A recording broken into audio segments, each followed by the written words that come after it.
Where, is this something that happened to a friend of yours, or is this... No, I read about it. You read about it? Okay. There's this little lad, right? Okay. First of all, it's years ago, right? When they didn't have decent doctors in, like, every town and that. Yeah. And this little kid is dead ill, right? Yeah. And the local doctor... Well, there's a phone call involved, so I don't really get the impression that it's like medieval times. Yeah. Yeah. But I didn't say that. I just said it's years ago. So this kid's ill, right? Yeah. And he's lying in the bed, and he's all going funny colour and that. Yeah. And his mum says, I'm going to get the local doctor round. The local doctor comes round, and she says, so I don't know what's up with him. He said, leave it with me. Leave it with me. He said, the doctor said that. He said I'll phone up a top doctor. Okay. Who was in America or somewhere like that. And so he goes to the phone in his office and he calls America, and because it's years ago, the phone line isn't that good, it's all crackly and that, right? Yeah. So he's talking to the doctor and he's saying, I've got this kid, he's a funny colour, and he's really weak and that. I don't know what's he's not giving him much to go on. Right? Sure. So the American doctor, right? Yeah. He goes, yeah, what you want to do? And it's all breaking up, right? Yeah. He goes, what you got to do? You got to... it's all breaking up. You've got to give him some parrot's blood, right? Some parrot's blood? Well, that's what he thought he said, but the line was really bad. Yeah. He meant parent's blood, but he heard that he said parrot's blood. He said, right, I'll do that, leave it with me. I can see where this is going. He goes to a pet shop. Yeah. He says, give us like half a dozen parrots. Sure. Takes them round to the kid's house, takes the blood from the parrots, puts it into the kid's fine. The kid's fine? It worked. Such a load of shite in my life. I've never heard such twaddle, such just made up, enhanced, exaggerated bollocks in my life. A load of old rubbish, Carl. I mean, when he told me this, he said, the doctor said, what do I do? And the doctor on the other end said, give him some blood. And the doctor went, where do I get blood from? So hang on, wait, I just need to where do I get blood from? Give him some parents' blood. Give him some parents' blood. Give him some parents' blood. Yeah. But hang on, I just need to know where you read this. Carl. Where was this? Where did you read stitched you up. You know what he said? He said, so do you believe it? I went, tell it to Steve. He went, do you believe it? I went, tell it to Steve. Carl. Where did you read it? That was on the internet. What? About Where is it on the illnesses. internet? Same thing happened when I was at school and I had to play drums in Little Donkey. I didn't tell my parents, right? But my dad turned up anyway. And what happened? He How old were you, Carl? Well, it was the school that I used to go to. Oh yeah. Like, Oh yeah. You went. Well, you used to go to the school you used to go to. No, but what I mean is, on. I didn't go to secondary, did I? So I missed a lot of that. Sure. But primary, I liked. Oh, it was okay. all colouring in and stuff. Yep. And it was a Christmas play, and I managed to get a part in it. And, Did you audition?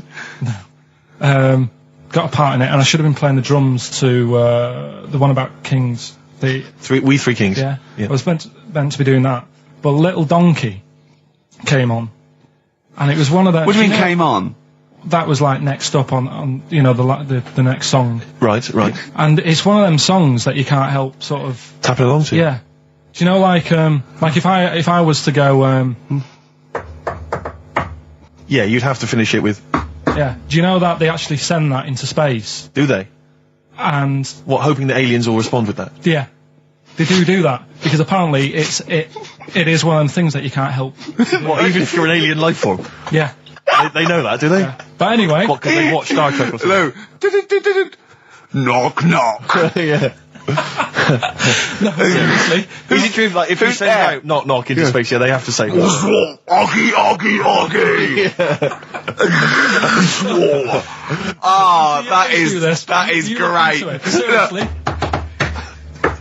Oh, hold on, what's something out there? Was it a little green fellow? That is great. Yeah, so anyway, That is Little Donkey is like one of them tunes that you can't, and I was there and I had the drumstick and I thought, oh god. The drumstick! I could feel myself, and anyway. Just wanting to do it, yeah. I started going along and playing Little Donkey, which I wasn't meant to do, but it went down such a storm. what? Were there people like parents and that dozing off, and then suddenly they heard your version of Little Donkey, and they thought, wait a minute, now it's really picking up. What do you mean? I'm glad we paid £1.50 for this. What do you mean it went down such a storm? They're going, hold on, was it like when People have Ringo... lighters in the air. You know, like when Ringo joined the Beatles, now going, boo, Pete Best, but he went... Yeah, and they went, whoa! Oh, God. No, but the teacher just said, it went down really well, you can do that again tonight. Right. When you're in it again. But anyway, so my dad was there, and you hadn't told him about this performance, so he just turned up off his own back? I never took the letters home and stuff to show my mum and dad, because it just put me off. So, anyway, he turned up, don't know why, he must have heard from someone else's dad. Yeah. He turned up, and he swore about me, which... Did he? I don't... Could you use a word that's allowed to be said? The word? Of course it is. Right. If you got a kid in the car or anything, you can turn it down now. Yeah. Right. But he said, there was a guy stood next to him with a camera, big video camera, filming it, and he said, "Yeah, film it, but try and avoid getting the twat in the hat in the shot, because I had one of those porters, you know, the little round pork pie hats on." Right. This is so sad. What was this a nativity play? It was about Jesus and stuff. Yeah, well, there was a porter there helping him with his bags. Of course there was, I forgot. I mean, Mary and Joseph, they got there. Yeah, because it was the hope, you know, because the inn was full. Yeah. But I think the porter doubled up with the inn and the stable. Right, that was nice. So he carry bags over. Yeah, no, so yeah. You're right though. I don't know why I was wearing one of them, but I was.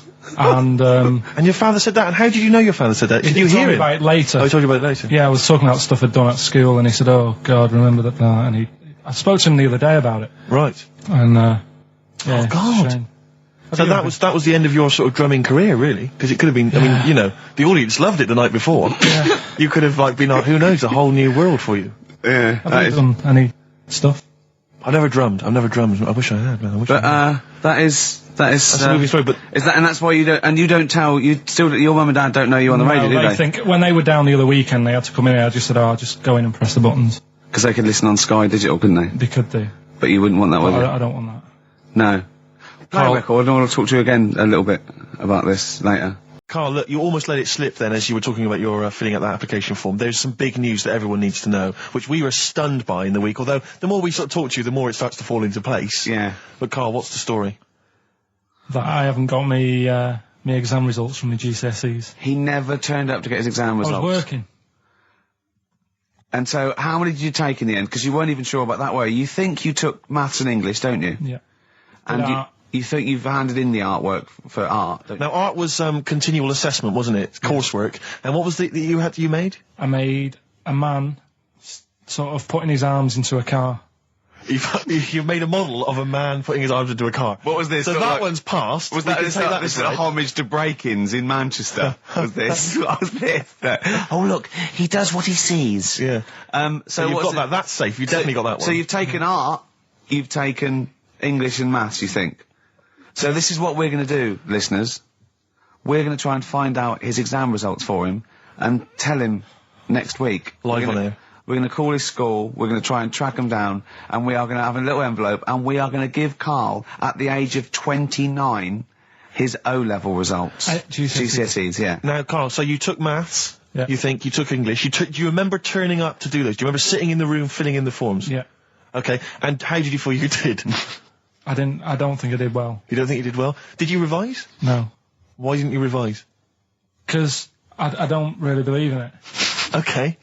Well, it's just that if you don't know it, then you don't know it. You shouldn't have to start looking at the book. If I went to like the hospital, yeah, and the doctor said, "Oh, you need your appendix out," but hang on a minute, I've just got to read up on it. Yeah, that isn't good enough. Okay, he should know, and that's the way I feel about it. To be fair, though, he did do the revision beforehand. Yeah, they don't usually pass on maybe when they're in practice. Yeah, information they took in by osmosis. Yeah, yeah, and the bloke comes in and goes, "Can I just see what you did with that?" And I goes, "You've passed." Yeah, phew, that's a good one. Yeah. Good job I watched Casualty. I just like the way, the things that interest me, I remember. Things like snakes not having ears and stuff. Yes. I didn't have to read about that. No, you just learnt that, yes. You saw it on the telly, didn't you? You saw it on that Ian Wright programme. Yeah. Yeah. And this is what Carl said to me. He said, it's actually, I called Carl up in the week, and Reese was with him. Reese used to be on XFM, and he took the phone, and he went, "Carl's worried, I've seen that programme." He said, "Snakes don't have ears, right?" He said, "So you can creep up on them and pick them up." And he said, "Carl's worried." He said, "How'd you ever put them down again?" Because then they know that you're there. I woke up the other night quite late, Worried about that. and I said to my girlfriend, I said, how do you put a snake down? And she said, what are you talking about? I said, that Ian Wright thing, this guy managed to pick up a snake. And do you know that thing where they clamp its head on a jar to get the poison out? I do now. Right? They did that, but they didn't show you how they got rid of it, and I thought it could really get nasty, because it's obviously annoyed that you've had its head pressed in the jar. Yeah. Yeah. Right? They hate that. Now, Especially as it's in front of their mates. when you lift it off, Yeah. right, you've got hold of it. Yeah. If you go to chuck it down, it's going to turn on you. It's going to get wild, isn't it? So, I just wondered. Well, what you do is you never put it down, Carl. Yeah, that's why That's what that bloke has got about 11 or 12 just carrying him. Exactly. Yeah, you never put it down. You sling it. Who cares? You just throw it, don't you, really far. That's not that. I don't think you should throw. But Carl, listen, don't worry. We're not asking you to get involved with snakes. We're just asking you now. You've done maths, you think? Yeah. Did no revision for that. No. Okay. English. Do you remember what it was? Did they ask you about Shakespeare? Did they ask you I about can't books? remember, but I must have done it, because I thought that was... It was English language, not English literature, wasn't it? So it was Was it like spelling and all that So sort was it? No, was it like a comprehension? You read a passage and had to ask questions on it. Was it? Did you have to I might write a not have short done essay? I don't know, I can't remember any of that. Okay. I did a science. Okay. Physics or chemistry? Physics. All right. Well done. And this is all you think? You actually took that. You actually took physics GCSE. You think? You're obliged to do a language, I think. Did you do French? I did French for a bit, I but don't think you are. I don't think you have to do a I language. think you have a GCSE. I think you've got to. Well, English quite good. I think that's his language he did. I So you don't know about I can't language, history, remember. geography? Just what you will find out, won't we? Okay, but you just can't remember. I can't believe you can't remember turning up for these things, because it's quite a big moment in people's lives. It is the thing that you've been working to all of your educational life. On the day that the things came out, I was working at as a printer, Okay.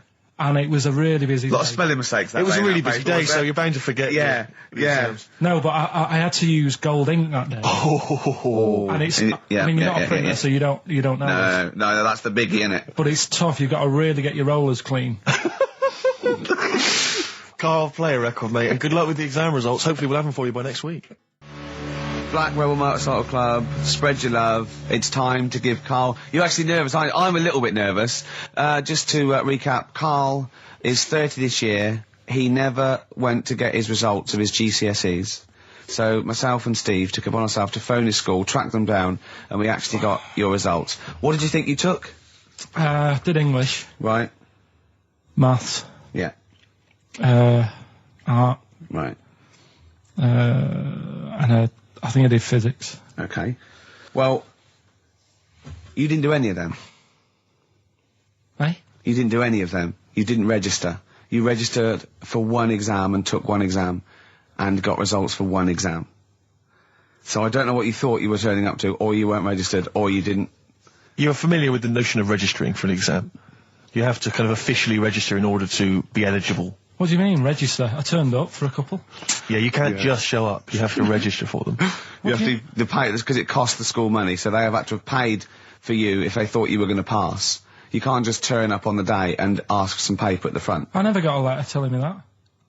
Well, that's because you were never at school. But you did somehow register or registered for one exam. You registered for history. It's a topic that you've always been interested in. I was saying to Ricky before, World War II, I loved it. Not the actual event. No, the but study just of it. all You mean? the stuff like, about the Anderson shelters and stuff like that. Yeah. And the bombs and that. Mm-hmm. And then when I took it, it had nothing to do with that. It was more about the Tudors. So it didn't. The Second World War didn't come up. You mean there were no questions about the Anderson shelters? Nothing. That's devastating. So So what are you expecting the result to be? is that seriously? Is that it? Yeah, it's the only one you took and registered. As far as the school is concerned, or yeah. certainly in Well, it's the terms only of one what that they told counts. us. It's the only result. It's the only one that counts. Yeah, you've got. I don't. Did you register for yours? Yeah. Yes. I've got certificates and everything. So what? Do you do that before the exam? Do you have to go somewhere and sign something, or? Yeah, you don't check your results and then decide if you want to register. It's not like Millionaire when you look at the question and go, I think I'll take the money. Yeah. You go. No. But anyway, you must have registered for one, or maybe your teacher put you in for I it. didn't do it. They must have been confident. They must have been confident. They must have thought your best bet was history. Right. So, what did they get? You got an E.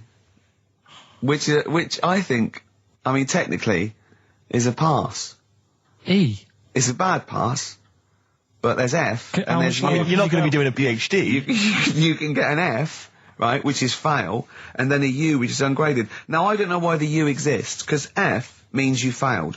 U is like them going, you not only failed, but you wasted my time. So We're annoyed that you took this exam. So you thought they'd register me to get an E? Well, they didn't. I think they were hoping. It was rather like you with the lottery. They were hoping for something better than You nothing. see, I assume that the man who registered for that thought he can scrape an E if Anderson shout was come up. Yeah.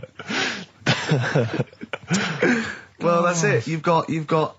Now, what I'd like to do, Carl, is... I've started your re-education. You've read a book on Rasputin. I'll be asking you a few questions about that later. I've got another book for you to read next week. Next week, I'm not in the mood. What? Not in the mood. Oh, come on. Look, what's that? What does that say? It's that fella, it's the picture of the bloke that he used to use for Citizen Smith. Yeah? Che Guevara. Yeah. Yeah. He was quite happy, I think, when he found out that Robert Lindsay was involved. He went, yeah, of course you can. No worries, yeah. What are your feelings, Carl? What do you think? Are you emotions depressed? I'm just a bit annoyed because I'm sure I turned up for more, so it just wasted me time. Listen, they don't matter. I'm sure you're doing very well. You know, you can educate yourself. GCSEs are merely a step on the ladder to help you, not just for education, but, you know, they're more vocational than anything else. You're doing very well, and you're reading books. Don't worry about it. But It's can I not a suggest concern. something? But if you want, I'll pay for you to take history again. Carl, we'd love to see you get a C or above. And Well, we're I'll willing pay to... for you, and I'll get you some books. Right, now listen. We can, let's get, I reckon, when are the exams? June? Something like that, yeah. We'll try and register next week, and I reckon you can get an A or B. I'm history. I'm In busy. history. No, don't worry about it, it's just easy. I get you Brody's notes. If Heat magazine, they love you, Carl. They could probably sort something out. They could probably pay for a tutor. They got a lot of money, they sell a lot of magazines. I mean, it is always, almost always, and you found that out, I discovered this, it's always the Tudors and Stuarts. There's no fear for them not coming up. Now, what do you already know about them? You must already know stuff about Henry VIII and Elizabeth. No, because it's too long ago to even get interested in. Do you know what I mean? You can't. Is that why you relate didn't- to it. Okay. The Anderson thing, it was like, God, you know, I bet my mum and dad were in an Anderson shelter. You know, this is interesting. What, when they... Oh, my granddad would have, like, had something to do with this. But the Tudors, it's like, I don't know even if they had a family back then. Play record! We come back Hang to on, this. hang Sorry, on, hang on. Steve, Just because I need to introduce my the new feature. Yeah, For the I record. don't know if I had a family back then. Carl, listen, let me just ask you now, right? If you can finish this sentence, we've got a chance. Divorced, beheaded, died. Divorced, beheaded. Died. What is it? We just need to do a little bit of work, but otherwise I think you're going to be fine. It's how you remember what happened to Henry VIII's wives. They're little... Divorced, beheaded, died. Divorced, beheaded. It's like spam. Support... What's it? Support, protection, anchorage, movement. That's how You're going to that's nothing to do with the Tudors No, and nothing to Stuarts. do with the skeleton. Yeah, see, no, we're not doing biology. Mnemonics and acronyms. and What happened to Henry VIII's last wife? Did she die, or did she not die? Divorced, beheaded, died. Divorced, beheaded. Do you know that the only king that has got a moustache is... No. The only king that hasn't got a moustache is the King of Hearts on the playing cards. What's the record you play? What did she get for history? What did she get for history? Yeah. I think she did very poorly. Why do you care? See, I was just going to say, this has backfired a little bit, because Carl is genuinely... I don't know if he's actually upset or embarrassed, but it doesn't matter. Why does it matter? You were 15 and didn't go to school. If you were my friends, I think you would have just said, oh, we can't find them. Why? But you just wanted matter, to know. What's to do with that? Well, what do you mean? What do you mean? It's ridiculous. Do it again because you want to learn, because there's great things in the world to learn about. Don't worry. Look, GCSE is vocational. Is vocationally for a 15, 16-year-old to go on to do A-levels or whatever, or to get results. But you don't need that because you've done very well. You don't care about the Tudors and the Stuarts. I mean, you know. I mean, I've had a couple of jobs, not this one, because you don't need qualifications to get a job. Obviously. In the radio. Yeah, obviously. You're absolutely right. But the ones that I have got, in the past. I did, because I didn't collect them, I had to lie. And I didn't like go mad. I didn't say I had A's and stuff. But I didn't put history down because I didn't even know I did it. So it's a bonus. I kind of treated myself to like a D and a couple of C's and that. So it's like, well, he's not. I love the fact that Carl even then was honourable. It's like, I'll at least put down the ones I think I took and lie, but the ones I didn't take, I won't lie about. Yeah, and don't give yourself a B. Exactly. If they're going to find out you lied, give yourself a B next time, It could Carl. backfire, couldn't it? I mean, my brother's a bit mental and he used to do things like go for jobs and say, oh yeah, I've done this before. Like being a mechanic, and he's never even picked up a spanner. And yet, he'd have the confidence to go and try and fix cars. Well, I'm not that daft, but God, and he. Who do you blame for this? That's just an easy way out. I have to blame myself. No? Yeah. What was the teacher like? Well, there's loads of different ones. I didn't like. I mean, the history teacher, it is my own fault because with her, she's a bit mental. And I used to kind of stop the lesson by saying, oh, miss, tell us about your fireplace you've got that is made from a gravestone. Because that's what That she would had. stop any English teacher in their tracks. And she loved telling you about it. Yeah. So it was like, oh, I learned brilliant. that from a teacher. So that's why I didn't know about divorce, head loss, and all that. Yeah. Dandruff legs. Horse, head loss, dandruff legs. But remember now, divorce beheaded died, divorce beheaded survived. That's all you got to remember. And what's that? That's what happened to Henry VIII's various wives. In order. What does it spell out? No, it doesn't spell out anything. You just got to remember the rhythm. In order in which he married. Yeah, but it helps. It's like when my mum taught me the alphabet. She taught me as like a song. A, B, C, D, E, F, G. Yeah, consonant. No, not like that. Huh. That's how everyone else could do it, and I couldn't do it that way. Right. What tune did she do it to? A, B, C, D. It was A, B, C, D, E, F, G, H, I, J, K, L, M, N, O, P, Q, R, S, T, U, V, W, X, Y, Z. The White Van Man column in The Sun. Carl, seen it. Are you familiar with this? This is where every day in The Sun they interview a guy who drives a white van, just, in order to get the kind of voice of the man on the street in the paper. And he has to answer, or just give his opinions, really, on events that have made the news each week. There have been huge rises in street crime, especially muggings and carjackings. What's your view there? More youth clubs are needed, aren't there? You think more youth clubs? I like that. No? Okay. No, I like that because it's so 1950s. Yeah, it's sort of like you want a Bobby on the beat that'll clip you around the ear. So once they've come out of national service... Yeah! No, I love that. And if you find someone smoking a wood bomb, you make them smoke 50. Yeah, exactly. Oh, this is great. That is great. Did you used to go to youth clubs? Yeah. And they kept you out of trouble? You used to get into a fight afterwards when you came out. But for the sort of hour and a half you were You there? had a bit of pool and some boxing and a bit of pop.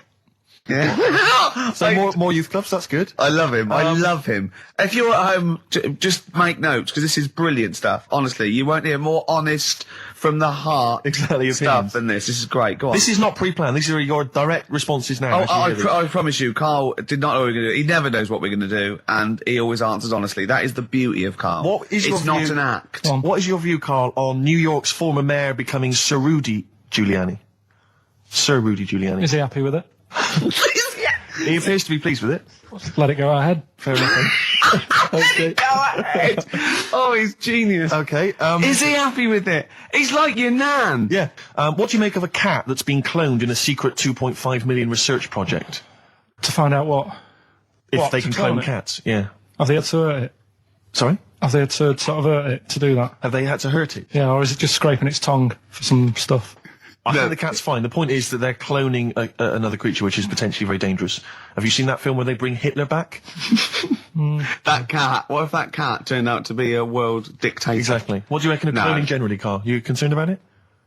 When they're cloning for organs, don't think- they just grow them for the, Do you know what cloning means? Yeah, it's when you like make something else that's the same, isn't it? Right. Yeah, I mean it's not going to do any harm. Okay. And Great. and finally, Put him on the World Council. yeah. Finally, what do you make of some city workers who were caught bonking in the glass lifts of the Lloyd's building? What do I make of it? Yeah. Is that a problem for you? Do you think that's unprofessional? Was it the lunch break or? I think it was lunch break. It was their own. All right. It's their own time. I think fair enough. It only takes 45 seconds to go from the bottom to the top. Is that a problem? They moved quickly. They acted, on instinct. Do you think fair enough? If that's their natural instincts and they're both consenting, you think fine? Yeah. Okay. Thanks very much, Carl. Thanks very much, Carl. Carl, Right, we'll Steve, have more of Carl's world-weary opinions next time on the show. Now it's time for White Van Man. White Van Man. Yes, for explain what it is. those that don't buy The Sun, they think it's beneath them.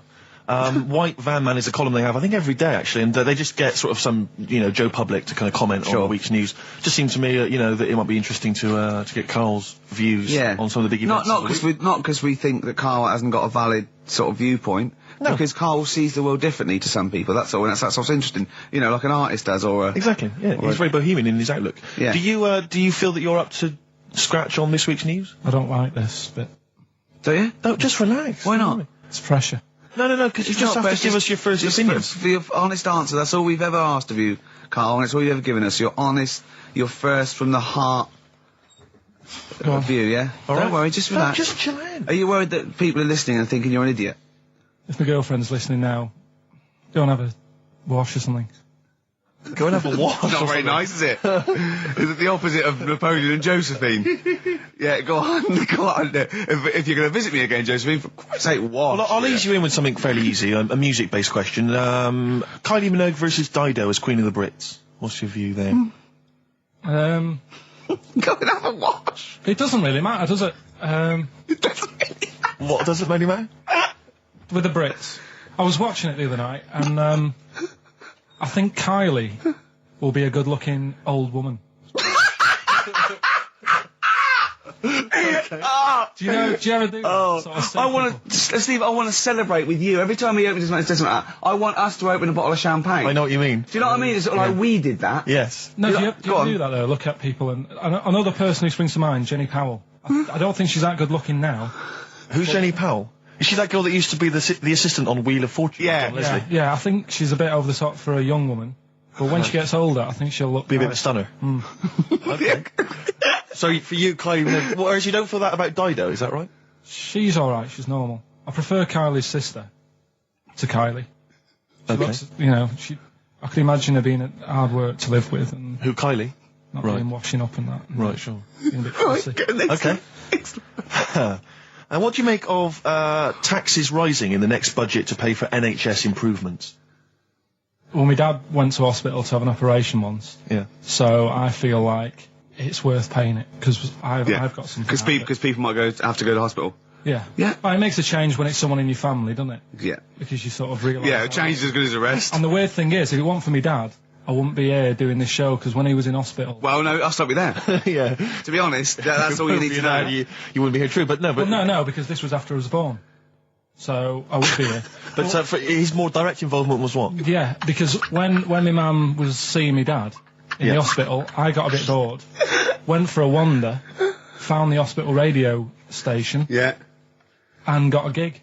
Really? So, in a real sense, if it wasn't for Karl's dad, Karl wouldn't be here. And did your dad, while he was listening to you, did he, sort of tap the nurse and go, can you get that twat off the air? Who's put him in that? Yeah. Oh, go on. Okay, what do you make of the real-life Mowgli who's surviving in a Transylvanian countryside? Apparently, I don't know much about this story. I don't know. You know Mowgli, he's the guy from the Jungle Book. Yeah. The little kid that grew up with bears and animals and stuff. Apparently there's a real-life one in Transylvania. What were the things in Gremlins? What were the what? In Gremlins they were... Wait. Okay, this is an example. This is what your girlfriend said. Think. What were the things in Gremlins called? I can't remember. Really... It's something like that, isn't it? No, wait. Just really think now, Karl. Just with everything you've ever... With all the brain power you've ever used, think what the things in Gremlins were called. It's not there. There's a clue here. Oh, no. Yeah. They're not. What? Gremlins. Yeah. Play a record, Karl. What about the fact that the world's tallest man is living in a semi in Neasden?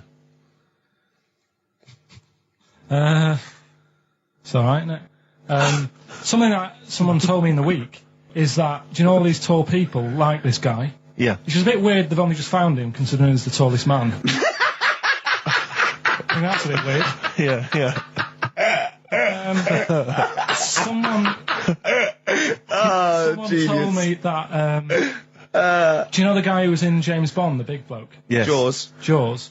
He's got the same illness as this bloke. Right. And what it is... It's called tall. It's something about... You're suffering from tall. You've got a small tumour or something just behind this part of your head. Yes. Oh, yeah. Just sort of in the middle of your eyes. Yeah. And the pressure on that makes you grow really tall or something. Yeah. So he needs to get it sorted. That's your advice to him. Yeah. Get it sorted. Well, I think we should have a white van man session. Oh, white van I think man people tune in for the white van man Yeah, session. people who haven't tuned in, they don't know. If people aren't familiar with this, The Sun runs a column every day which is asking some punter from the street their views on the week's big events, and we just thought, why not hijack that idea but apply it to Karl Pilkington. Carl, Seen much news again this week.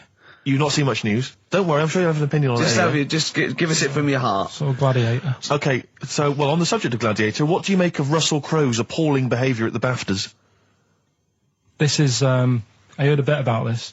This is, when he got some director or something, because... Director or producer and threatened them, because they cut his bit, didn't they? Yeah, they cut a poem that he'd done during the acceptance speech. I watched it on Sunday night. Sure. I didn't realise it wasn't live, to be honest. Yeah. But I quite liked the way it was to the point and didn't mess about. He went up, he said thanks. So you're saying that he shouldn't have beaten up the director? Is that what you're basically saying? It's a bit over the top. You thought so? I mean, if you didn't have time, if you really, I mean, what's the poem got to do with the film anyway? He was an awards. So do you think it's ever justified to beat up a TV director if you're a major Hollywood star? Depends what he's done, but I mean... Right, what would he have to have done, Carl, for it to be fine for him to then beat him up? The thing is, right, forget all the beating up. At the end of the day, it was a awards thing for a film.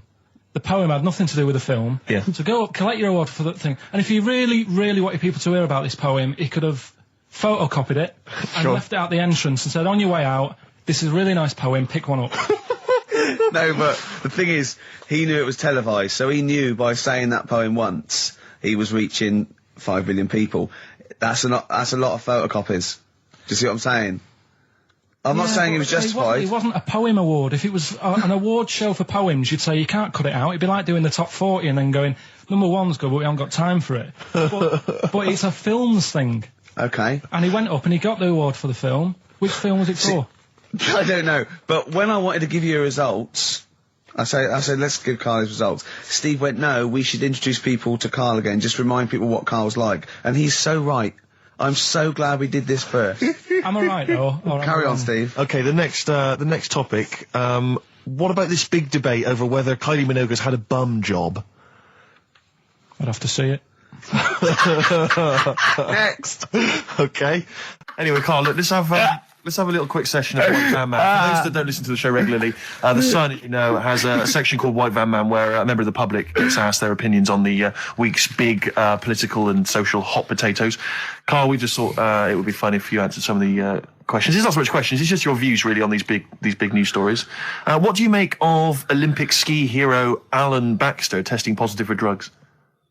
What did he do? Well, he won a gold medal in the Olympics, and what? He was a skier. Right. And he won gold medal, and they've just tested him positive for some kind of illegal drug. But what, I mean, if he did, why take drugs to ski? Why? Because all you do is balance. But imagine, it'd be amazing if you were stoned, like going down a hill. Yeah, it's not like you have to... It's not going to help you, is it? No, it's just like... gravity that's doing all the work, isn't it, with skiing? Yeah, but it's often to do with your athleticism, isn't it? It's no, but it'd be like saying, and we've just found out the people on the toboggan were on crack. It's not going to help them. You sit there and you go with the flow, and you try and you hold on. Could I say, the drugs he was taking... that's his defence, He probably wasn't jacking up H or, dropping a few E's or getting stoned. He was probably taking more sort of performance-enhancing drugs, as opposed to him just, scoring some shit around the corner from someone, getting off his tits and jumping in a toboggan. Doesn't mean that, does it? He wasn't off his nut. Yeah. You tested you. You pissed out your head. But why doesn't he just say, don't be stupid, why would I do that? It's just not going to help me out. But it is, isn't it? Because performance-enhancing drugs do. Wait a minute, Steve. Wait a minute. Carl. Right, look at this way. Okay, look at me. Yeah? Have I got his attention? Yeah, the lights glinting off your ring there. Yeah. Okay, right, now, keep concentrating. Right. Some athletes, you're aware they take drugs. That's to build up swimmers muscle. And stuff. Yeah, swimmers. For example, runners, yeah. Not only do they help build muscle, right, but they can actually, give them a boost performance, right? They're sort of like steroids and all this sort of stuff, right? So that's the sort of thing we're talking about, okay? Right. So again, he wasn't on a bong would that help before. You? What? Why would that help you when all you've got to do is balance on skis? Not when you're at the Olympic level. Yeah. There's a lot to do with, your body and your legs. It's practice, isn't it? It's like, if you've skied for years, then you've got good balance after a bit. Oh, do you know what, Carl? Do you know what? You've made a mockery of drug taking. Well done. Right, next one, Steve. I hate this bit. I hate this. Okay, what about the fact that the pension crisis is going to force Britons to work into their 70s, Carl? You might have to carry on working into your 70s before you can claim a pension. I think it's a good thing. Because you see a lot of old people who look bored. Okay. And I honestly think if you keep your brain busy, you'll live longer. Yeah. It's only when you actually shut down, right, that's when your body sort of dies because it doesn't feel it has a purpose. Yeah. It's like if you've got flu, keep going to work. If you have a day off, you just feel worse. You'll mope about at home. Doesn't do you any good. What about where do you draw the line there? What if you say lose a finger? Pop into work? Depends. If you can't concentrate because it's painful. But what if you're a typist? You're not going to type as many words, but you'll do more at work than you would having a day off at home. Sure. Okay. Right. Steve, it's time for White Van Karl. We should definitely get some jingles. I think the show sort of lacks jingles, I think. Yeah. Noises. Yeah. Funny sound effects. Yeah. Wow. Yeah. What's Mr. Nosy Neighbour interested in? Hello, what's going on here? Oh, we should definitely get some pre-recorded comedy noises, Carl, for next week. That's my job, but unfortunately I'm busy reading about Hitler.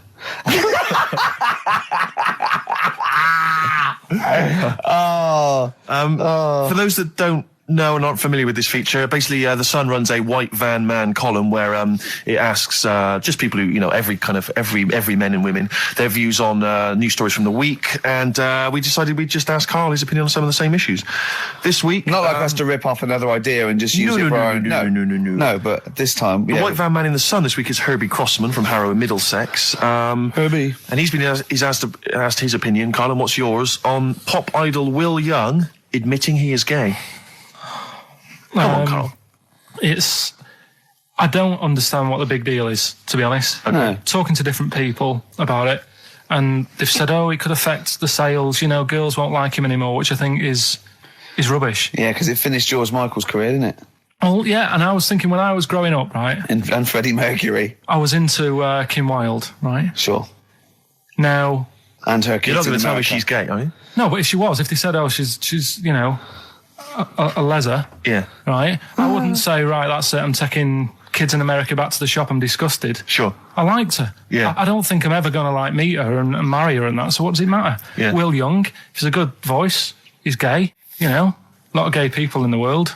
Georgie boy was gay, I guess. There you go. Nothing more and nothing less. The kindest guy I ever knew. So Do you Bowie? No big deal. That's one of your favourite songs, isn't it? Brilliant. Killing of Georgie Parts 1 and 2, isn't it? Yeah. Okay, what do you say to the fact that a judge has decided that we, the general public, have a right to know about stars' flings? Basically, this is an excuse. This is basically saying, should papers be allowed to print tittle-tattle about celebrities? Oh, this is... Providing it's proven true. Oh, this is something about, isn't it, a Division 1 football or something? It definitely had a Premiership football, it was unfair. And it is true, but he's trying to keep privacy. And the judge said, well, it's not for us to censor the press over things that are true. Right. It's up to the general public to either boycott or not, that publication. What do you think, Carl? What about all this, exposing, going through the, the bins of celebrities? It's not right, is it? But no. People are interested in it and buy the papers to read it. Do you know what I mean? I mean, like I said to you the other week, everyone has a go at Beckham for not being that bright. But at the end of the day, he's a good footballer. It doesn't really matter what goes on off the pitch, does it? Do you know what I mean? Yeah. Express 2 featuring David Byrne, Lazy, XFM 104.9, 1:45. I'm Ricky Gervais. Steve's got The Sun. Yes, we're just going to be doing White Van Karl, where we ask Karl the questions The Sun asked some other bloke. That's right. Because we think Karl's got more to say than anyone on anything. Karl only tells the truth, by the way. Just remember that, listeners. Off you go. Yes, well, today's White Van Man in the Sun is John Slade. He owns his own door maintenance company. His answers are very informative, I have to say. But, Karl, what do you make of the Channel 4 producer, aged 30, who duped a school into believing he was a teenager for a documentary? Are you familiar with this story? No, go on. Well, basically, a 30-year-old guy kind of fooled the school into thinking he was a pupil for a secret documentary. The school's outraged. Do you think that that's, for you, should anything go when it comes to making TV? I think I've said to you before, there's loads of kids at my school. I remember being in the first year, and kids who, what year do schools go up to? I was in the first year. What is it? 11. 5? Oh, sorry, first year of infants and juniors. No, secondary school. 11. Right, year 11. Kids have beards and stuff. No, not year 11. They're 11 when they first go to secondary school. Right. Well, I'm 11. The kids at the older end. Well, there's a fifth form, and then there's you can leave when leave when you're 16. I think, can't you now? Right. Well, kids who were 16 looked old. They did have beards. I remember going there and thinking some of them were teachers. I think he's answered that. Next one. What's the next one? Tattoos and everything. I think they're kids in the earlier years even. What do you make of the fact that Mariah Carey's £38 million payoff has cost EMI staff their jobs, and we're talking 1,800 EMI staff who have lost their jobs? What do you think of that? Yeah, I mean, is that silly money, Mariah Carey, on 38 million? She doesn't need that much. She doesn't need that much. She has to dress nice, though. It's not her fault. I'd say it's bad business. Okay. Because EMI, did you say? Yes. Right. They've got rid of them staff. Yeah. Mariah Carey's left. Who's going to do the work? Do you think Mariah should come back and do some temping? Well, they should have got a loan and paid her. Okay. Do you know what I mean? Vicious circle, that. We're talking about embarrassing stories and stuff, and I don't know if I've told this on this radio before. Have I told you, Carl? I'm not sure. But this was when I was working at the BBC. This is not even long ago, and I'd moved to London, and I was fairly new in London. And I was working at the BBC, and I had this BBC hire car, and I've never told it. If there's anyone listening who works for the BBC, I don't know if I can still get in trouble for it. But this BBC hire car, and it was like I'd been ferrying kind of actors and people and production people around all day in this car. And I was driving back, it was quite late, it was about sort of 7 or 8, and I was driving back, and I pulled in to get some petrol to fill up the car every day. And I went into this garage to fill up some petrol, and I was there, and two blokes came in a white van, right? They pulled into the forecourt, and I was filling up the car, and they went, "Hey, do you want to buy a couple of speakers?" And I said, "Yes, I do." Yeah. Because, to tell you the reason, it was like I was so flattered that they thought I'd be the kind of bloke who would, A, need some kind of classy speakers, and B, would like to buy them on the sly. Do you know what I mean? Yeah. I thought, they like the fact They've seen me. They've seen I look a bit of a hustler. Exactly. Yeah. I'm a street sort of guy. You can see by the way I use my walk. Exactly. Yeah. So I couldn't believe my luck. So they drove behind the garage, the little sort of garage bit at the back, and I went round there, sort of casually went round there, sort of locked the car, went round there. They went, open the back. You had 2 speakers in there. I said, "Are you sure these aren't knocked off, mate?" He went, No. We work for Dixon's. This is a story he spun me. We work for Dixon's, right? And we're delivery men. And if we make a delivery and the person's not there to sign for the goods, then we have to bring them back to the warehouse. But if we can sell them on the way back, then that's really good for Dixon's. Dixon's must love that. And instead of thinking, are you sure some kind of troubleshooter didn't... I mean, did someone go into Dixon's and go, you're not getting in the garage forecourt market? Jones. Exactly. Get a couple of lads in a white van. Exactly. Yeah. So anyway, I sort of bought this story, and I was a little bit dubious, and I went, right, let me hear them then. And he wired them up to the car stereo, and boom, boom, boom, they're playing. So it was some groovy hip-hop. I was thinking, great, these guys know what I'm into. Yeah. And he's giving me the talk and stuff. And I said, I'm a bit worried these are knocked off. He went, no, listen, we got a bloke at Dixon's who can confirm this is fine, right? Phone him up, use my mobile, right? And quote this reference number, right? So I phone out, and I goes, I go, hi, some guys here in a garage forecourt trying to sell me some speakers. Just wanted to check. He went, it's fine. I went, should I just read the reference number or whatever? He went, if you want. And X14, and I'm like, yes, fine. Yeah. Okay. You know what that was, don't you? That was actually Mr. Dixon himself. Exactly. Yeah. Exactly. So I'm thinking, well, they sound great. They're giving me for a knockdown price. I'd say they were like 400 quid. They were like 200 quid or something. It was a good bargain. I was in the market for some speakers as well. Yeah. So, while they were loading it's them all kosher. I phoned Dixon's. Exactly. I phoned Dixon's. That's fine. Yeah. So while they're loading them in the back of the BBC hire car, right? I'm in there paying for the petrol, right? And the guy serving goes, oh, you're right. He goes, what were you doing around the back with those blokes? Right? Because obviously there's security cameras filming this whole transaction, right? And he goes, what are you doing around the back? And I went, brilliantly, there's some old mates. Some of my mates were just having a chat and that. He went, oh, right, okay, like giving me obviously the evil eye. So I went back to the van. So I'm in the car now and I'm driving with one of the blokes who's in the van with me because I didn't have the money on me. So I had to go to the cash point to get the cash, right? So I'm driving with him and the other guy's following me in the van and he was like a northerner like you and he was giving it all all right, I'd say my girlfriend's a DJ, she's got some of these speakers, they're fantastic, and he's giving me this. And then my mind starts working. Now that I've got a bit of time to think, I'm thinking, wait a minute, this all sounds a bit dodgy. Yeah. It dawned on me, Rick. You know, Paul, you're streetwise. Exactly. You're streetwise, Steve. Not only that, was thinking, how am I going to get them home? I've got to drop the car off at the BBC. How am I going to get these huge speakers back to where I live? And how can I pay for them? Because I've just spent £100 on Find the Lady with a couple of blokes in the square. It seemed like a fair game. Some of his friends were winning. But so I explained to him, I said, I can't get them back to like Brixton where I was living at the time. He went, don't worry, give us an extra 20 quid, we'll take them home for you. Oh, that's good. Deliberate. They do a whole service, you see. And there's also a backup guarantee. Did they have the guarantee, the 3-month guarantee? They didn't. No. But so I said, I'm not sure about that. He went, well, why don't you put them in a cab, send them back, and your housemates can collect it? I was like, oh, no, there'd be no one in. And I was beginning to sort of get a bit conscious of, like, maybe this was a bit of a scam, after all. So I pulled into, like, a little side road. I said, I'm not sure I'm into this now, actually. He went, what are you talking about? It's 200 quid for a pair of speakers. It's a bargain. You never get a bargain like this, mate. I'm going, not too sure, actually. I don't think I want them. He went, 150 quid, 150 quid, mate, 150 quid. I went, no, he's 100 quid now to you. And I'm thinking, wait a minute, this doesn't sound like the kind of work that Dixons would be doing. Dixons don't do that when I go in. This is it. Dixons never negotiate in that way. When I go, they'll look around and I leave. They go, where are you going? Exactly. I go, no, we'll have anything then. Have anything for a So quid. I stopped the car and the white van pulled up behind me with his mates in. Sure. And I said, can you get them out? I'm not interested. And he went, 100 quid, mate. And he was just going, you tosser, you obviously want some speakers. And he was having a go at me. So I was carrying the speakers out and putting them back in the white van. And he was just shouting at me. He was going, 70 quid. I was like, 70 quid from 200? This is ludicrous. You realise that wasn't Dixon's policy then. Exactly. They don't usually shout, you tosser, as you leave the shop and walk down Camden High Street. They're not usually shouting, you tosser. You should have took the offer of like the monthly payments they've got on at the moment.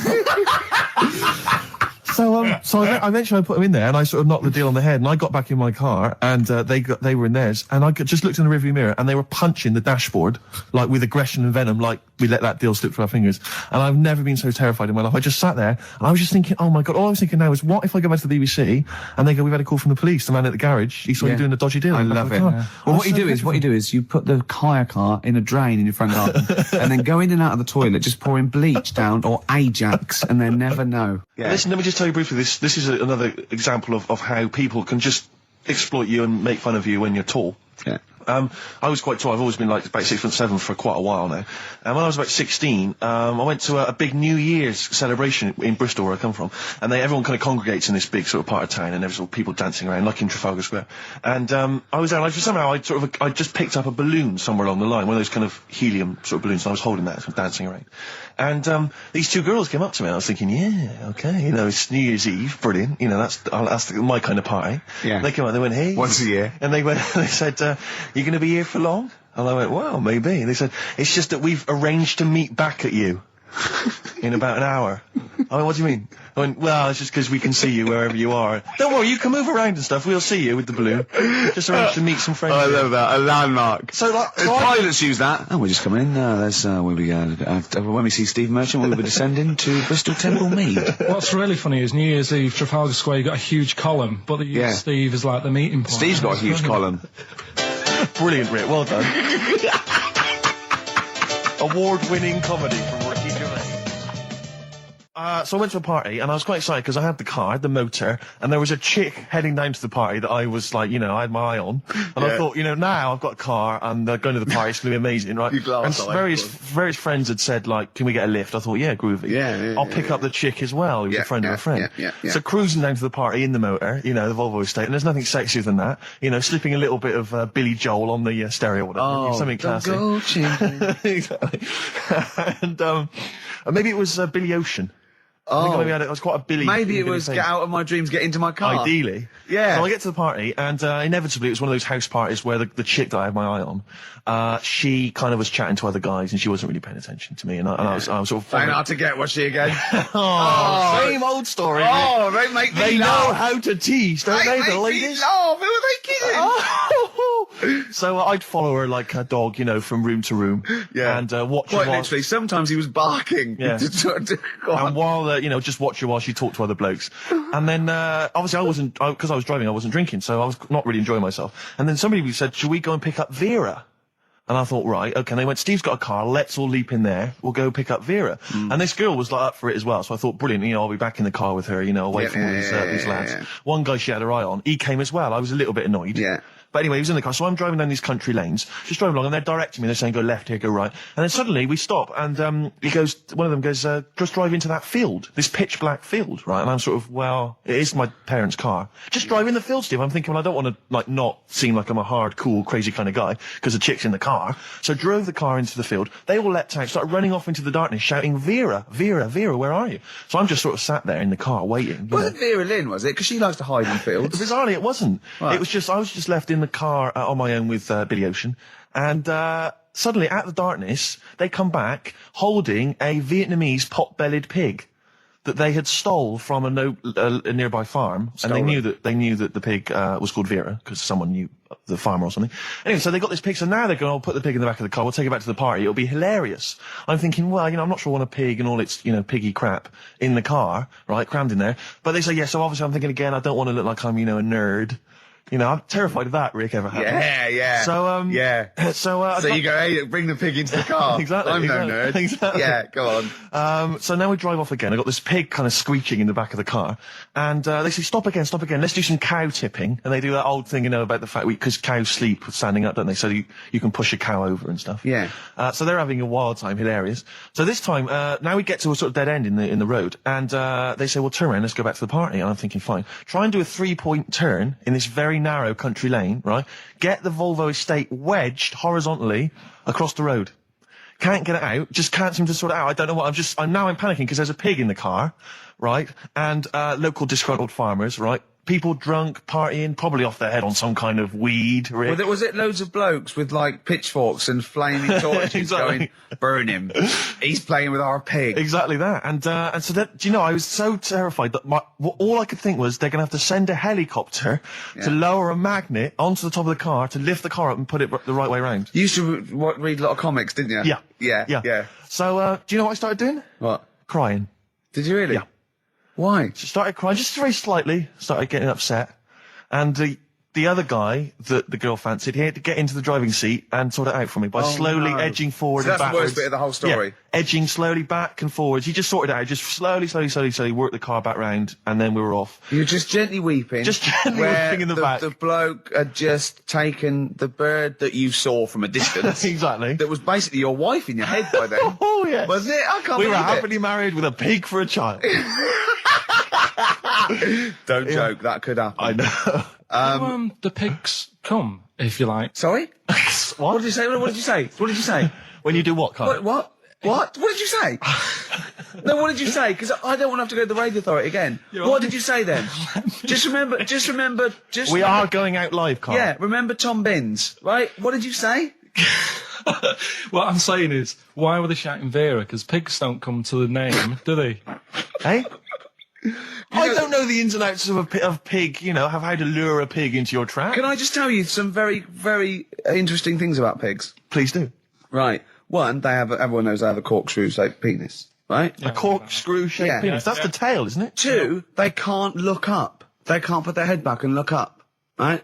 Three, they can have a 30-minute orgasm. Yeah. Rick, is it only pigs that have got a corkscrew-shaped penis?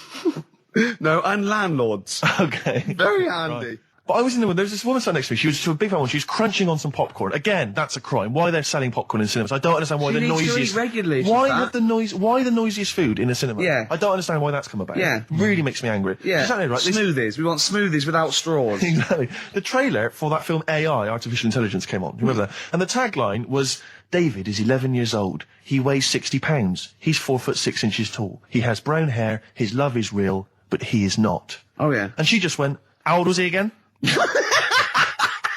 To her boyfriend. Right? Just ruined it. War film trailer comes on for some Pearl Harbor or something. She goes, yeah, don't fancy that. Just announcing this, don't fancy that. Too many war films. So then the trailer, then the opening credit comes on for Crouching Tiger. Before that, that thing that comes up that says it's signed by the BBFC and it has the kind of certificate and everything, and that certificate to say what age you have to be to see it. That came up, and it said Crouching Tiger, Hidden Dragon in brackets subtitles. She went, it's not subtitled, is it? I thought this was the most famous foreign film for years. It won Oscars. It was a huge film. Everyone knew it was foreign. She goes, it went, and so the credits begin. It says Crouching Tiger, Hidden Dragon. She went, stupid name for a film. What? She just She wanted paid it. to see it. She was with her boyfriend. So then it starts, right? And obviously it's in Japanese or Mandarin or something. She's like, yeah, and they're all talking in Japanese. Japanese or Mandarin. Whatever it is. So they're speaking in this, Japanese language, Oriental language. And she's going, don't they sound stupid? Don't they sound stupid? She's going, and then the subtitles come up, and it's quite a weird kind of strange language they're talking. And she was going, can't make the subtitles out either. It's both gobbledygook. Just wittering on every step of the film. I totally agree with you. But what I like in your telling of it, I know you're getting quite emotional. I'm genuinely livid. But she went Mandarin or Japanese, some Oriental language. And Well, I don't know what else. It's a strange language. It's a strange language. Well, anyway. Oh, dear. So then I moved. I climbed over several seats, made a big huff of, make a big show of moving. Yeah. Sat next to a guy on the phone, just chatting on the phone. Oh, the guy mental at that. I was lit. So now I hate that film. I didn't enjoy it. I don't like seeing it. I don't want to even think of it. It's subtitles, isn't it? Well, rubbish. Rubbish. That's why I get videos. Yeah. Yeah, I should have thought that through, Carl. You're absolutely right. Lamb chop? Yeah, let's play Lamb Chop. This is brilliant. This is from this CD that came out recently with Uncut magazine. Occasionally they put out some quite interesting free CDs. And this was one that had various covers of Rolling Stones songs. And a lot of them were, quite shoddy. But this was a brilliant, specially done, I think, for the CD. It's Lamb Chop doing a version of quite an obscure Rolling Stones song called Backstreet Girl. It's just beautiful. Let's hear it. Steve, you got any other toilet-related anecdotes? Rick, my life is just full of toilet trauma. Yeah. And Carl, you may not realise this, but The darkness growing on me on XFM 104.9. Oh, it's all going well already, isn't it? The microphones fell apart. Carl's shouting because he got headphones on. His music's turned up too loud. Canfield level. God, it got pre-out. Look at him giggling. Look at him. Look at him laughing. That's so funny because I got a letter here from who was it from? Mike Heel, who sent me a little picture of a little Japanese fella from a film who said looks like me, and he does a little bit. But he says, please can you make Carl laugh? I've never heard him utter as much as a snigger, and I'm worried he may have a genetic disorder. Well, I mean, he has got a genetic disorder, obviously. But, he was giggling then. I hope, people heard you then. Look at his little face. It was a joy. Oh, I love the things that make him happy. But I love the fact just before the microphone came up and just before the record finished, he had his headphones on, the music was too loud and he was just shouting, Bauhaus is not working! Bauhaus is not working!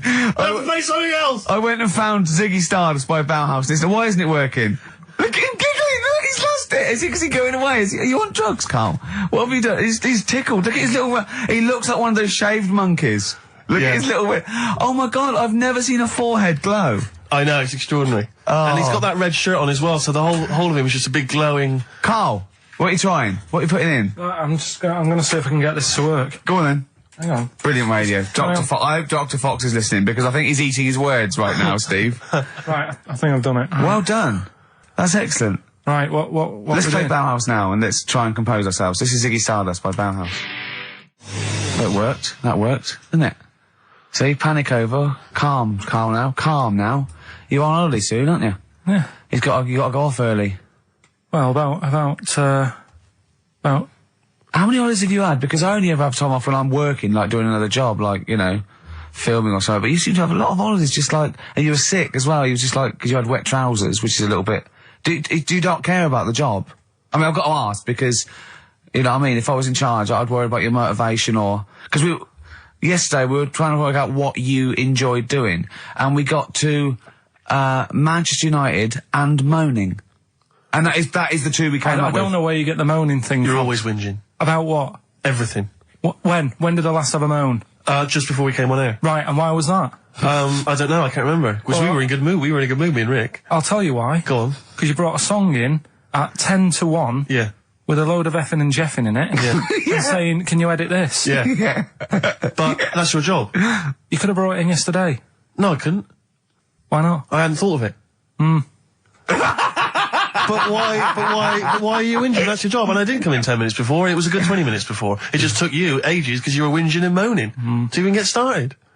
I'm not being dragged into this. You are always... I'm on my holiday now. Well, not yet. No, you're not on yet. You're still working. Well, that's what's funny. This isn't even work, right? And yet it should be. Compared to what I do in the week, this is a doddle. Well, it's because you're not putting any effort in, clearly. Where are you going anyway? Where are you heading? Cornwall. Yeah? What's happening down there? Well, there's a monkey world. You're excited about that? We go and see that. Probably go twice to that. Yeah. Whilst I'm down there. How long you went for? The whole week? Yeah. Yeah. So, This is with your parents, isn't it? yeah. Taking them out. Your father, what do you think your father will be up to? What's he going to be nicking on this holiday? Well, he's, Tin. There's a lot of tin in Cornwall. Since they've shut the mines. He's just called Suzanne, said they've got there, said it's a nice little place. Mm-hmm. There'll be no towels when you get there. So what are you do? What are you to do? Just gonna chill out and sort of like go to the pub and stuff? Yeah, like I say, I mean, all I've got planned is probably probably Tuesday and Thursday at Monkey World. What about Wednesday? What are you thinking of Wednesday? Just wandering around? Just sort of think about, you know... King Arthur and that. Where he was down there, wasn't he? I don't know, but I'll tell Where you are you going? something. What town? I don't know. I don't know where it is. Susan sorted it out. Yeah, she's sorted it out. I heard you on the phone to her saying, well, pack 'em. Pack 2 pairs. Poor woman. She's packing your bags for you. Yeah. Guess what? I lost 400 quid cash this week. Gambling? No, that's tragic.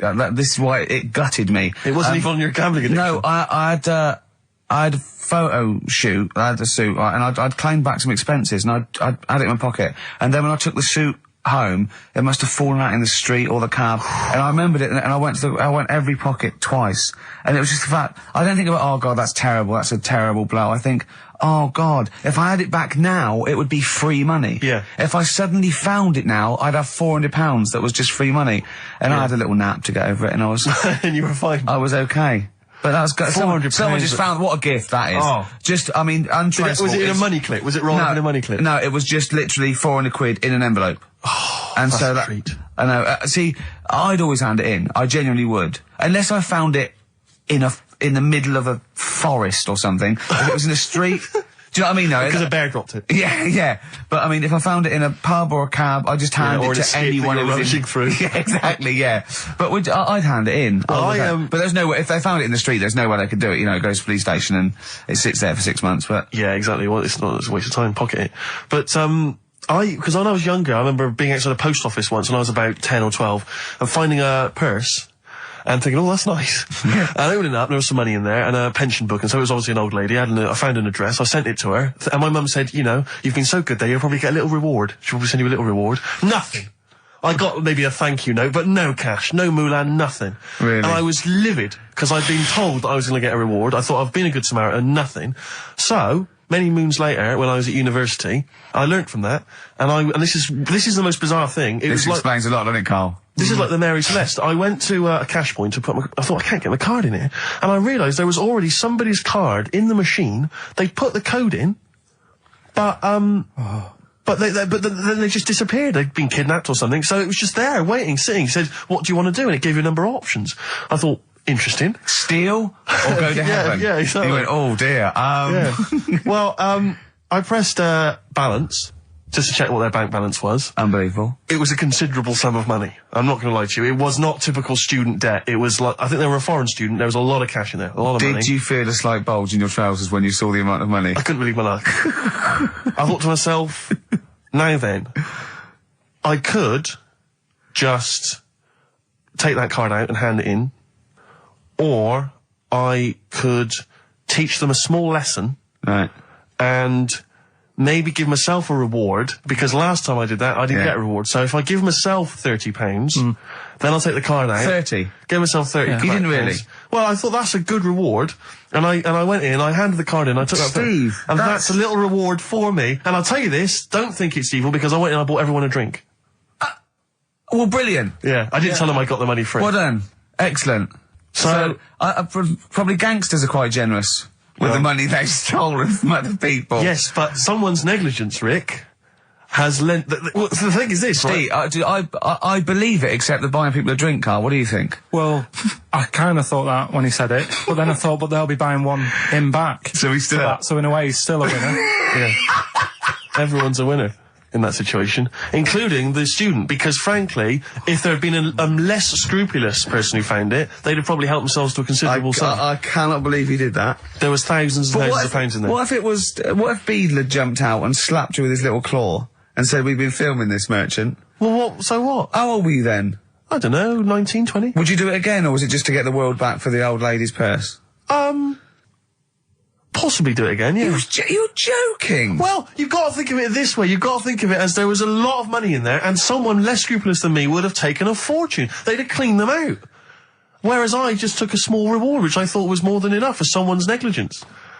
And I've returned the car. They've got the car back. Everything's fine. Think of someone else. I could have gone on a spending spree. I could have been buying stuff, all sorts. Yeah, but it wasn't yours at all. Yes, but they probably would have given me a reward. And because, you know, sometimes people forget or, you know, they don't give you a reward, I thought I should You had take to it go myself. at your dad for nicking a loaf of bread out of a phone box. Yeah, but that's because it's for old people, geriatrics and stuff. How do you know how old was your people who you were robbing from? It was on a student campus. Well. Wow. I think it was more. I thought it was excellent behaviour. I thought it was that's good, honourable incredible. behaviour. That's showing another side to him, isn't it? Talking of money, Steve, look at this, right? It's in the paper. A wife has had her beauty insured for £100,000 in case she grows ugly and her husband walks out. Nicole Jones, 26, of Chipping Sodbury, Gloucestershire, says £200 a year, pays £200 a year for a policy. She arranged it as a present for her husband Richard. Her beauty will be judged by a panel of builders. So, have they been selected beforehand, do you think? Do the insurance company know who they are? I assume they're complete strangers. So supposedly, like, in 30 years' time, he looks at her and goes, "Oh, you've lost your looks." She goes, "Well, have I?" Yeah. He goes, "Well, yeah." "Well, have I?" They're calling the panel. Some girls going, Yeah. "All right, get him out for that." Well, never mind that. It's yeah, she's lost it. Right, Well, 100 grand. well, 100 grand coming your way. They stand on some scaffolding. Yeah. She walks by. Yeah. And if they wolf whistle. That is amazing. Do you think they give her a quote first? Yeah, what if they say, "Actually, love, you've got nothing to lose. You're not oil painting anyway." Yeah. We can't come round and judge your beauty for at least I mean, that is just open to abuse, isn't it? £100,000. Because I remember, in Japan, they're mad on golf, right? And if you get a hole in one, you buy everyone, you throw a party. And it was costing them like thousands and thousands of pounds. So they were insuring themselves against getting a hole in one. And so miraculously, everyone was going, "I got a hole in one." "Did he?" "Yep." Yeah, yeah. Paying out insurance. I mean, they could be in that together, couldn't they? They're bizarre. not. I'm sure they're not. They're probably more honest than you two that would take 20 quid out of a cash point. But, you know. No, 30. 30. Yeah, 30. I like the wording, though. A wife. Yeah, a wife. The word wife. The word wife. I don't know why I just find it's just an odd word. Hello, this is my wife. Hello, the wife. Yeah, the wife. My wife. It just seems a word that you have to say if you're 60. You Yeah, go, I know. Have you met the wife? And even then, ironically, unless someone, you don't know exactly, "Are you married?" "Yeah, my wife is from," you know what I Yeah, mean? that makes sense, but it's still wife. People go, "Oh, better get back, I'm meeting the wife for dinner." But especially when you know them. I remember bumping into a friend of mine somewhere at a party, a couple that I knew, and I'd known both of them before they got married. In fact, I'd known her, I think, longer. And I said, "Where's so-and-so?" And he went, "Oh, the wife will be along in a minute." And it's just this notion that, but what, use her name. I know she is. I know her name. The wife. I used to call her by that. Why? It's like someone going, "You know I'm married. You know I'm married." It's like showing in the off. eyes of God, we are wed. Exactly. Yes, that makes me more of an adult than you. It's the ownership. Yeah, it's like going, "You know I'm a real man. I've got a wife, and here she is. She's my wife." I find there's the words that I find hard to say. In a shop, I could never ask for wet ones. Do you know what I mean? If I have to go and ask for wet ones, I won't bother. Or toilet duck. Another one I have a problem with, I never say, Snickers. Why? Dunno. I think it's I grew up with Marathon. Yeah. See, this is so pathetic, I still get embarrassed buying, toilet paper. Really? You know, if you go into like your 24-hour shop just around the corner, not a supermarket, big shop, but if you just go in there and you're just maybe buying some milk. Yeah. A chocolate bar. Because it's like they know what you're up to. No, but they know you're going to use it to, you know, when you're going to the lavatory at some point. It's too intimate. But you just go, "I know what you're thinking, I'll be using this after masturbation." Thus saving all embarrassment. He's paying for Father's Day, he's paying for the cottage that he's going away with his dad. Are you really, Carl? Yeah. Right, well, there's no way of us proving if that's true or not. Well, what do you mean? Well, you could be lying. But why would I do that? Well, because you want to show off. I didn't do it on air, you mentioned it. I don't want people to know how generous I am. Right. Just do it. Just get on with it. You know what I mean? Yeah. Like charity work and that. Yeah. Exactly.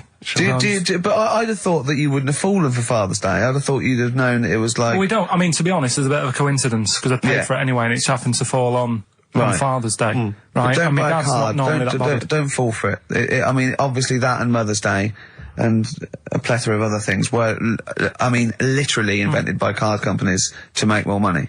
I know. Yeah. That's, I mean, my dad always says don't get him a card or anything. Because he hates it, with all these things that I'd like, you know, rip-off times, really, just ripping people off. Yeah. So it sounds a bit stingy, that. But fair enough. Well, no, I mean, he's right. Yeah. He's right, it's just, because fellas aren't bothered about getting cards anyway, are they? But the other thing that he noticed, you know, helping out the flower companies, the Princess Diana thing, when she... Oh, sorry. Yeah. Jesus. God. So when... Carl, what do you mean? What do you mean? That's what he said. He said, "Oh, I nearly swore then because I was. You surprise me all the time. No, I'm but just... that is incredible. Sorry, what? I don't understand. What are you talking about? All the flowers that were sort of sold that day. Right. Or for people to leave as a commemoration. Or yeah, they made a mint, didn't they? Who did? Flower companies. Right. So what are you saying? He was just saying, you know, makes you wonder. What? About what? Whether it was Interflora behind the hit. Oh. So it's a conspiracy. It's a conspiracy by the flower companies. I would love to see you and your dad just sitting at home watching a bit of Channel 5 when apes go mental, right? With your roast dinner. When's that on? And then talk like, well, yeah, you know, kill Diana, don't you? Flower company's son. Right, quite right, Dad, you're not wrong. What are you talking about?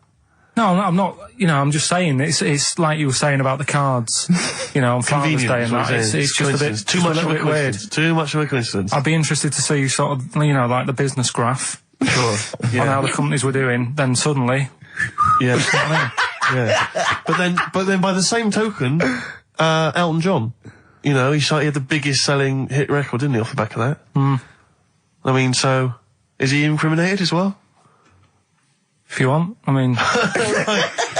It's a conspiracy theory you've not kind of analysed terribly closely. You've put it out there, and if people maybe who are investigating want to kind of add that into their inquiries, then they can. Yeah. Sure. But, no, that's all I'm saying. I'm just, you know... Because it's always the same thing, isn't it? Like, I was out shopping the other day, you know, treating Suzanne like I do. You know, I like spending money and that. Yeah. I was in WH Smith's. Yeah. Oh, classy. Was it a big birthday? Was it? Was it a 30th? No, I was getting a. Was it 2 biros for the price of 1? I was getting a card for my dad for Father's Day anyway, because I'm seeing him. Yeah. Big Toblerone. Yeah. There was a giant who is it who said Father's Day? They love a Toblerone. I've never understood Toblerone because the only time I see Toblerone is in airports, right, and minibars. That is what the small Toblerone is for the minibar in a hotel, 3-star upwards, and the big Toblerone. Well, the big Toblerone is a gift, isn't it? It can only be a gift. You wouldn't buy a big Toblerone for yourself. Yeah, a duty-free gift. The Toblerone. It's next to you know, Chanel No. 5 Toblerone and a bear. But who specifically would you be buying that Toblerone for? I don't know. Someone who's clearly never had it before and would think it was interesting novelty. Yeah. Well, this gift's interesting. I'll tell you what, though, Toblerone is brilliant.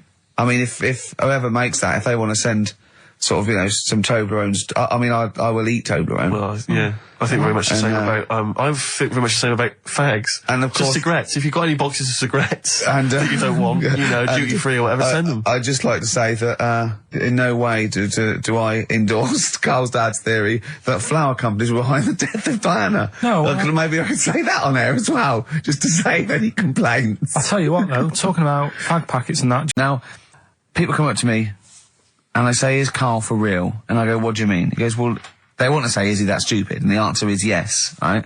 Some people think that he's putting on. Some people think that he's a character that we've invented, like we've got an actor in, like he's a Gareth Keenan or a Tim or something. And I go... That we've scripted. Exactly, yeah. No, he's absolutely real, aren't you, Carl? I go, where did he come from? Well... Just to tell the story, we came here and I was much too important to run the desk myself this time round, so they just gave us a tea boy. Steve came in with you, I remember that. Yeah, yeah. Why do you remember that? Well, Steve knows. I don't want to keep going over it, but it's just the way he looks. It's just Were you taken aback? a little bit. Yeah. Right. And he's just developed into my favourite thing. I also said that you get bored with, like, you know, battling tops or, you know, pets sometimes. I mean, I love my cat, but he's not as, you know, Colin. my cat. Yeah. Colin. Actually, Carl's away next week. Is he available to run the day? No, well, he's actually not as intelligent as Karl, and that's the truth. He's not, you know. Well, he's marginally. Yeah, and then in the week, he's like one of those little Tamagotchi toys, Karl, because I have to phone him every day and keep his interest up. Yeah. Like I'd give him an interesting fact. And I got a book out and I found out that I'd call Karl like that. And I thought this was a great fact, right? A 2-day-old gazelle can run faster than a racehorse. Right? I thought that was incredible. Sure. Okay. So I phoned him, I said, a 2-day-old gazelle can run faster than a racehorse. He went, what's it do after that? I went, what? He said, well, how fast can it run when it's adult? I went, well, even faster. He went, oh, I thought it could just do it then, but then it sort of lost it. I went, what are you talking about? I went, you know, that's incredible. A 2-day-old gazelle can run. He went, well, no, that's what they do. I went, what? He went, that's what they do, isn't it? I went, what do you mean? It's 2 days old. Right? He went, yeah, but a 1-day-old fly can fly. I'm 30 and I can't fly. It's not what I do. Right? And I went, right. He went, a jellyfish can hold its breath underwater for hours. I went, it doesn't hold its breath, does it? It hasn't got lungs. So he went, what? I know I had him. He went, what do you mean? I said, well, they don't breathe, do they? He went, what do they do? I went, well, they get oxygen directly from the water via osmosis straight into their cells. And it just went quiet. And I went, a 2-day-old gazelle? And he went, yeah. Do you know what I mean? He was just thinking about the jellyfish. Yeah. I know. He was looking up osmosis, and then he was thinking about the jellyfish. But I just think, I mean, if Bambi's anything to go by, this little gazelle spends a whole day trying to stand, and the next day it enters the derby. And you don't think amazing. You don't think that's incredible? Yeah. See, you know the sort of things I find incredible. Go on. Mirrors. Shiny objects. Kettles. Yeah. Oh, God. Well, listen, remember the time when I told you about the baby that had a baby? The baby that had a baby. The baby that had a baby? Yeah. It's happened again. No, it hasn't. Well, it didn't happen the first time. It was in the papers, I think, on Monday, in all the tabloids. So it's a twin where one has grown and the other one is still at a fetal level. No, it wasn't, though. It had grown. He was saying to his mum... Who was saying to his mum? The little kid who was 7 years old. And he kept saying... Yeah. He was pregnant. And he was pregnant? Yeah. I know. What do you mean? And he was saying to his mum, oh, God, I don't feel well. And, like, his belly was all swollen, and they thought he'd just been eating cake or whatever. And he was saying, I can feel something moving about, and they were like, stop messing about, there's nothing wrong with you. Eventually, I think he was in gym at school. In gym? What, Jim was pregnant with him? Oh, it was like a Russian doll. He was at school, right? Just about to do sit-ups or whatever they do at school, right? Yeah. And flew out across the room. Teacher goes, you're a bit fat. You look a bit pregnant. And so best to the doctors took him. Said, you're 7 years pregnant or something like that. What? What do you mean? What? Or something like that? You're 7 years pregnant. Or something like that. You say to the doctor, Carl, why don't you think about what you say before you say it? See the reaction I get. Now, the gazelle, I didn't get excited like that. 7 years pregnant.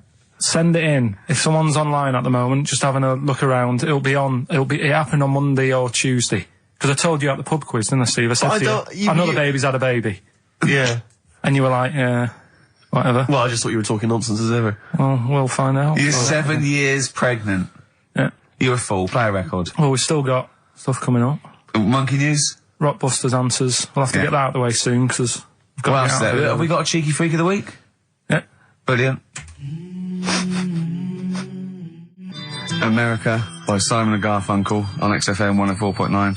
I'm Ricky Gervais, and I understand I'm about to read my words, Steve. Well, once again, there's always someone, and it looks like it's Mike Lamb who has come to Carl's rescue. Lambo's let me down then.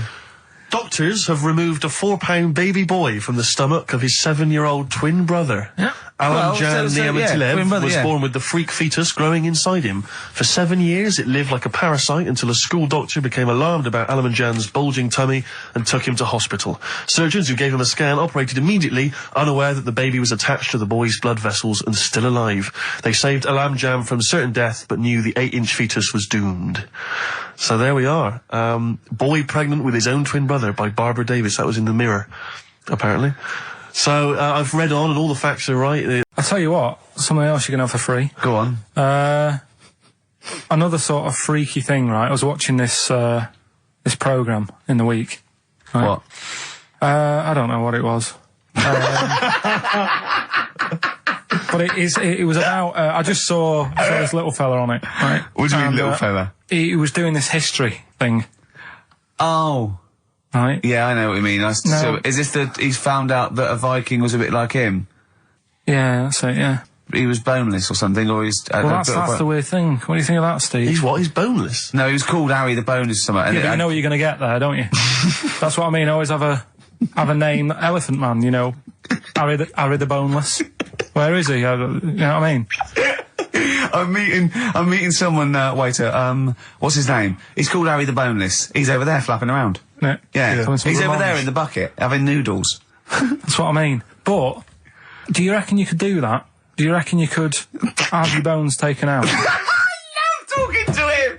He's brilliant, it's like talking to a 5-year-old. I was asking Suzanne when she was watching it, and she was like, ask me later. Yeah, brilliant. She wanted to know about, What did you said? You watching this programme about history, right? About Vikings. Something like that. You turned to your girlfriend and said, do you reckon you could have your bones taken out?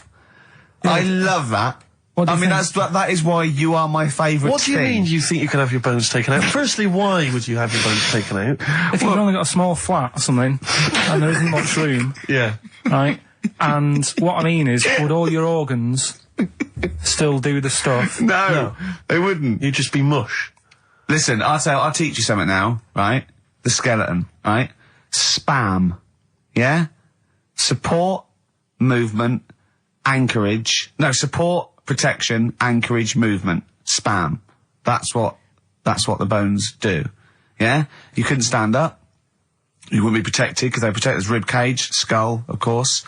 Anchorage, everything holds onto it. Every muscle is tethered to pull against something, like a crane, a pulley system, so you wouldn't be able to move at all. Do you know what I mean? So you'd be in a bucket. There'd be nothing, you'd die immediately, obviously. No, you can't have your bones taken out, Carl. I mean, why do you need to ask that question? Sorry, but Boneless Bob, or whatever his name was. Harry the Boneless. he presumably didn't have any bones. I mean, that's why he had that name, obviously. No, he did. No, I've had an email here from Graham, Old Kent Road. He just says, I had a dream about Carl last night. Can I sue? I've no idea what he looks like, apart from the boldness, and yet he turns up in the middle of my dream. I don't need this, it's harassment. Yeah. But people are having dreams about you now, Carl. You actually, it's like you're one of something that was created by the Brothers Grimm. I had a dream. You know when people used to have anxiety dreams, they had like an exam or something, like you suddenly go to school and you realised, oh my God, you didn't have, your trousers on, or, I had an anxiety dream. I assume we started off in anxiety dream about The Office, about filming The Office, and we had to film in HMV, but someone hadn't cleared it, and so we had to find an R price. And I went, oh, okay, that'll do. And as I was walking there, right, I didn't have any shoes on, which is like an anxiety dream, but I looked down and I went, so what? Yeah. So I'm so lazy now, I think even anxiety dreams don't kick into me. I'm not sure that's true. I think that's just a memory. I wouldn't be at all surprised if you, turned up with the film in The Office. Yeah, with no shoes. We don't need shoes. When we were originally doing the pilot for the very first series, obviously Ricky's the main character, he's in it all the time. It's obviously important, it's our big chance to get something made for TV, it's going to launch our careers. And, I turn up on the Monday, he's twisted his ankle. He has to be wheeled around in a wheelchair, because he went out jogging, stepped on a tin can in the street, and fell over. Who left that there? Like a 40-year-old man with brittle bone disease, he just twisted his ankle and he was out of action. It was pathetic. Yeah, that was the pilot. Absolutely pathetic. But I still turned up, Carl. That's the sort of trooper I am. Well, yeah, but you moaned the whole week. Wait. Well, I didn't have to go around in a wheelchair, did I? Yeah. It's not pleasant, but in a weird way, it taught me all the problems. Do you have anxiety dreams, Carl? Do you ever lie awake worrying about stuff? Because because I have a lot going on in my head. Yeah. I don't have. That, What do you do? Rent it out to people? Is it two monkeys swinging in a tie at the moment? Yeah. I just don't have that many dreams. No. I love that. I love the fact you don't have that many dreams. Well, you haven't had a decent night's sleep since you were 14, according to you. 12. Really? Yeah, so I know what you meant. I know what you mean though now, when sometimes you're so tired, because I'd forgotten that. You're so tired and you think, well, I'm so glad I don't have to go out tonight. I'm going to go and just lay on the couch and then go to bed. Yeah. Have you had one, Steve? Have you? Anxiety dreams, I do have them periodically, yeah. It used to be a lot of, things like running to get to school in time, but, suddenly your feet are running in treacle and you can hear the school bell and you I can't haven't had get them for there, years. I just haven't had an anxiety dream for years and years and years. Don't know. I just don't care. No, you just genuinely don't care about anything. This is the problem. You've just got to a point now where nothing bothers you, really. It's like you're just too lazy and disinterested in anything. This show, your career, my career, Carl. No, I never give up on Carl. So, Carl, so this little Harry the Boneless, what was your point? Was that really your point? You wondered if you could live without bones? Yeah, I saw the little fella on this programme. And The presenter? Yeah, and he was a small fella and he was talking about Harry the Boneless. And I thought, that's interesting little bit of science stuff. Yeah. Yeah. Well, yeah, that's about it on him, really.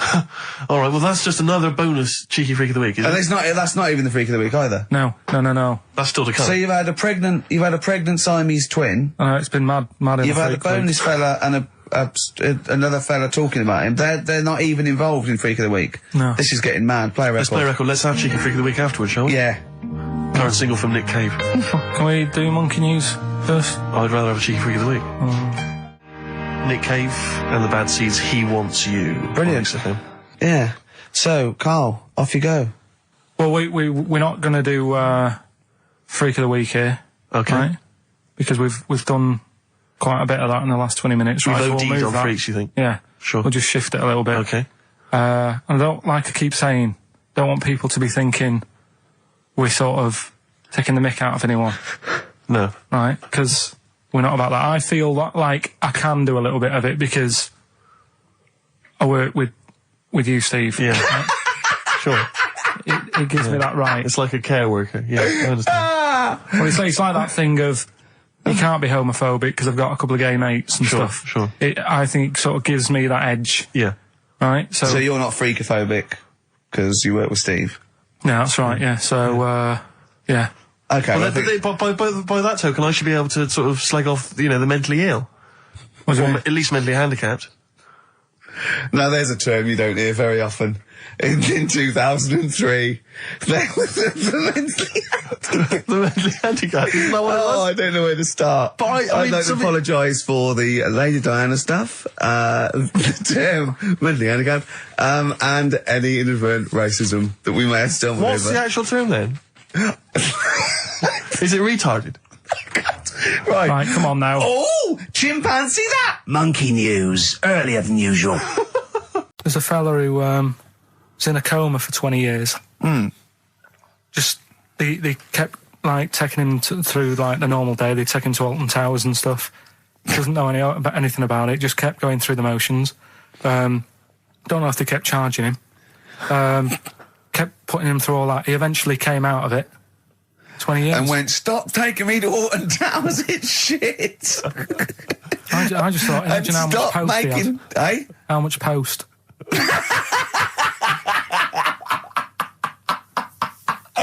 Oh, Did you read about that guy in the paper, Carl? He, sorry, on the internet. He in about, I think it was about 1984, 85, he had a terrible car accident. But this must be it. He went into a coma. This must be what he's talking about. Well, they didn't take him to Alton Towers. Of course they didn't. But you've got to try and decipher the truth from the conjecture, from the thing that I mean, don't forget, Carl realises that he's had a dream. He talks to Susanna, goes, that was good, wasn't it, last night we were in the plane? She goes, no, it's a dream. He goes, oh yeah, where's my cornflakes?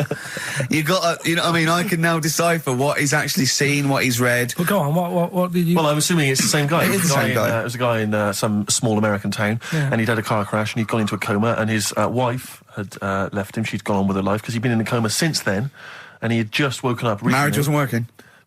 Marriage wasn't working. He just wasn't paying enough attention. She was pregnant at the time, and so now his daughter is basically the same age as he was when he went into the coma. And he's just started coming around. He's just started making jokes. They said, how do you feel? He said horny, which I thought was quite witty for a man who'd been in a coma for however many years. But anyway, yeah, so he's slowly trying to rebuild what life he can. That's what do you make of that, though? Because the thing is that he's missed. Imagine what he's missed, Carl. Imagine the music that he's missed. The Live TV Aid. programs, Missed Live Aid. Live Aid. He missed Phil Collins playing in 2 continents in one day. Frankly, I'd be devastated if I discovered that. Missed Bros. Yeah. Yeah, so he doesn't. So he put on ripped jeans and they go passe. They just have to send him a series of those I Love 1986 programs with Kate Thornton filling him in on what he's missed. Exactly. Peter Kay reminding him of space operas. Yeah, he remembers those. Talking rubbish. Yeah. So extraordinary though, isn't it, Carl, to think? No, obviously. So had he aged much? Because he hadn't had any problems or anything. No worries. Well, he probably wouldn't have. Physiologically, he probably wouldn't have the wear and tear of a 43-year-old man because he wouldn't have had sun, he wouldn't have had sort of nicotine, beer. Unless they were just feeding that to him. Anyway, still, yeah. So you'd feel groggy though, wouldn't you? Yeah, you might feel a bit groggy. Yeah. Well, he's not fully back to normal. I mean, there's some kind of residual brain damage. Yeah. But nevertheless, he can form sentences. He's got no real memory, so he can't remember a lot of things. It was just when I saw Carl, have you been in an accident?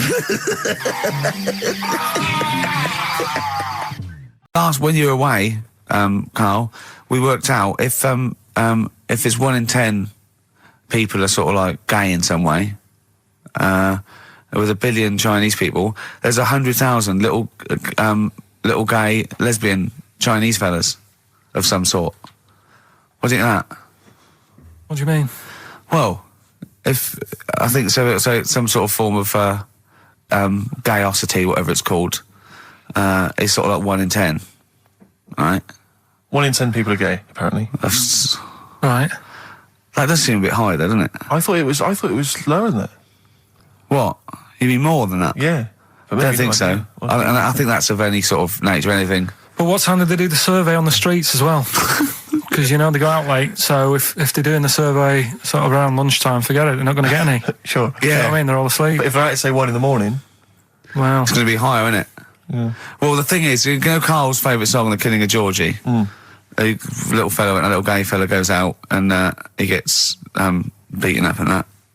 Carl went, yeah, but would it have happened if he'd have been going out at a decent time? True. But clearly in the lyric, it says, Georgie left the theatre before the final curtain fell. Yeah. Now, theatre's finished about 10:30. Yeah. So even giving him half hour, I reckon it was only about 11 o'clock.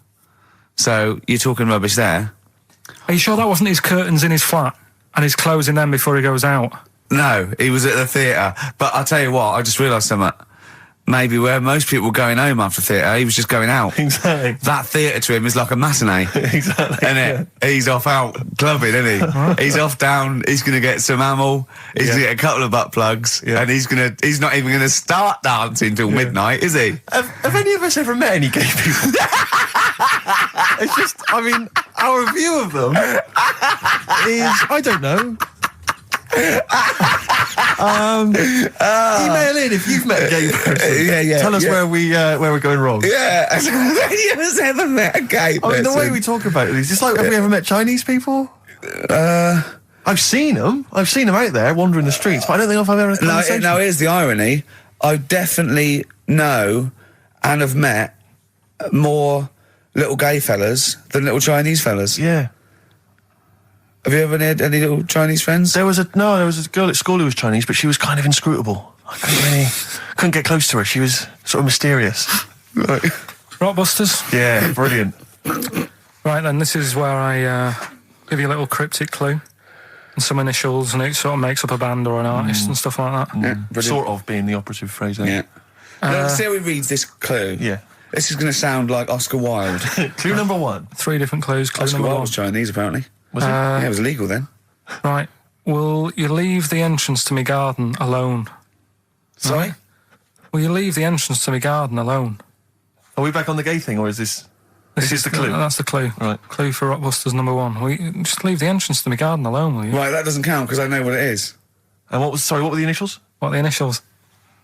GG. Correct. Yeah, right, but you've got to pronounce the artist correctly. I'll pronounce the artist, because I know what it is. Don't ruin it. No, but when the answer comes, I'll pronounce the artist. Right, can we just focus, please, on the quiz? Go. What was the clue again? Give it again. Will you leave the entrance to my garden alone? Stop messing with it, right? GG. Okay. Right? Next. Doesn't count. Next. Incorrect. Don't phone, but you can send a message on my mobile if you want, right? That's T. It's another little easy one. And the last one, we were sharing out the mail sheet. Right, that doesn't count either. Can we just fuck? I know what that is. I know what that is. I don't care. We'll come to that later. Yeah.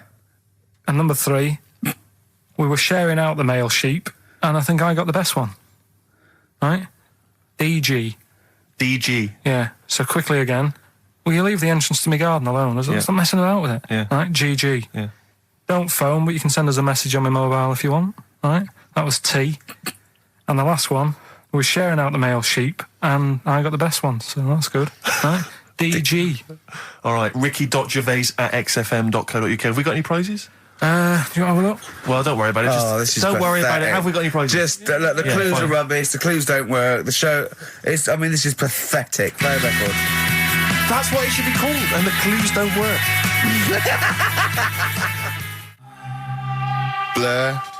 Out of time on XFM. Well, we're not out of time. We've still got an hour left, boys. Hey! Luckily. Brilliant. A lot of emails, obviously, about the Chinese. People as fascinated as we are.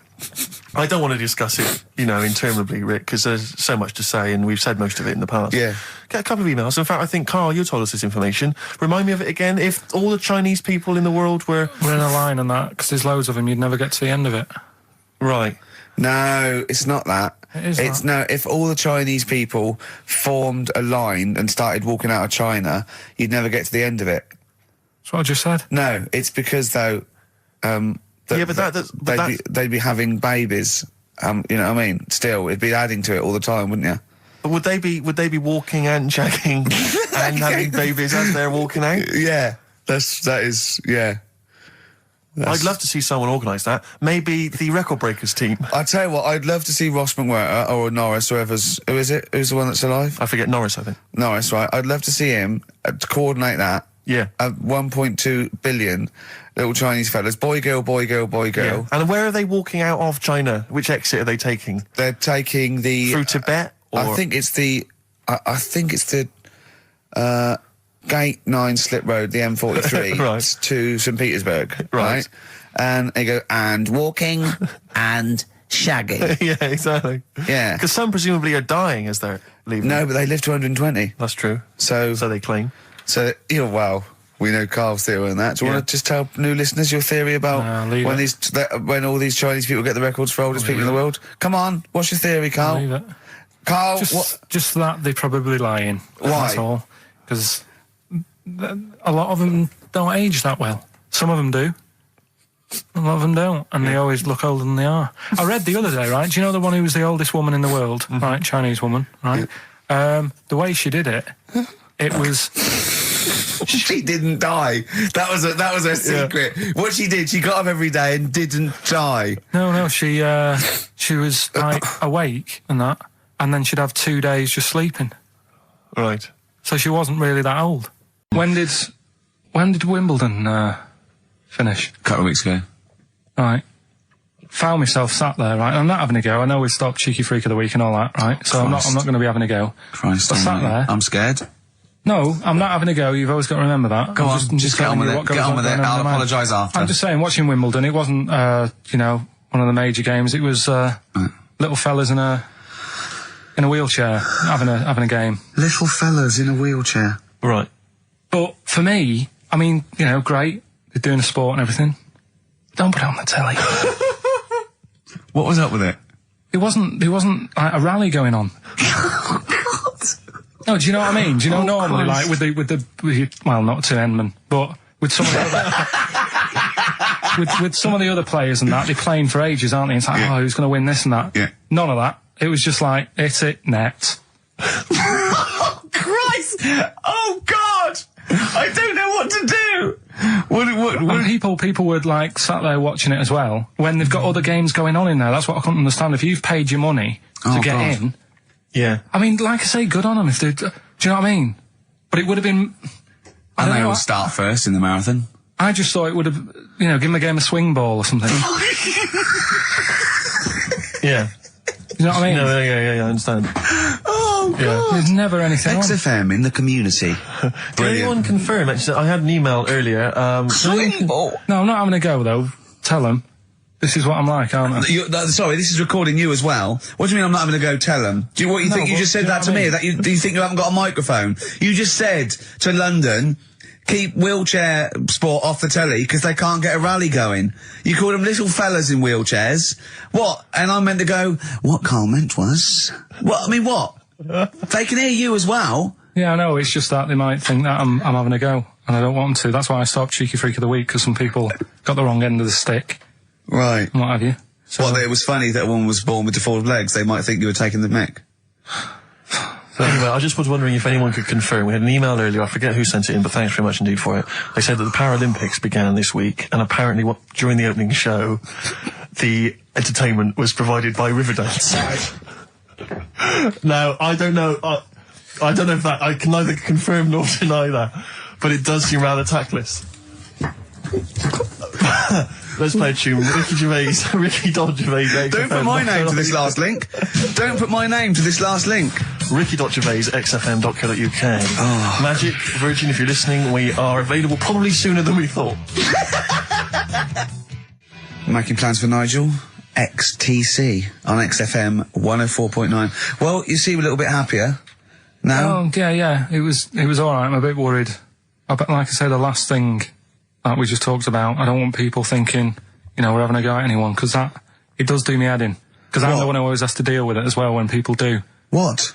You know, we're just having a chat about tennis and stuff. Yeah, the little fellas in the wheelchair, as you put it. Yeah, what are you worried about? Just that they think we're having a go and that, because sometimes I do have to take calls and deal with it, all this stuff, right? You don't see that. You don't see the hassle I have to go through. No, but I don't often say things where I'm likely to get a complaint from someone. But I'm just saying it wasn't meant to be taken badly, do you know what I mean? You're allowed to say you thought that the quality of tennis, because they were confined to a wheelchair, was poorer than, say, Sampras versus Agassi. I don't think that's in question. It wasn't as good a game of tennis. That's what all you were saying. You weren't saying they shouldn't play or... Wreck the grass. Which leads us nicely into... Knob news. Oh, it's the welcome return of Knob News. Right, okay, it's very much like the news at 10, this, isn't it? I do a bong, or in this case a schlong, and he gives me the headlines, the knob news of the day. Where have you collected all this knob news? Was there a lot of knob news this week? It was mental this week. The amount of stuff. The way it works, you give us the bong, I'll give you the headline, okay. Steve decides which stories we're going to talk about. And now on XFM, knob news. Schlong. Man grows knob on his arm. Schlong. Man gets doctors to make him a second knob. Schlong. Turkish prisoners made hole in cell wall to produce third inmate. Schlong. Doctors accidentally remove man's testicles. So, well, can I straight away go for the accidental removal of the testicles? Well, it's happened before, hasn't it? We've talked about that before. Well, how did what did he go in for a tonsillitis? What are they called? Tonsillectomy. And he went in the wrong way. What are you talking about? How can they accidentally remove his testicles? It says he didn't look at his folder, and the doctor said to the fella, "Oh, we've removed your testicles and we wanted to take out your prostate gland." So that's what happened. There's the story. This is what I mean. That's why I don't like going to the doctors. It happens, doesn't it? Because all these sort of it's when they say things like, "Oh, it's just we do loads of these operations." That's when they're not concentrating. Brilliant. Do you know what I mean? When they say it's procedure, that's like having a boring job that you do every day when you're not going to be concentrating. I prefer them to go, "This is a tricky one, this." I know what you mean. I sort of do know what you mean. People, you watch TV programmes about, like, you know, removing someone's second head or whatever, and there's like the best surgeons from all over the world. It's televised. They can't make a mistake. They can't go, "We took his legs off by mistake." Whereas the fella who's having a prostate, it's like, "Oh, do you want to do it? I'm sick of doing that." And they're probably doing a crossword whilst they're at it. Of course they are. I've seen that actually in operating theatres. They're doing a crossword. That's what I mean. Yeah. There's a fella who was in a coma for 20 years. Just they kept like taking him through like the normal day. They take him to Alton Towers and stuff. Doesn't know anything about it. Just kept going through the motions. Don't know if they kept charging him. Kept putting him through all that. He eventually came out of it. 20 years. And went, stop taking me to Alton Towers, it's shit. I just thought, imagine how much post he had. Eh? How much post?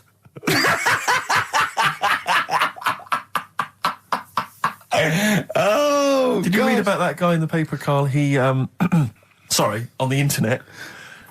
He in about, I think it was about 1984, 85, he had a terrible car accident. But this must be it. He went into a coma. This must be what he's talking about. Well, they didn't take him to Alton Towers. Of course they didn't.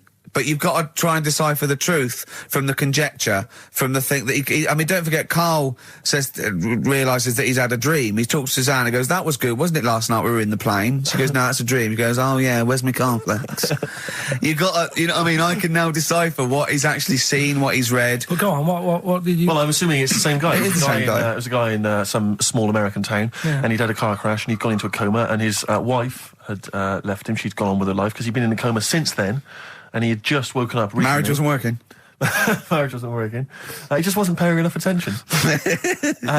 She was pregnant at the time, and so now his daughter is basically the same age as he was when he went into the coma.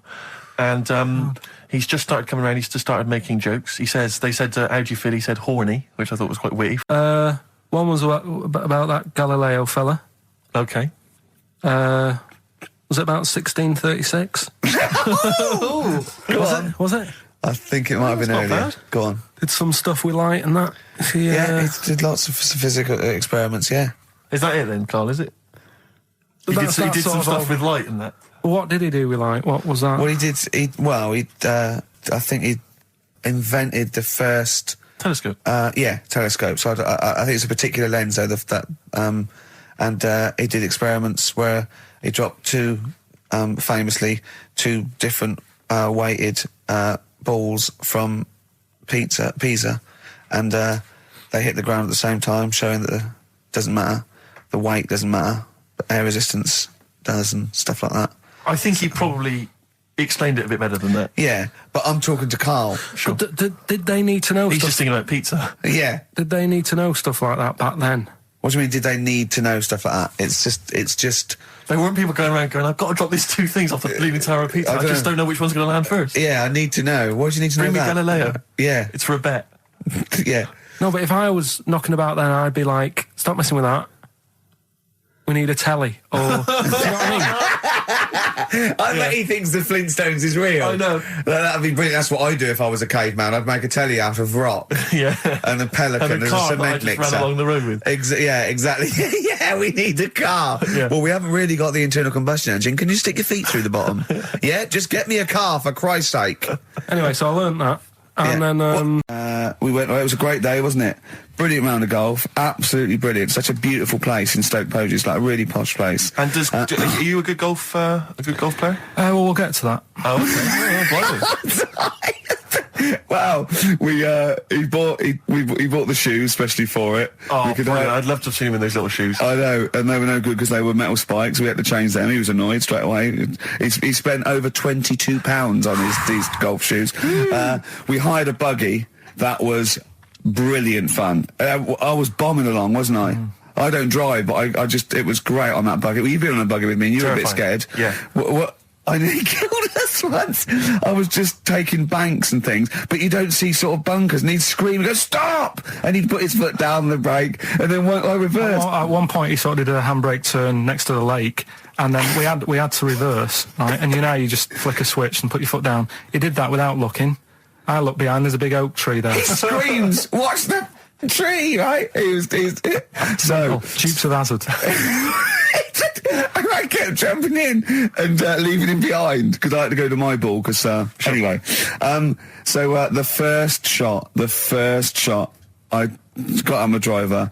I honestly did one of the best shots I've ever done. It went straight down. It was great. I thought, phew, got away with that because it's always the first one because it's a clubhouse and you want to look good. Yeah. So He tees up, and I've been saying, buy some balls. He just got 6 balls. I was going, what if you lose me? I won't lose 6 balls, right? He tees up, right? Whacks it. It goes miles, like right angles, straight into these the woods, right? He turns around, he goes, go and buy some more balls. So I'm laughing, because it's like impolite to laugh, but he broke the ice for me, and I was falling around, and then his second shot, I go, you know you're off a 3 now. If you take another shot, he went, oh, right. So it's his third shot, he puts the ball down. He hits the ground before it and misses the ball altogether. And I was on my back, wasn't I?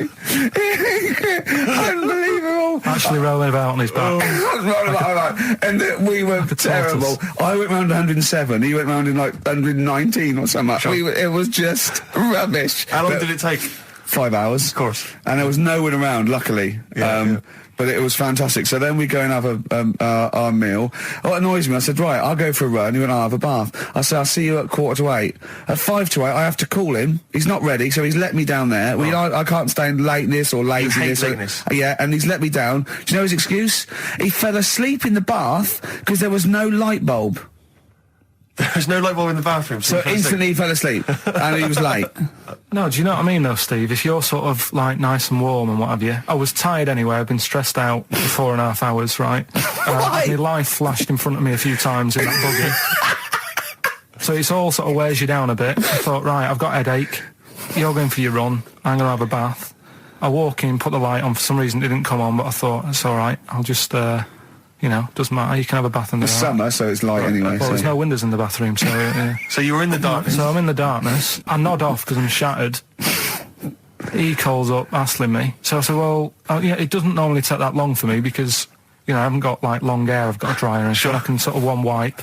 Yeah. He's already 10 minutes late, though, when I called. Well, 10 minutes. 10 minutes. Lateness is lateness. Next. It doesn't matter. Dinner wasn't until 20:15, so we had, like, another 20 minutes anyway. So it doesn't really matter. Yeah, but we said 1:45. So he's calling up, hurry up. So I said, yeah, all right. So I get out and try and, like, me tackle and what have you. Calls back again 30 seconds later. No, I don't, I don't like that. You're not going to do that, no. Give it a wipe. 30 seconds later, come on. So I end up going downstairs to the meal area. Naked. With a wet shirt on and wet socks. I've got headache as it is. Meant to be a relaxing weekend. So is there what's the best bit about the holiday? Come on, pretend you're Judith Chalmers. I have been doing. I would have done all. I would have said that. Don't bother. Right. I mean, the hotel was good. Yeah? That was all right. What was that like? It's all right. Just, clean. That's all you want, isn't it? See, that's not quite what Judith Chalmers does. She doesn't go, what's the hotel like? All right, yeah, clean, isn't it? All right. Well, what was it like? What was it? 3-star, 4-star? Did it have a swimming pool? What was the room like? Yeah, had a swimming pool and that. Yeah? Yeah, it's good. I think it was one of the better ones on the island. Okay. Nightlife? Wasn't really. And there was a bar, there was some bands playing. Yeah. Not very good. Food got a bit boring. Yeah. It was always the same food every night, but they sort of themed it and made out as if it was different. So, like, on Mexican night, it'd be chicken with a nacho on it. Right. And Chinese night, sort of chicken with a little prawn cracker on it and stuff. Sure. But that got a bit boring. That's me just turning on my phone, because I want to read to you a text that I got from Karl. I think you sort of sum up the holiday in this text, don't you? Do you remember it? I can't remember. Let's have a look. Let's have a little look. Instantly, what did Suzanne, your girlfriend, make of it? Similar view to you? That they should fill in the holes? Yeah, it's just that thing, you see, I went on a coach trip, right? And you go and see the volcanoes. Like I say, there's 36 of them. Yeah. Which, how many do you need? And when we're on the coach going round all these volcanoes, the fella on the front's going and look out your left window at the moment, and there's a volcano. And if you quickly look out at the right-hand side there, there's another one. Right. And on the left, he's just like, all right, we've seen it. Sure. Do you know what I mean? Yeah.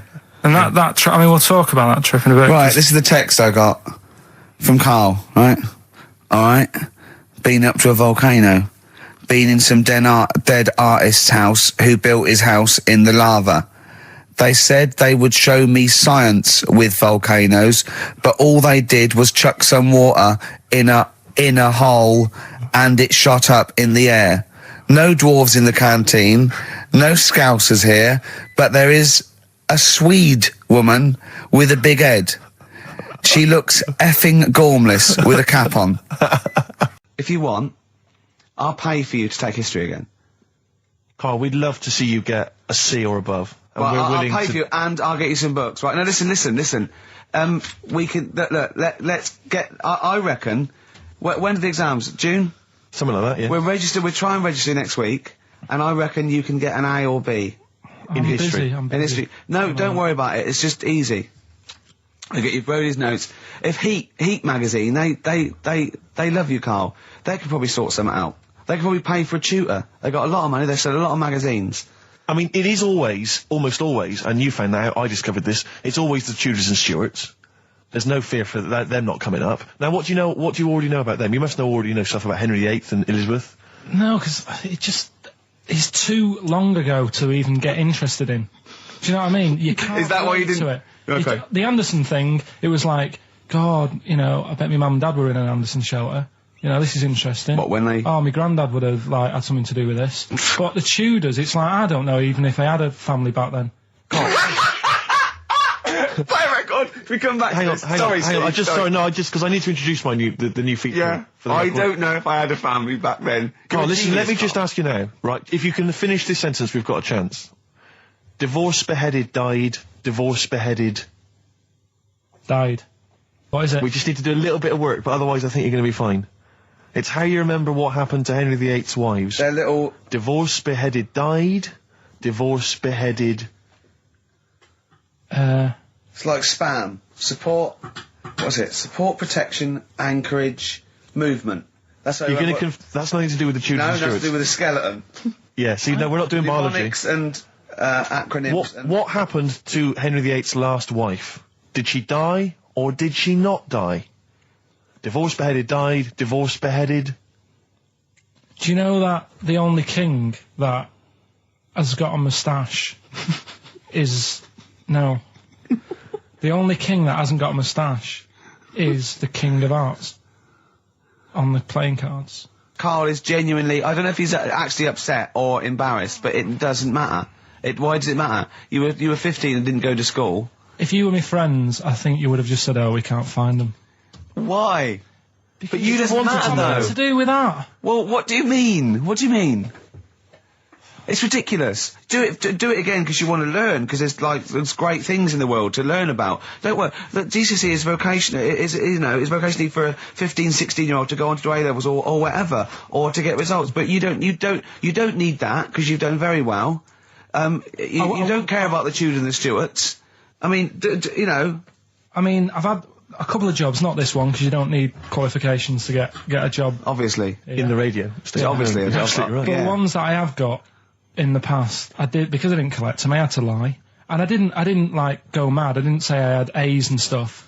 But I didn't put history down because I didn't even know I did it. So it's a bonus. I kind of treated myself to like a D and a couple of C's and that, so it's like, well, he's not. I love the fact that Carl even then was honourable. It's like, I'll at least put down the ones I think I took and lie, but the ones I didn't take, I won't lie about. Yeah, and don't give yourself a B. If they're going to find out you lied, give yourself a B Well, next it time, could Carl. backfire, couldn't it? I mean, my brother's a bit mental and he used to do things like go for jobs and say, oh yeah, I've done this before. Like being a mechanic, and he's never even picked up a spanner. And yet, he'd have the confidence to go and try and fix cars. Well, I'm not that daft, but God, and he. Who do you blame for this? That's just an easy way out. I have to blame myself. No? Yeah. What was the Well- teacher like? Well, there's loads of different ones. I didn't like... I mean, the history teacher, it is my own fault, because with her, she's a bit mental. And I used to kind of stop the lesson by saying, oh, miss, tell us about your fireplace you've got that is made from a gravestone. Because that's what That she would had. stop any English teacher in their No, 'cause- tracks. and she loved telling you about it. So Yeah. it was like, oh, I learned brilliant. that from a So teacher, that's why I yeah. didn't know about divorce, head loss, and all that. Yeah. Dandruff legs. Because- Horse, head loss, dandruff legs. But remember now, divorced, beheaded, died. Divorced, beheaded, survived. That's all you got to remember. Have you seen these posters around with me and Steve on it, right? It's embarrassing, right? We were mucking around at a photo session, and XFM wanted to do some posters. We couldn't be bothered to do them again, so we let him have this one.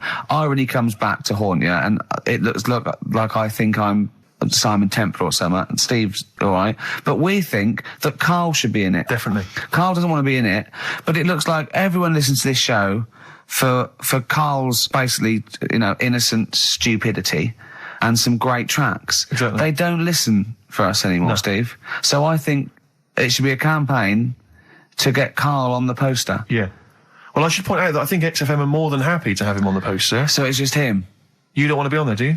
There's no need for me to be on it. Of course there is. Why not? I get so many emails here as I'm sat during the show reading them. So many emails saying, what does Karl look like? Well, I want pictures of Karl. If they go to xfm.co.uk/Ricky, we've got those film bits on there, those video mock-ups where I'm part of it. You can sort of... That's not enough, Karl. People want to see your face. You're part of the show. You're an intrinsic part of the show. Yeah, we'll get you on the poster. Why? It'll be too much on a poster. They can only take in so much. What do you mean? They can only take in so much? Yeah, it's good with 2 people. No. It's enough. So what do groups do then? Well, they haven't... It's like Ringo Starr is being left off the cover of Sgt. Pepper. Yeah.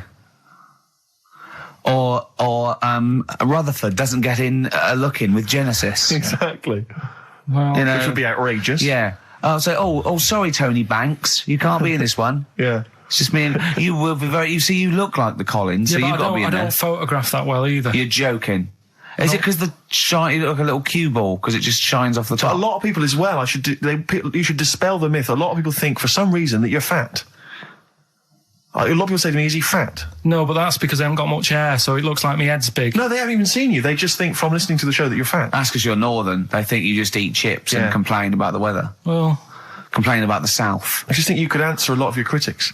But then you see what I don't like about this world. A lot of people judge people on the way they look. Yeah. Oh, like you do. If only more people thought like that, Steve. But Karl, you judge people on the way they look. Yeah, I know. That's what I mean. But I couldn't with me, could I? Because I don't know what I look like. What?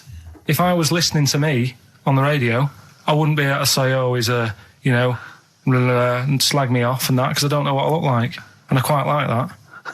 Do you know what I mean? I lost. I don't know what Absolutely you're talking lost. Just believe me, right? I'm right on this one. It's best if you leave it. Well, we're not going to leave it. We're going to get you on the poster. Yeah. I mainly have to see myself on videotape this morning. I showed him.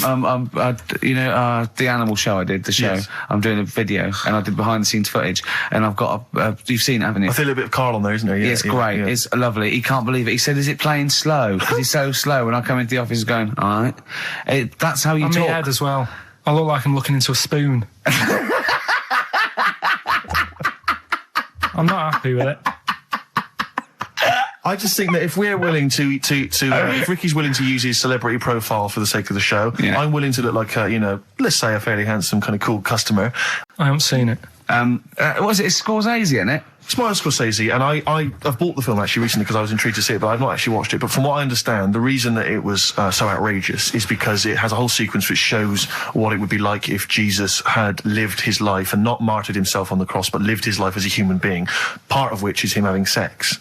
And so I think that was chiefly what the outrage was, that it was showing this godly man to be, as human as he was supposedly, because he's supposed to be human as well. So that's the reason. That was the reason that there was complaints there. I don't know. I haven't seen the film. Well, I can't say. You see him, do you?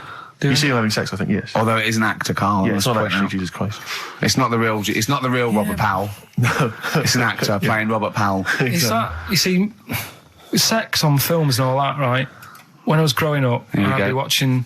No, I'm just saying an example of this, really, right? When I was growing up as a kid, and I'd be, watching films with my dad, right? He'd really be enjoying a film, right? And then a sex scene would happen. Right. And he'd go... On film? Or just behind you? Yeah. In the film, a sex scene would happen. Your brother up to his old tricks again. And he'd get up and go make a cup of tea. Right? Right. Typhoon? That he'd stolen from some sort of telephone box? And, even recently, he thinks it ruins a film. Do you know what I mean? Because there's no need for it to happen, is there? Really? Yes. Why? Sometimes it's warranted. If the film itself is there's some films it isn't though. Some films it isn't. Some films it's arbitrary. I think the films that him and his dad watched together on Channel 5. Yeah. Probably not. Is it only on Channel 5 in your house? But let's put it. Yeah, if you're watching, I don't know, a late night Friday night, from 1983. Yeah, Illegal Briefs. A beautiful lawyer has to defend a man who may be a killer. She falls in love with him, but does she know the real man? Oh dear. You know what I mean, though. Lest you forget, of course, that I... Love Heat. With the bloke that is now in... Go on. You know, of course, that I, according to the Internet Movie Database, I once appeared in one of those films, in the film Killer Image, a Canadian film, I believe, from 1989. According to that computer... It's all wrong, isn't it? It's all wrong. It's all wrong. Of course it is, yeah. Apparently, I was in that, and I played the role of Kirk. Was it a porn thing? No. I think it's just an erotic thriller. Oh, right. That I suppose it You is. only had a very small part, though, didn't you? Indeed. Yeah. But no, do you know what I mean? Sometimes you don't need to go that far. Say, like in this Jesus program, right? Film. What's it called? The Last Temptation of You Christ. just like talking. You know what? What's his name? Is it Ralph in The Simpsons? Yes. I drawed a kitty cat. It's like talking to that. Yeah. No, but right, this temptation thing, right? Do you know, often we don't get that many complaints on this show. We don't get very many complaints. And I think that's either because there's no listeners, or B, it's because most people agree with Carl. And that terrifies me. Or they let him off because it's like, you know, you can plead insanity, you can go mental and kill a few people, where they go, oh, he's a bit bad. No, but was it because, like, they're saying that he was having it away? Or is it because you saw it? What got the complaints? The complaint was the very suggestion that Christ it was a blasphemous thing, not the fact that you saw an actor's knob. So what about if they just cut it down a bit and you like saw the little stable door closing? It wasn't the baby Jesus having sex. It was the grown man. The stable door shutting. No, but do you know what the they do? nativity scene. Oh, that is brilliant. That is then- The wise men saying, I can't believe we brought myrrh, we should have brought condoms. It's like that, yeah. There's 2 for 1 offering, Boots. Yeah, I don't know what we were thinking. It was frankincense. It's just that it's always awful. Should we isn't it? apologise now to the Christian church as well? Yeah. So Sorry, we- the little Chinese fellas, little Welsh fellas, and the little Christian fellas. We haven't said anything wrong. No. It's like, you see, when I was growing up... Stable door. I love the idea that in Carl's world, he was born in a stable, just thought, well, I love this place. Yeah. I'm just going to stay here the rest of my days. This is good here. Oh, brilliant. But when I was watching telly with my mum and dad, I mean, it still happens now, right? My dad will sort of go, oh, ruined. Good film ruined, right? Yeah. If some sex scene happens. But why doesn't he But just what are we ignore talking it? about sex scene? Are we talking about a kissing, or are we talking about penetration and looking at the camera? Going, just- are you enjoying this, Pilkingtons? What are we talking about? What is sort of extreme levels are we talking about? Right, last time I was down there, right? Yeah. What was it? Meet Joe Black. Meet Joe Black. Meet Joe Black is a terrible film. Yeah. Right? There was good film, and then you know it's going to happen because like the music comes in. Brad Pitt's keeping quiet. A woman's eyeing him up. Sure. So my mum, I love that. my mum's worked it out already, and she's going. Anything on the other side, love? She knows. She She knows it's something's. So you can be enjoying a film and you can be an hour and 10 in, and then some spidey senses of one of them can go, should we turn it over? And the other one goes, yeah, all right. Are you sure it's not them protecting you from scenes of sex? So that what they're thinking is, what if Carl gets the idea to have sex? Yeah. That could lead to procreation. We don't want any more like him. Yeah. We've got to end the line here. You sure it's not the doctor? Keep calling out going, you are keeping away from exactly. women, aren't you? He must never find out. Are you how sure it's they're not done. embarrassed because they're watching a sex scene with their son? It happens every time, right? There's 2 things that my mum does, right? It's that if there's sex scene on the telly, she'll go, anything on the other side, love?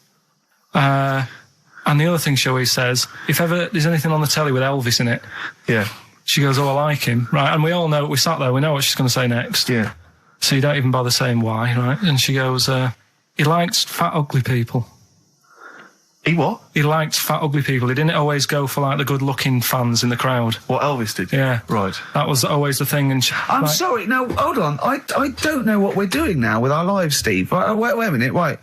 So your mum says 2 things, right? She either says... Is there anything else on the other side? Or, I like Elvis. There's a pause because you know what she's going to say next. She says, he liked fat, ugly people. How often does this occur? Well, because they've got, like, Sky, there's a lot of those channels on. They're like the music channels. So Elvis always comes on. There's either an Elvis film, there's, like, a classic hit by him on... And she'll go, I like Elvis, he likes fat, ugly people. And what do you mean he liked fat, ugly people? Is she a fat, ugly person? Because there's that special Vegas show, isn't he, where he's dancing about, right? And he's got loads of scarves around his neck. Towels. Yeah. And, like, he always hands them down to the fat, ugly ones. Right. And I always say it's because they're the fat, they've got a sweaty face because they can't, you know what I mean? I don't know what world they they live in. I don't know how we've got onto this subject. What sort of world are you guys when you're watching his face? And what do you mean fat, ugly ones? You mean they're in the front, they're sweating a lot because they're a bit chubby? So she thinks, you know, is giving them a towel because it's But like, he's really going, wipe your face, you're putting me off, you fat cow. Stop sweating near me. There's another one. What? So, hairy Chinese kids. Yeah. Jesus. We haven't slagged off hairy Chinese kids. We slagged off Chinese. We didn't slag anyone off. We just said they really haven't got a town as such, and they wear shoes. What do we say? Yeah, little wooden shoes. And what I just don't know how we got onto Elvis and big fat ugly women. I don't know I don't know how we sidestepped from the Last Temptation of Christ. Did you see that fat Girls and Feeders Go program? on a minute. Monkey news. Yeah, monkey news. So, monkey news. Right, if you're a new listener, this is where we do a bit of monkey news.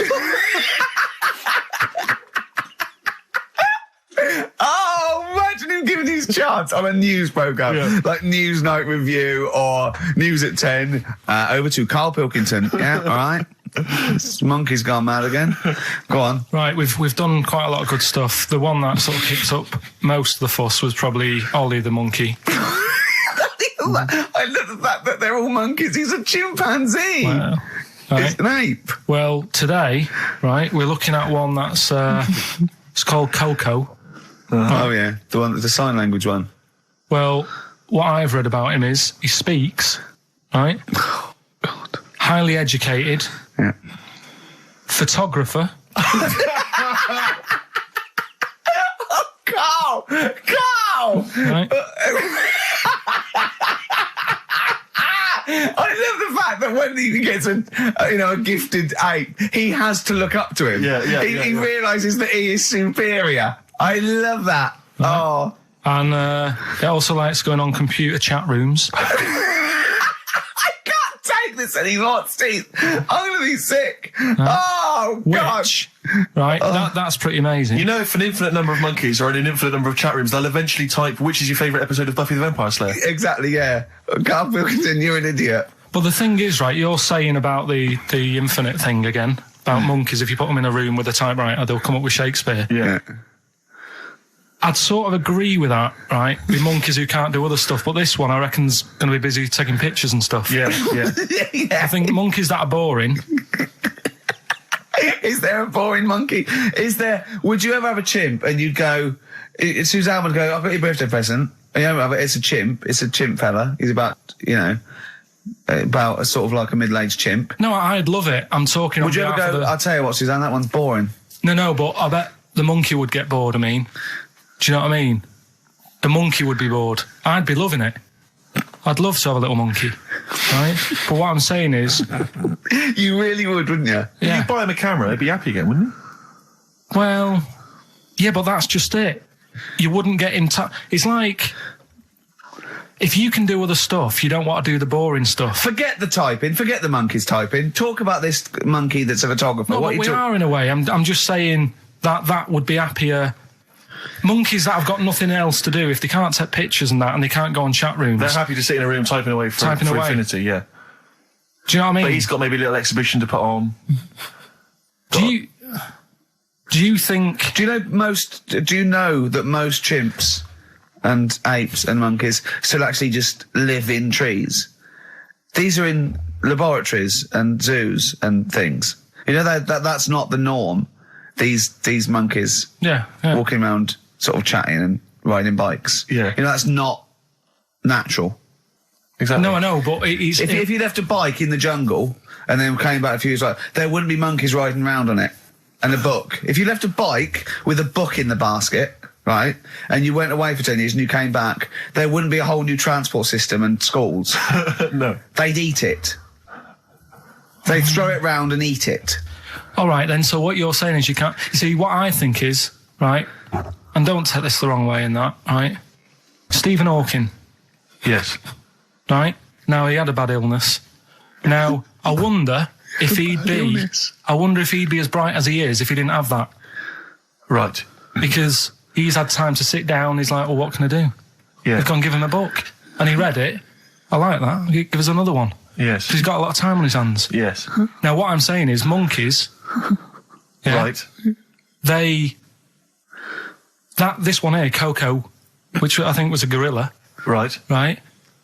that wouldn't have been happy on a little keyboard, just doing that all day, because it'd be going, well, I could be out taking pictures. Sure. Play a record! Yeah. Do you know what I mean? Play a record! Yeah. Done. You're an idiot! There it was. There's the catchphrase. Once more. He is! He's an idiot! Sure. Right, we've done that. Monkey news. Right, straight. Let's hit them dead. Let's go straight with cheap as chimps, Carl.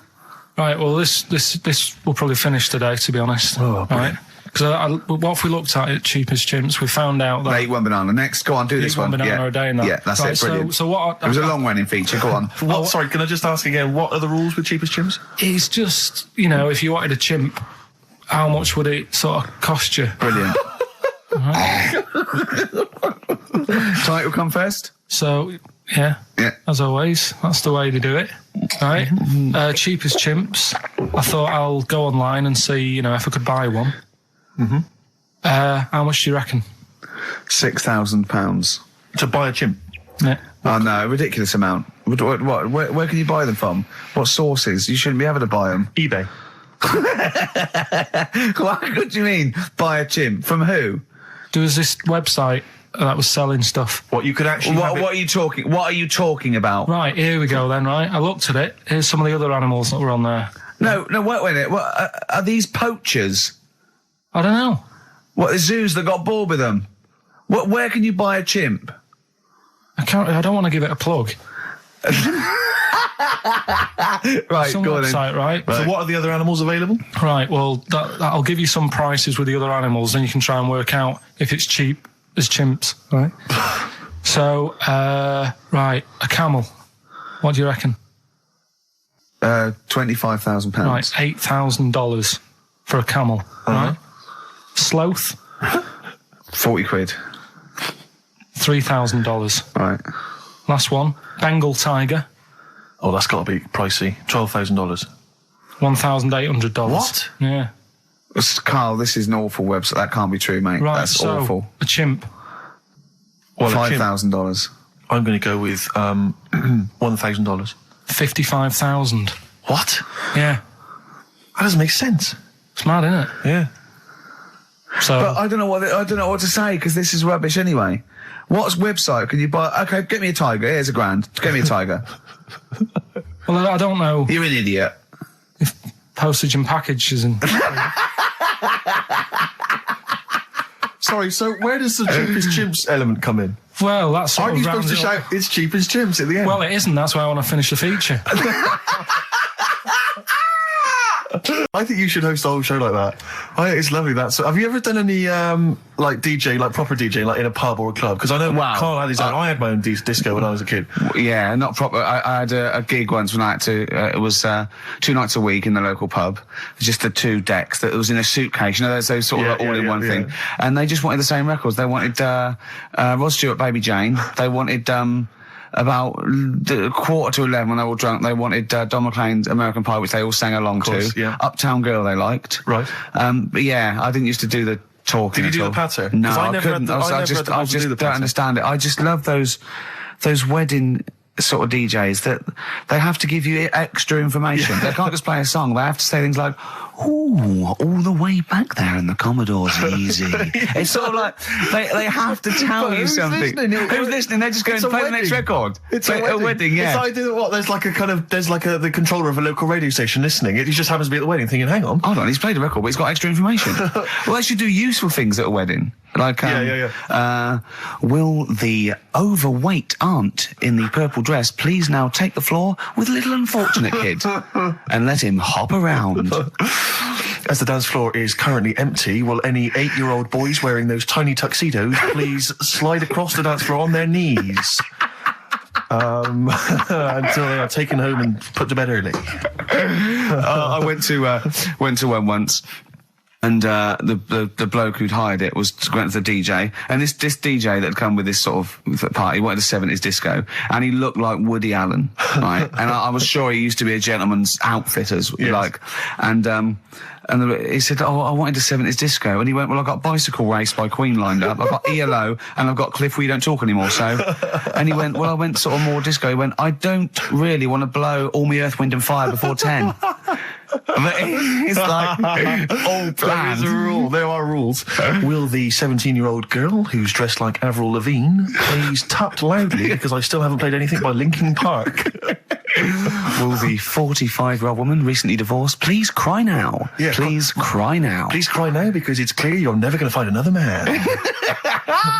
Because you used to be a DJ, didn't you? Because there is a sort of rule. Definitely, I remember there was like, what I learned was that there are certain tunes you just do not play early on. Oh, What a Night, for instance. Dun, dun, dun, yeah. People, you never play that before like 11. You want that last hour before they've got to go home to be non-stop dancing. When would you pop on Dancing Queen? Interesting, thanks for that. Is there a buffet being served? Yes. Yeah, well, definitely post-buffet. I remember there was great days. I was reminded this recently by ITV's Reborn in the USA. There was a great time where you could come out of the buffet or any kind of speech with a bit of Gina G.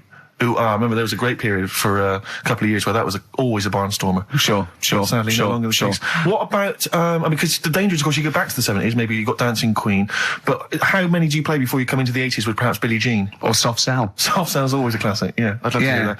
And, because there's always controversy now, as to whether Love Shack is overplayed. I know that's a big discussion now. I've never liked it. I just like, will any 35-year-old men please now dance ironically to Bombastic in the vain hope that someone would actually find them attractive? What did Love you... Shack, oh no, never liked Come it. on, Eileen? I never, yeah, alright. I just never liked any records that with a hint of novelty about them. They are popular though, they're floor fillers. I hate them. You haven't done DJing, have you? Exactly. What do you mean? Singing on the other side of your face. Have you? Yeah. Have you? Yeah. Not you didn't popular. play Dexter's Midnight Runners? Probably. Yeah. Yeah, I mean, I didn't plan it out that much when I did it. It was like, I knew I had the tights and cigars to give away. Yeah. Which he At the stole raffle. from his parents' bedroom beforehand. Yeah. Why were you giving away stuff at a disco anyway? Why weren't you just playing records? Because people liked it, didn't they? If it wasn't... It hasn't changed. We're doing this. We talk rubbish, we play records, and we give away crap that we found. Yeah. It hasn't changed, has it? And, so I had some good times. I mean, for people who haven't been listening all the time, it was called Pilky's Making Music. Yeah, It was like Pilkington, and my mate was called something Making, and the music is what we played, right? And I had some cards made, had some nice blue glossy cards made, but they were quite expensive. Yeah. So I used to hand them out, and then they'd say cheers for that, and say, no, write it down, write the number down, I want that back. Yeah.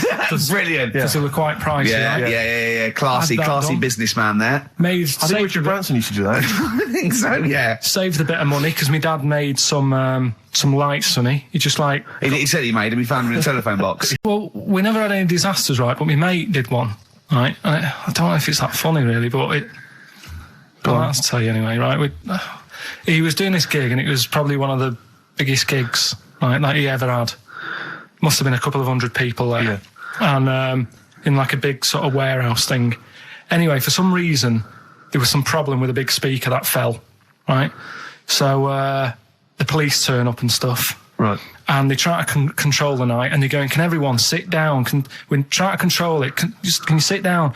So anyway, you get a few like little groups of people sitting down on the floor, and people were still stood up, and the police were saying, look, you know, we're going to cancel this whole night if you don't all sit down. And more people are sort of sitting down. It's going on for about 20 odd minutes, right? Will you please sit down? And it gets to this point when there's just one lad stood up in the middle. And he's going, look, you're ruining it for everyone. Will you sit down? And it goes quiet for a bit, and someone's muttering something. And he goes, the lad standing up has got calipers on his legs. Can we have a round of applause for the kid? Who said that? It was this lad who was doing the DJ. He was the DJ. So, like, they kept the police and everything were saying, well, you sit down, you're ruining it for everyone else. Dear. You know, the quick way to sort that out would have been to play James. Yeah. Are you sure? We haven't done Cheeky Freak of the Week. That's a new feature, isn't it? That's a new feature. Cheeky Freak of the Week. Let's do Cheeky Freak of the Week. What is the cheekiest freak of the week? I'm just going to apologise now. I've just had freaks, sorry to freaks. Okay, right, go ahead. Well, I say it's a new feature, but we've sort of touched on it in the past with... We always talk about freaks. Hairy Chinese Kid. Yeah. We've had the Pillow Man. Yeah. Oh, you called a draft excluder? Just make a note of that, would you, Rick, on the list? People without arms and legs. But at least, you see, the Pillow Man, what do you picture? Because I was saying to Ricky in the week, right, I'm a great fan of the Elephant Man. That's his favourite freak. Of the all the Man. freaks, that's it. Do you know why he said? He said because you get what you pay for. When someone says the Elephant Man, you get what it says on the tin. Right. You know you're going to get it. Yeah. Do you imagine, Steve, if you had a mate and you said, where are you going? He said, I'm going to go see my mate. And you go, which mate? And he said, the Elephant Man. Yeah. Straight away, you haven't even met him, but you know what he's going to look like. Yes. Right? That's what I like about that. Hairy Chinese kid. Yeah, you know what you're going to get. Pillow Man. Yeah. Not so good. What does that mean? It could be one of those big fat things on that show, couldn't it? A big pillow, like a... Yeah.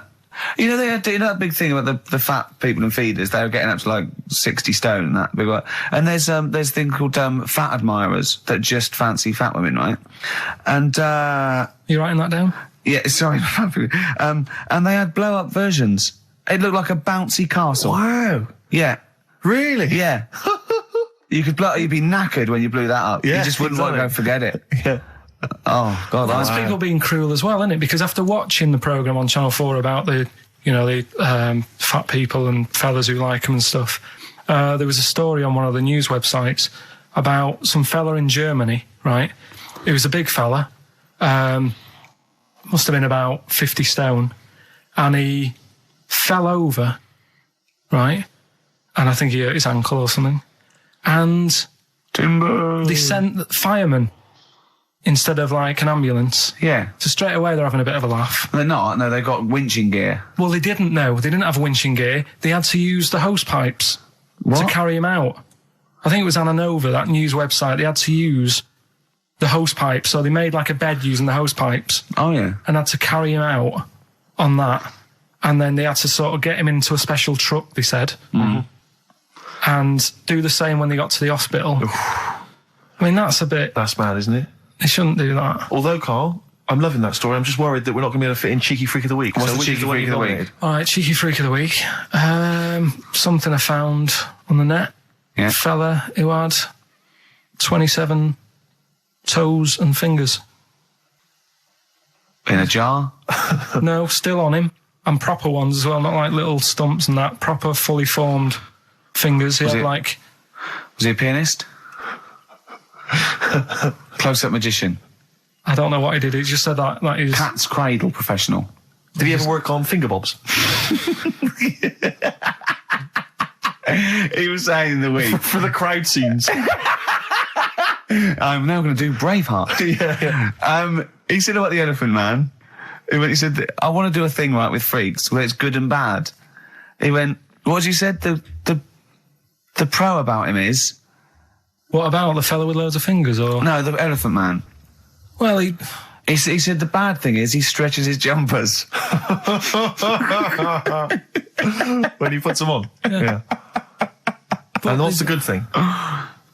Sort of, he never gets up and goes, oh, my hair's a bit of a mess today. No. He's always having another bad face day. I'd like to complain about this head and shoulders. Are you taking the piss? Yeah. Oh, dear. So that's freaky. Didn't you see an elephant woman in Manchester? Yeah, leave that. What do you mean, leave it? No, because it is sad. I know it's sad, but I mean, I don't know what my next sentence is. No, people always That think, should be the end. I don't need to say anymore. People will know what she looks like. It's a good name for her.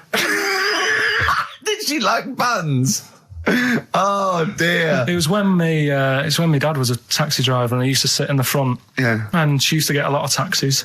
Yeah. And he only charged you half price, didn't he? He was a good guy. well, the bad thing is as well with people like that, you don't want to offend them because they never forget.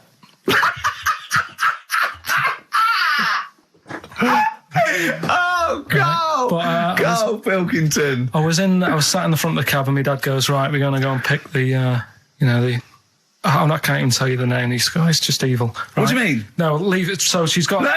No, Carl, please. tell me what he said. No. You've already stitched him up his Stephen things from Little Welsh I don't fellas. care. Right, what did he call her? Steve, back No! this. I really Carl, don't want to be to... fair, our opinion of him is already pretty low. Look, tell me what he said. No, it's not. I'm scared of what my dad gets. It's the person who's got the She's thing not wrong. listening, is she? Well, her headphones wouldn't fit on her head. Tell me what he called her. I don't want to. Tell me what he called her, Carl. I'm getting angry, man. Tell me what he called her. No, I'll leave that. Honestly, Tell me what he... It doesn't matter. Tell me what he called her. Carl, just... I'm going to go... Seriously, I want to know what he called him. Right, you're not going to stop this show We're not doing the next show until you tell me what he called her. What did your father call the elephant head woman? Tell me. Spudhead. How old were you? I don't know, about 9. So did you expect to see a potato with a dress? He did sort of, again, it's a good name. Do you know what I mean? I had an idea of what it was going to be about, and he said, do you want to stay in the car, take you home, because you can't... Spudhead, you got lovely eyes. Can't. Come on, man. Comfort and Sound by Feeder on XFM 104.9. I'm Ricky Gervais. With me, Stephen Merchant. Hello there. But no Karl Pilkington. No He's Karl. in Lanzarote. Lanzarote, But as we we have speak. got a very, very special stand-in. It's Camfield. Say hello. I'm so excited to be here. It's Yeah. been, the things I've learned in the last 10 minutes before we've even gone on air. Like, you Yeah. don't have a theme tune. I don't have a That's theme no. tune. I don't wear headphones. Exactly. Ian wears headphones with a preamp. He's got 3 midgets just brought in his backline. Yeah. Right. They're called Dog, Mongo, and Blitzkrieg. Look, Blitzkrieg is up there. They're eating a banana. Yeah. He is the king of rock, the new king of rock, Well, a lot of people- the prince. He's the prince of rock. Obviously, Vance is the king of rock. But we'll be doing that. We're working out who. Over this. And by the way, Camfield, I don't want the Ian Camfield that does XFM and going, and this fast approaching 123. Here's Ash. I want the Camfield that goes, I snorted ants with Lemmy. Okay, so we want the real Camfield. All right. I bought in Metal Christmas. Is that all right? That's my only request from this show, that we do play Paul Di'Anno's version of Santa Claus is Coming to Town. The rest of it's over to you. Yeah, we're going to play some Christmas tunes. We're going to play some, our favourite hits of the year. But mainly, this is the rock programme. This is the rock programme. What worries me, Rick, is there's a lot of people who listen to our show and they're not regular XFM listeners. They just kind of crawl They're out not of their regular morphine people. stupid on a Saturday afternoon, put the show on. So Yeah. they might not be familiar with Well, Ian's Ian work. Camfield is a young man. He's been in... He's about 14. He's been in radio... It's weird, he's 14, but he's been in radio for 15 and a half years. Yeah, extraordinary. He was weaned on the milk of a Vance. Yeah. Right? And he's going to be the new rock god, aren't you? Well, I'm trying. Yeah. No DJ Camfield. Just go, yeah. Right? And over the 2 hours, I want to work out the 4 pillars of rock, right? I want 4 names, 4 pillars of rock, right? Huge rock pillars. And then I want the king who stands astride them like the archangel of metal. So we'll be asking Ian, every few minutes we're asking, right, who's your first pillar of rock? And then, keeping the one that stands astride them. Okay? And how many do we need? Well, we need 5 names then, don't we? The 4 pillars of rock and who stands astride them. Right, okay. Like the Overlord with these Axe Attack albums. Yeah. Yeah. This is Oasis. Christmas. A lot of people ask me, Camfield, I'm sure you can you've probably got experiences of your own that you might want to talk about, but people ask me what Ricky's like in real life. And I don't want to get grotesque. It's Christmas, people are listening, people are eating sandwiches, but he has a flatulence problem. I don't know if you're aware of this. It is... It's not a problem. Right. Well, it is for us. Yeah. You may not. Yeah. I think the problem with Ricky is Ricky hates to miss out on anything. He's terrified that there's going to be something going on that he's missing out on, a conversation, a joke, someone falling over, And so he daren't spend any time in the lavatory because it's too any period of time he spends in there, he could be missing out on some fun. So he kind of tries to get his lavatory, occupying time down to a minimum, an absolute minimum. Plenty of pissing. There's loads of that, but none of the other activity. Really, I mean, you keep that. Really, it's like you're in, you're out, and sometimes I don't think you've done the full job, Rick. Yeah. And today, I tell you this, my eyes were bleeding. It's intense. It's just a word of warning because the kitchen at XFM is out of bounds now. No one's going in there until the new year. A to J in the library. A to J in the record library. I'll tell you this, I don't know if Tony Blackburn's in the building. His wig will fall off. But seriously, not that he wears a wig. He doesn't wear a wig. But if he's going down now, maybe he wants to play some Beach Boys. I mean, seriously, forget I'm a celebrity, get me out of here. Forget you might have survived in the jungle, Tony. But you get down there, mate. Tony, would you rather eat a plate of maggots or go and get Beach Boys? Exactly. Saying A to J. Oh, pot pickers. Exactly. Jesus Christ. It is absolutely extraordinary down there. Oh, so I'll just be warned. But it's Christmas. Yeah. It's Christmas. Why would Blackburn be listening to this? I don't know. He's probably doing a bit of Christmas shopping. Sure. And he's out and about with probably got his little, personal stereo on. Yeah. And he goes, I'll listen to the boys at XFM. Exactly. And Camfield, what do you think of it so far? Yeah. Yeah? Yeah. It's not Vance, is it? Okay, who is secured as one of the pillars of rock? Lemmy. Of course he is. Never changes his boots. 2 pairs of trousers. 3 shirts. Really? Yeah. And he just alternates them, does he? Yeah, so he yeah, might yeah. have the same pair of trousers for 2 weeks, but the different shirt. Is it true his rider is a bottle of Jack Daniels and 40 Marlboro? No, it's like one of those 100 packs. No. Yeah. One of the 100 packs of Marlboro, and he like keeps them stuck in his boots, which don't change. Actually, I think I'm right in saying like that one of the like 2 left boots as well, because one of them did break. So and he had 2 pairs, but he's now only got 1. But he's got the Lemmy, that is Lemmy then. Lemmy is one of the Pillars of Rock. What would Phil Lynott get anywhere near this? Yeah, he would have done. Let's play some Lizzie then. Ian, what? I know you're keen to know this, Rick. What are your thoughts on XFM? What, you get there, let's get behind the facade of Canfield. What do you think about this? Because we used to have, some conversations, You've been with XFM since the beginning, haven't you? Oh, I've been here forever, yeah. It's all right, isn't it? I mean, it's not quite magic. Well, no, a few things are. Got me eyes on the big 105.4, obviously, eventually. What, magic? Yeah. Now, do you think you want to do like a rock programme on something like Virgin or Radio 1 eventually? Nah, I don't think so. No? No. What do you want to do then? What do you want to do? I want to start playing stuff like the Eagles and Steely Dan and Bruce Hornsby in the Range, truth be known. But you'd have to go quite mainstream. In your bedroom? What? But on what sort of platform though? Because the good thing about those is they are really popular. They are. I mean, I think the Eagles' Greatest Hits is the biggest selling album of all time now. It's overtaken Thriller. Yeah. So I mean, those. What are you saying? Iron Maiden aren't popular? Like what I play now? Are actually popular, but they've got a very Slipknot, tight fan Fear base. Factory. I mean, Iron Maiden can go to #1 with just their fans buying it and then slip away again, can't they? Yeah. But everyone sort of likes the Eagles, don't they? Yeah. I mean, I think still.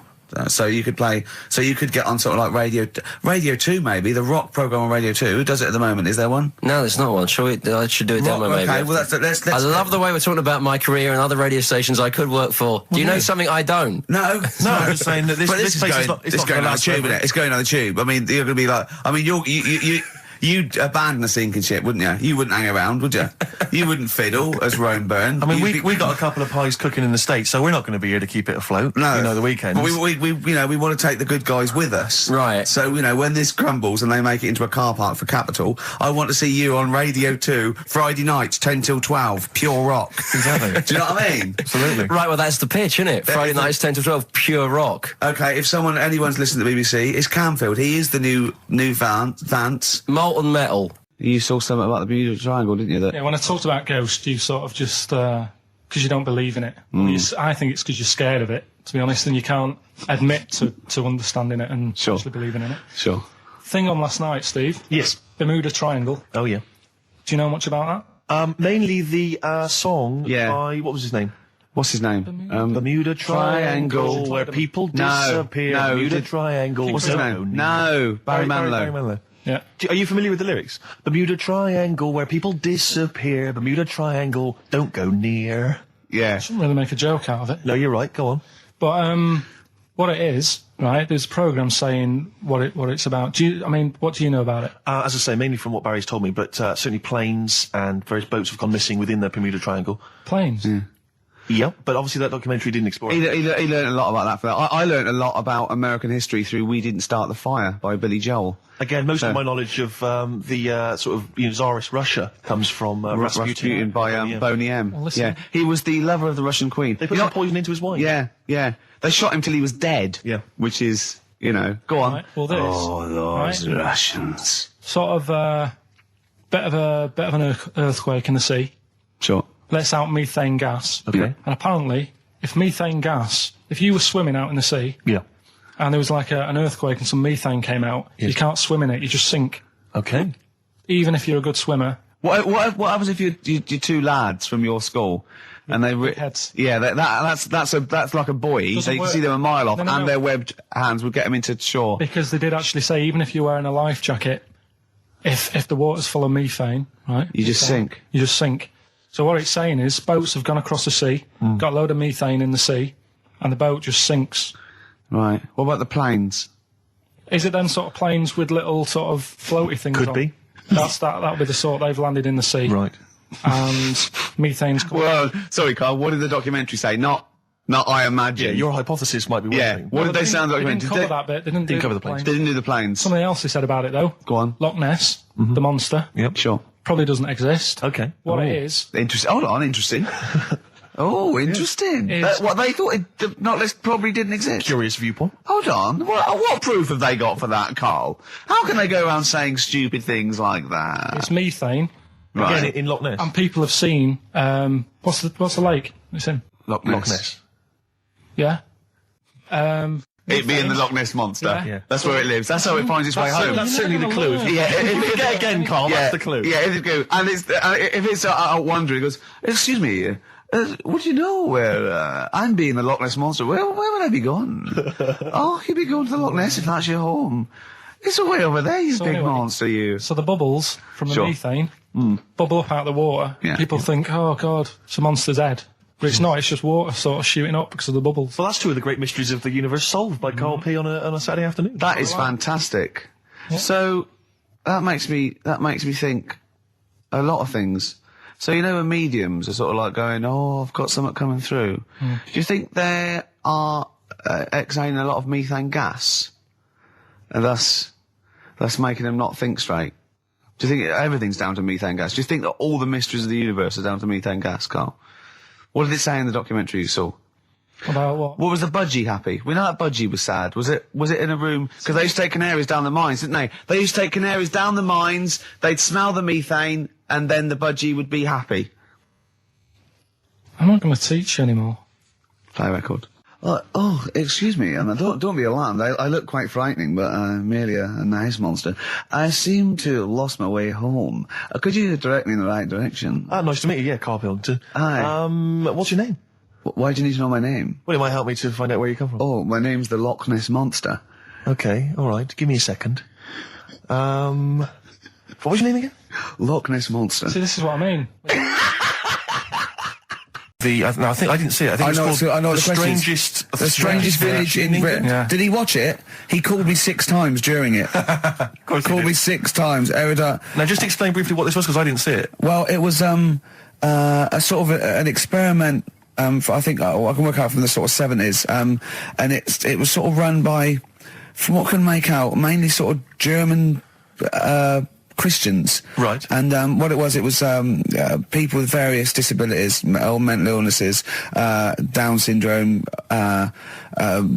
autism, bewildered, and they were living normally in the community. And there was 300 people in the village. Half had some sort of problem, mental problem or disability, and the other half were sort of carers. And I mean, it was very, very strange. And where is this village? It's somewhere in this... It's up near Yorkshire. Whitby, innit? Yorkshire, Right, yeah. okay. But he called me. He called me at various points. We were watching that. It started off. He went, "Geez, if that's the beginning, what have they got coming up?" Then there was 2 fellas, and the phone rang, and it went, "What is going on?" And it was 2 blokes who had created their own language. And they were going, and you go, and it was an interesting program. I love documentaries like that. But what made it twice as good was that I knew that Carl was getting confused. Yeah. There was one bloke that went round interviewing people, and he'd just have a string of questions, and he'd go, "Have you ever had curly hair? What's your favourite animal? Have you ever seen a badger?" All right. And Carl was getting stressed. It was stressing me out. Because he was trying to think of the answers quickly enough. He was sort of saying, do you like mosaics and that? And I was like, oh, I do it. And the next question was coming in. It was like Mallet's mallet. That sort of that word association thing. I was stressing me out. But he said he wanted to go there. He actually said, "Oh, could I go for a holiday there?" And I went, "Well, I doubt that. I don't know. Maybe you could go on a visit."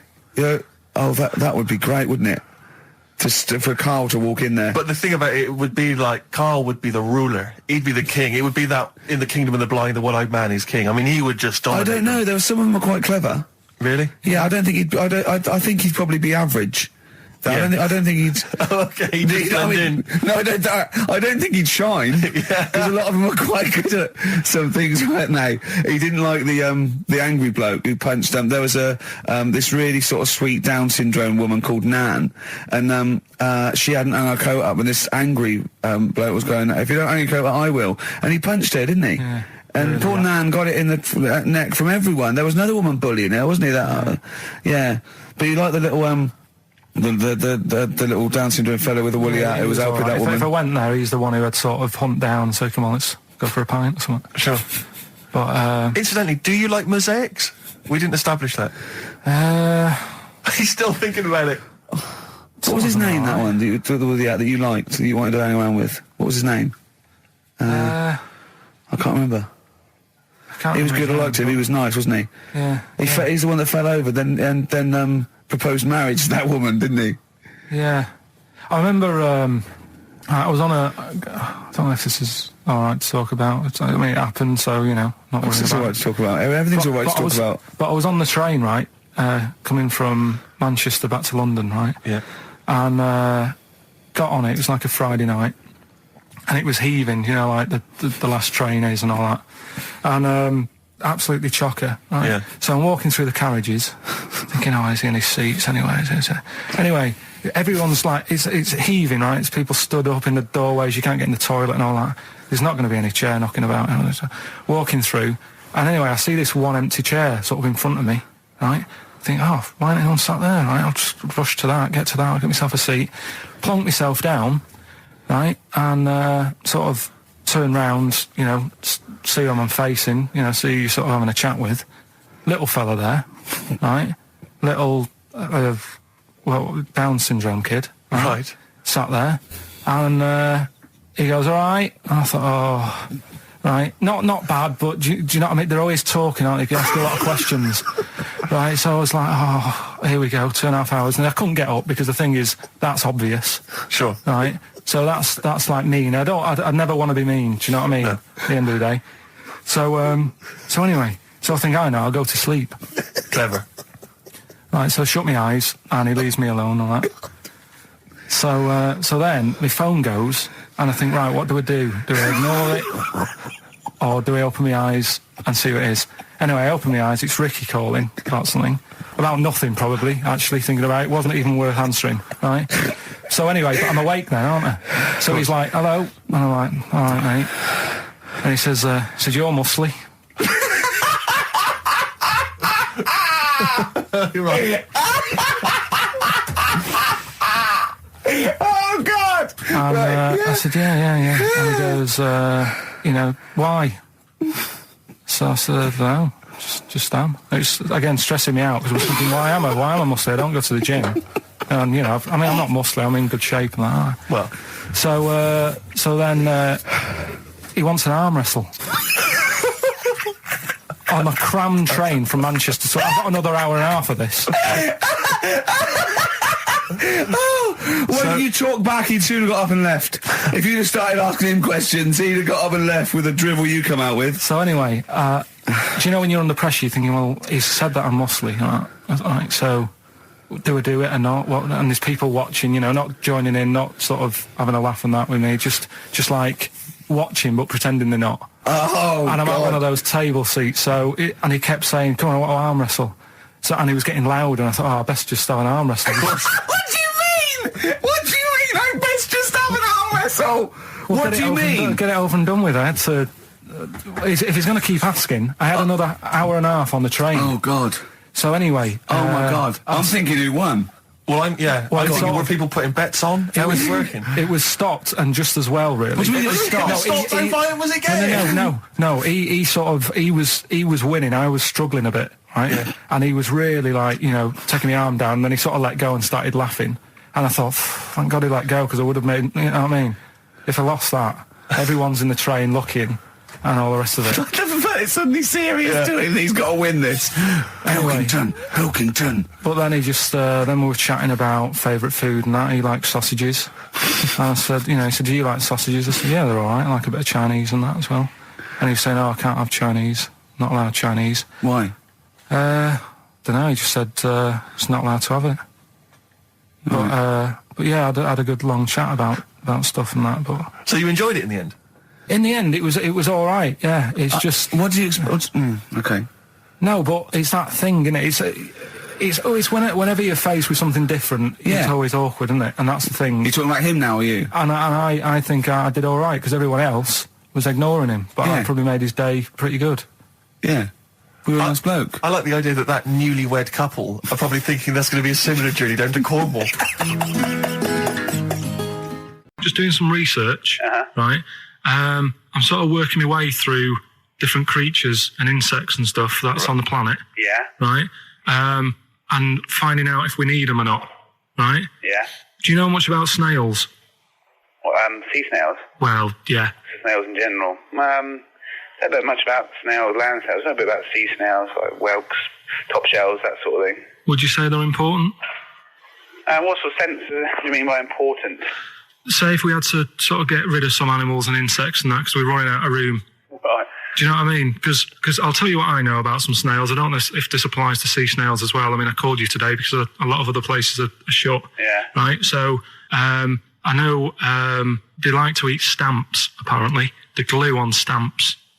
They love it, right? Right. Apparently a lot of letters and stuff aren't getting to where they're meant to be getting because snails are crawling into letterboxes and eating the stamps. That obviously doesn't apply to the sea ones, but that's a problem they're causing. All right. Were you aware of that? No, I didn't know that. Bet you're glad you answered the phone today.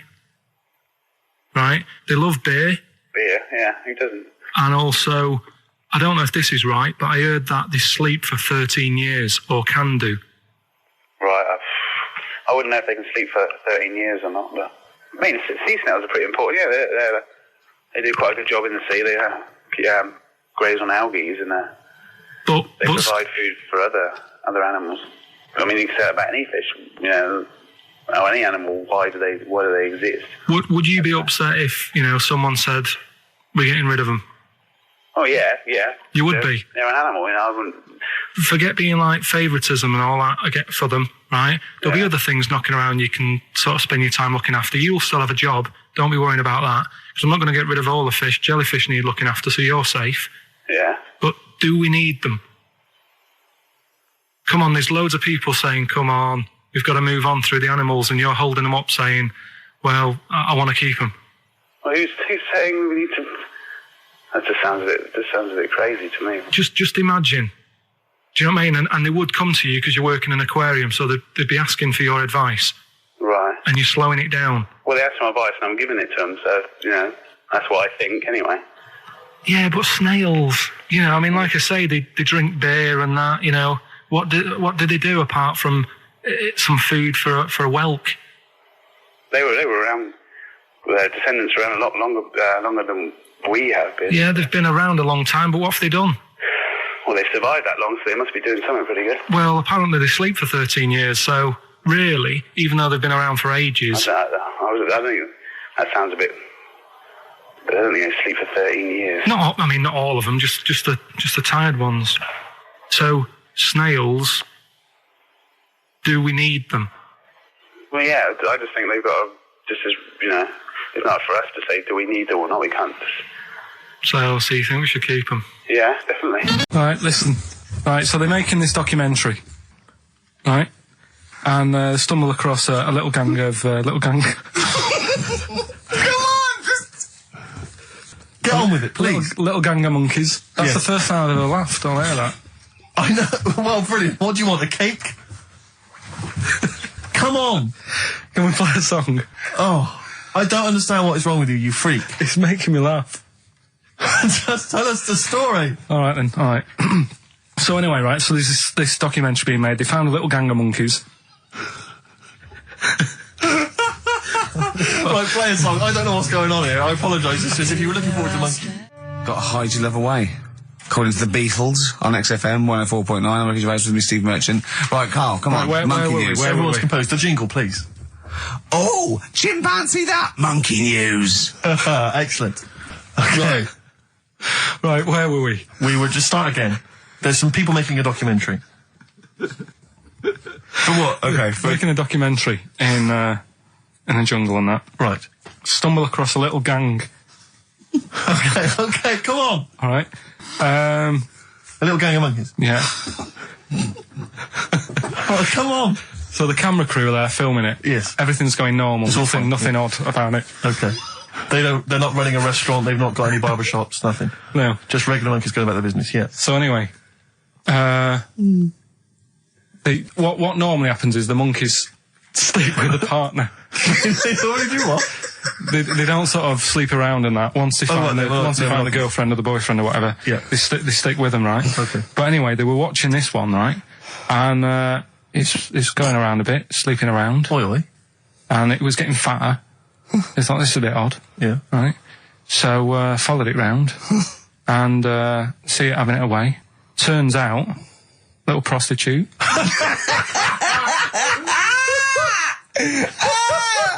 Oh, God! It's a little monkey prostitute. And it was getting fatter because it was charging them bananas. What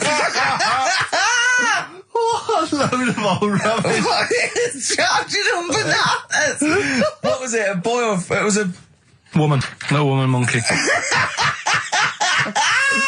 That's the most extraordinary monkey news I've ever heard. Oh! That is genius! Has this documentary been televised? I don't think it's been on yet. No. And that's all the information you've got? Yeah. And is that's one banana for everything? Now, half a banana is for... Just oral? A paw job. Right. If you want full-blown monkey sex, it is 2.5 bananas. Sure. It's the film review, Carl. You just tell it from the heart. Tell us what you thought about the film, what you thought the... Can I just ask, is this the first time you'd seen Gladiator? You'd never seen it before? No. Okay. And what were your thoughts? Okay. The film review. Gladiator. It's alright. Nothing great. It's like an old, sort of an old version of Rocky done in the olden days, really. Right. A bloke fighting other people. Sure. How sort of well known is the story? Do you reckon people know the basics? Well, just very quickly, just do the plot. Quickly. There's a guy called Max. Maximus, yeah. Yeah. There's Caesar, and there's Caesar's kid, and Max goes to war, sort of wins it, comes back. Caesar says, you're good at what you do. I wish my son was as good as you. So I want you to be in charge when I die. His kid finds out, a bit annoyed about it, kills his dad, because he don't want anyone to hear that he said that he wants him to be in charge. Yeah. So his kid gets in charge and thinks, I'll show you. You're not going to be king, I am. You're going to be a slave or something. And then, next thing you see is... Sorry, can I just stop there? My only thought is the film's 3 hours long, so maybe we should go through the whole plot. We've done the first 10 minutes, but Yeah. go on. So, yeah, he's a slave and then... Yeah, but then, that was an interesting bit that I thought, right? I mean, I was watching this with a girlfriend, she was already annoyed because she wanted to watch Friends on E4. Okay. Yeah. It was a good episode as well this week. Was it? Yeah. Don't tell her that. Okay. Right, so she was annoyed and she said, come on then, put it on. And I got it wrong straight away because it says on the back 149, so I thought that was an hour and 49 minutes. It turned out it was 149. No, I thought it was 1 hour 49. Yeah. But it was 149 minutes. Sure. So it overran anyway. By 40 minutes. Yeah. So anyway, the interesting bit was where he was going across the desert on a horse. And I think to show you how long he'd been going across the desert on his horse, he's showing you a shot of the horse's knees and they were bleeding. And I just wondered whether that's what horses do if they run for a long time. Do you know? I don't. Good. Right, so anyway, so he goes on, he keeps going on like this. He's a slave, and then he has a fight at the end with the Caesar's kid, and he kills him. And that's how it ended.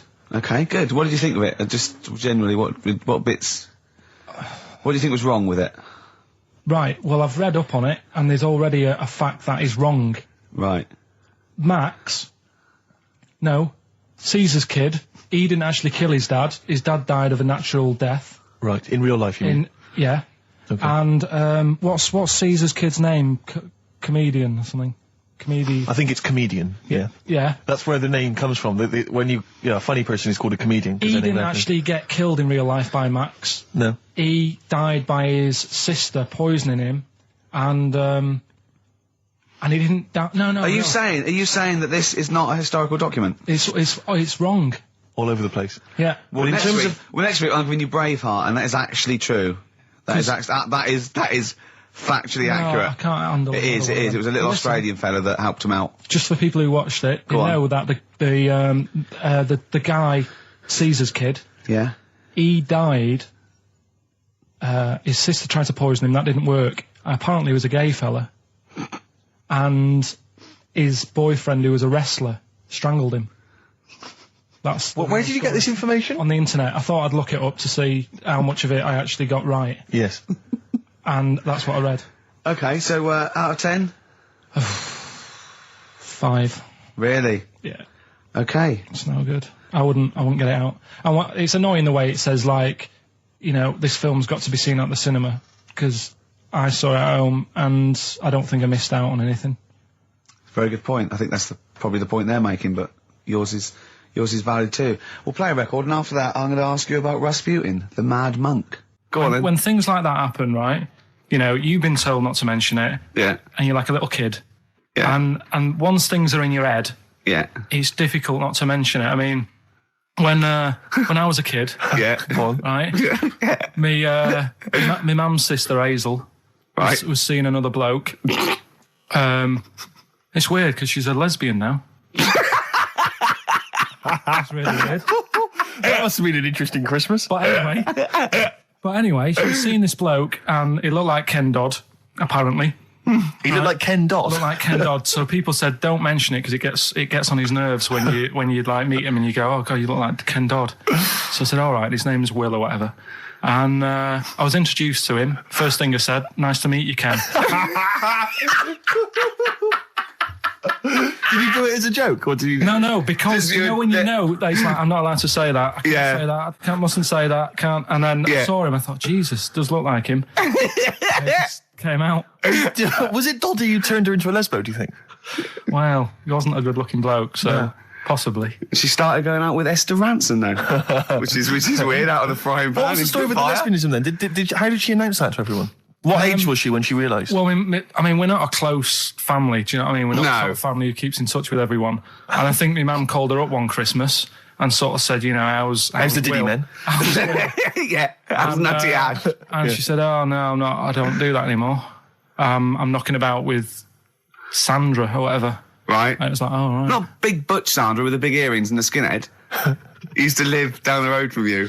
I don't know. He used to I get haven't met her. Doc Martens wholesale. That's Sandra. All right. Have we got a cheeky freak of the week? Do you want one? Yeah. I think we should have a jingle for this. Okay, I've got a jingle. It's very similar to Chimpanzee. Chimpanzee that? Yeah. Well, let's hear it. Okay. Oh, cheeky freak of the week. Brilliant. Yeah, no, I think that's excellent. So, cheeky freak of the week. You've spotted a freak This is where somewhat, I think, offensively, you pick on someone who's not like other people and say it's your favourite freak of that week. Yeah, I remember we had the woman whose legs look like the hind legs of a dog. We've had the little fella with the aging disease with a little head playing the piano. That was your favourite. I think that's your probably freak of the year, isn't it? It's a pretty good one. So what's this? Is it a man with a horrendous injury, or is it a congenital birth defect, or what? Yeah, but you put it like that, and now it sounds like I'm being tight. It sounds like I'm being out of order. But I'm just giving him a mention. Just giving him a big shout out. Right? There's quite a lot going on in the freak world. There always is. You've been visiting hospitals the last week, have you, when we were away? No, there was a thing on a website. This isn't even the one that I've picked, so... So this is just a bonus? This is a bonus freak. Yeah. Yeah, go on then. This is a free freak, right? It's a fella called the Lobster Man. The Lobster Man, of course. Again, good name, you know what you're going to get. Yeah. What are you going to get? Some succulent meat. I like the idea that the vicar on the christening suggested that. I don't want to call him Mark. Can I make a suggestion? Yeah. Look at his hands. What's his name? Mark Michael Webster. Right. Right. Have you thought about a nickname? Not really, no. Have you looked at his hands? Yeah, we don't want to talk about that because Do you look a little bit like quite lobsters? Well, yeah, but it's quite deformed. It's like, you know, we Can I can't... suggest Lobster Man? That's terrible, Vicar. That is terrible, Vicar. Pinchy. Go Go on then. We're gonna see. This is what the sort of feature you come up with, Carl. So, Lobster Man. There's probably people listening now with, lobster feet. Right. Lobster hands. So, Squid boy. So, Lobster Man, what does Lobster Man do? Does he fight crime? not that much. Okay. Apparently he got into a bit of trouble. He was in a restaurant, and this was years ago, by the way. And someone picked him to eat him. No, so apparently the waiter said, "Oh, you shouldn't be sat here. You should be in my pan," or something. Oh dear. And they had a fight, got out of hand. Yeah. Got out of claw. And yeah. So that was. What do you mean they had a fight? What did he do? A waiter took the mickey out of someone with. No. Now, can I just make clear? I'm assuming his hands look a bit like those of a lobster. Yeah. Yeah, well, they're fused, so it's just like two big fingers. They're fused, I assume, probably in the womb, and they're just like, instead of like having five digits, they're fused in it. But he can pick stuff up, can't he? Yeah. What does he pick up? He mainly eats crabs and jellyfish, doesn't he? Yeah. Yeah. So he was having a fight with the waiter. He snipped off his nose. Right, so anyway, he just held on to the waiter's bib. Yeah, and the exactly, waiter was screaming, "Go and get him off me." Yeah. So anyway, does he eat other lobsters? Does he think he would eat lobster? Or is it kind of... would he feel bad about eating lobster? Right. The little cheek of the freak that we've gone for anyway. The what? The little freak of the week. Yeah. Cheeky freak of the week. We've gone for this Siamese lad. Okay. Right. Happened back in... You can't have a Siamese lad, can you? Alright, yeah. This Siamese twins. Happened back in 1693. Oh, he's got a date. Blimey, that's the first time ever. Yeah. And all it was, he was doing alright for himself. He used to go on those circus things he used to do. They're two people you're talking about, Carl. So we're going to him. Alright then. Alright. They did this circus show, right? Yeah. And everything's going well. They're selling out the tents and stuff, people coming to see them. Yeah. He was doing alright for himself. Yeah. Right? Sorry, before I said that, did you think a Siamese twin was a man with two heads? Well, it can be, can't it? It depends. There's two people, they're conjoined. No, but it depends, doesn't it? The one that I shown you in that book that time was a fellow with two heads. No, it wasn't. That was a stupid picture in one of your stupid books that he had a growth that looked a little bit like it had a face on it. It wasn't a man with two heads. You're the same sort of people who send potato chips to restaurants and say, "Doesn't it look like Norman Cook?" Yeah. It's not two heads. We'll bin this feature. No! No, they're two people. They're two people. Conjoined twins. Yeah. Right, so these... They just happen to have a similar taste in clothes. Okay. Anyway, so they were doing alright, and it all went wrong when he crossed the road, got run over. The lad with two heads got run over. That's it. What? How is that cheeky freak of the week? Just because he got my interest, and I kind of thought, why didn't he just look both ways?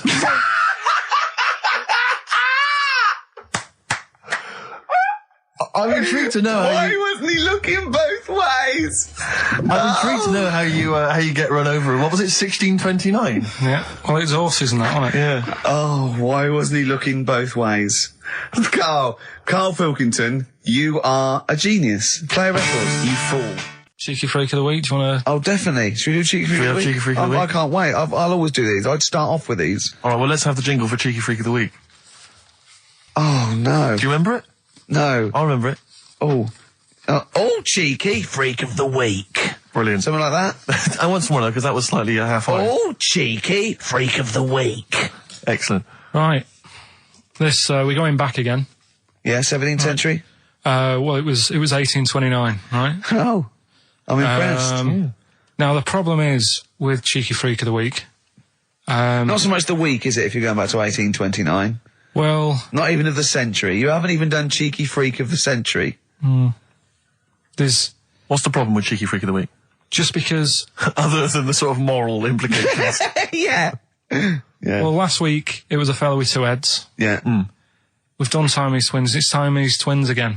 Oh, No, it was Siamese again. twins. It wasn't a fellow with two heads last week. It was Siamese twins. Conjoined twins, sorry. They're two different people. This is what I'm telling you. But this is the problem. They're going to crop up quite a lot just because they've got double a chance. All right? Oh, please don't write in and complain. He knows not what he does. You understand, don't you? Karl will actually feature one day in this section. Yeah. So, right, go on, Karl. We're going back to 1829. Yeah. All the way back there to It's a 1829. retro conjoined twin link. A couple of guys set up a business. They were called Chang and Ang. Oh, they're the first. That's why they were called Siamese twins, because they wasn't that what it was based on? Those two, Chang and Ang. Was it? The original, yeah. That's why they're called Siamese twins, because I think they were Siamese. So these are the first ones. Well, not the first ones, but they're the ones that got to fame, I think, and why people started calling them. So people started calling them conjoined twins, Siamese twins. I think I'm right there. Anyway. Good. Well, the sort of set up business, sort of going around the US. Well, both of them. And Europe, yeah. Yeah. And what they used to do, people were amazed by it anyway. Yeah. People wanted to know how they get through life doing certain things that you think about. When you think about Siamese twins, you think about, you know, how do you get through a day like that? Yeah.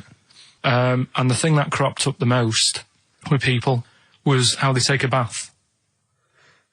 So they used to go on tour around the US and Europe and sit in a bath, have a wash and that. And Did they ever wash each other by mistake? They go, oh, that ends there. That ends there. Like those things in supermarkets. They put one of those down. We go, oh. Now, as Chang and Ang, they're in the bath. They're washing their own bits. They've got one of those dividers, right? They go, well, that's definitely yours. I marked mine. That's definitely mine. What? Don't wash that, Chang. I wouldn't, Ang. I wouldn't wash that. Right? So what are they doing? They're in the bath. Carry on with the story. that's about it, really. I mean, that's the fact that people... So, two little Oriental fellas joined in the hip, had a bath. No. That's your story. No, they didn't have a bath. They sort of, everybody, they must have done some sort of research, right? Who? Chang and Ang, right? And they said, well, what do people want to see? Isn't that basically Roller's song? But it's an idea that people have queued up. They've paid their money. They're in a tent. They're, well, I hear they're going to have a bath. They're going to have a bath. Two Siamese people have a bath. How would they possibly do it? Well, I've heard they get into a bath. But that's I don't know they what's wanted to see exciting. them nude and where the join was. No. More than how do you get in the bath? I don't know. They just, that's what they picked. They said, what would be good to see? What do you want to see them do? Having a bath. How do you get into trousers? Was there Exactly, this is all part of it, isn't it? That's why they picked having a bath. This is all part of it. Well, they want you to get dressed afterwards. Yeah. Who was the best out of Chang and Ang? Who was your favourite? They both look the same, to be honest. There's a surprise. One was a short ginger woman. Oh dear. Is there anything you know? What would be better than having a bath for you when you'd seen them? What would sort of make you go, oh, I wonder? One of them pulling and the other one going home alone. Yeah. I go, look, she's definitely up for it. I'm taking her home and go, oh, what am I going to do? Can I watch? Definitely not. Definitely not. Look, you go to bed. R for rabbit, right? So anyway, my dad says, yeah, well, we can get in there for free. Of course he did. Clever. Right? So we parked up on this little country lane, right? No one about. We walked How much down, was it to go in? Like £2? about £3 each. Yeah. But he said, well, yeah, but if you don't have to pay, do you know what I mean? You enjoy it even more, don't you, when you're walking about and you're thinking, I've got this £3 in my pocket, no one's having it. Yeah. Right? No, looking over shoulder for a bloke with a peak hat saying, can I see your ticket, please? I wouldn't enjoy it more, no. Go on. Yeah, but you don't worry about it, do you? You got a bit of money now then, Rick. You've changed. So anyway, so we had to walk across about 4 fields. For £3? Right? And what happened was, we're walking through all these fields and what have you, big grass and muddy bits and all that, 'cause it'd been raining, and climbing over fences and stuff. And we're in this field, right? And I look to my right, and there's about 30 cows all staring at us, right? And Suzanne started to panic a bit. She said, we shouldn't be here. Dad says, of course we can. We're allowed to go wherever we want. You know, all this land, it's ramblers' rights and all that stuff. Yeah. And take a cow if you want, unattended. Serves him right for leaving him in the field unattended. I'm having one. Yeah. I keep us fed for a week. Anyway, these cows start surrounding us. Surrounding us. Oh, brilliant. Oh, no. Face off. And Suzanne's panicking, going, "This isn't right. We're not going to make it to the fence in time. They're moving faster than us." And he started sort of running a bit. Wow. And It's like some kind of bovine West Side Story. Don't A gang of cows coming at you. don't worry about it and stuff. But my dad had to sort of stand there and like wave a stick at him. Of course. And we got away, but Suzanne was like having a bit of a sweat You on, got away. saying, we could have got killed. Sure. And my dad saying, "No, it never happens." And I just wondered if it does, if there's a risk of... Yeah, it is rare, but there's been a couple of cases of being trampled by cows. They're not aggressive, they sort of run through you. Well, they're aggressive if they've got a calf. Did they have kids? What? They had kids with them. Kids, yeah. That's goats you're thinking of. Yeah. Maybe they were trying to sneak into the gnome thing, and they were worried that, like, if too many people did it, and they thought some cows, we can just sneak in They where were cows, trying to- yeah. no one's expecting cows. And the cows but were some going, humans. walk upright like you're a human. Don't walk upright. They thought you'd blow their cover. Yeah. Yeah, people have been killed by cows before. Yeah, that was like the highlight. Wherever it wants to go that day. But maybe it's not big enough to sort of make any, real decision. But, like now, I'm sat here, right, with my jeans on. I don't know where I am. Well, that's clear from hearing you talk. No, but what I mean is, if a fella said to me, "What side are you, what side do you member on?" I'd go, Member? What is this the use of the word member suddenly? I'd go, Well, it's usually not appropriate, and also, I imagine in the old days they had big baggy pants that used to sort of like hang down, and now, like with those stretchy boxers and briefs, it's sort of held up in a nice little, neat little parcel, isn't it? So it's probably not appropriate. It doesn't come in contact with your little snake. So, did you ever, have you ever heard that? Are you telling me a tailor has asked you that and you went, "What do you mean, mate?" No, I've not really had one made to measure. I had one made when I was a kid, but since then I've sort of bought a suit off the hook. But when you were saying about buying a suit, I know that question sort of crops up and I don't know what the answer is. It just annoys me the way I don't know, there's no surprises anymore. Do you know what I mean? People know. What do you mean? He's going to go, right, I'm going to measure you now. Which side shall I measure? Go, well, pot luck, go on, have a look. Right, there you go. Oh, you got it. You checked me up. What do you mean there's no surprises anymore? What are you talking about? Everything you say is a surprise. Everything you say, every opinion you have is a surprise to me. What I mean is, why aren't people just happy just to go, well, depends, doesn't it? I'll just pull the pants up wherever it wants to go. I'm happy. What do you mean? Why is this such a big issue? But Carl, when they ask you this question, they're not making a note of it somewhere. It's not statistical research to find out what the kind of common leaning is. It's a question so he doesn't touch it when he's using his tape measure. Just be careful. But he is being careful by asking the question. But what's wrong with him touching it anyway? If he's, I mean, it's only like a slight. Fair enough. But if he just sort of, knocks it a little bit, you can just go. Do that again? To me, it's the same as the prostate thing. It's just happening all over again. But the doctor doesn't go, "Oh, what side's your arse on, sir?" Trying to avoid the arse. He wants to go. He knows where your arse is, and he's aiming for it, and he wants to get it up there. He's aiming for it for a good cause. This little fella's going, "Well, I've got to measure his leg. I don't want to touch the knob. I'll just ask him, sir, do you mind telling me where your cock is so I can avoid it?" It's a big difference. But like I'm saying to you, I'd have to have a look first to let him know. I don't know where it is now. I don't know. It could be the left, could be the right. Are you telling me you don't know where your knob is without now? looking? Well, what do you mean without looking? How could... Well, you're saying it as if like... Should we have a guess? Well, have a look and tell us where it is. What are you wearing? What sort of pants are you wearing? I've got my jeans on. But you got pants on underneath them? Yeah. What are they? Briefs or boxer shorts? Boxer shorts. Boxer shorts. Well, it's probably free, but the jeans are probably strict in it. I think it's probably either in the middle, dressed in, or just slightly to the left. Have a look. We'll tell the listeners after the break where's Carl's knob. It's a good competition. Oh, brilliant! We've got to send this to the Sony Awards people. XFM. Run, Snow Patrol on XFM. Well, big question. Where was Carl's knob? That's what people have been hanging on for. Yeah. Where was it? Well, I can't believe people have been texting in. Hey, what, guessing where it is? People saying, is it in the middle? Is it in the left? It cost them 10p. That's the 10p to find out. Just wait. I'm going to give out the answer. You don't win anything. Right? Like, strike it lucky. Right? Bottom or middle? Right. It was to the left. Oh! Yeah.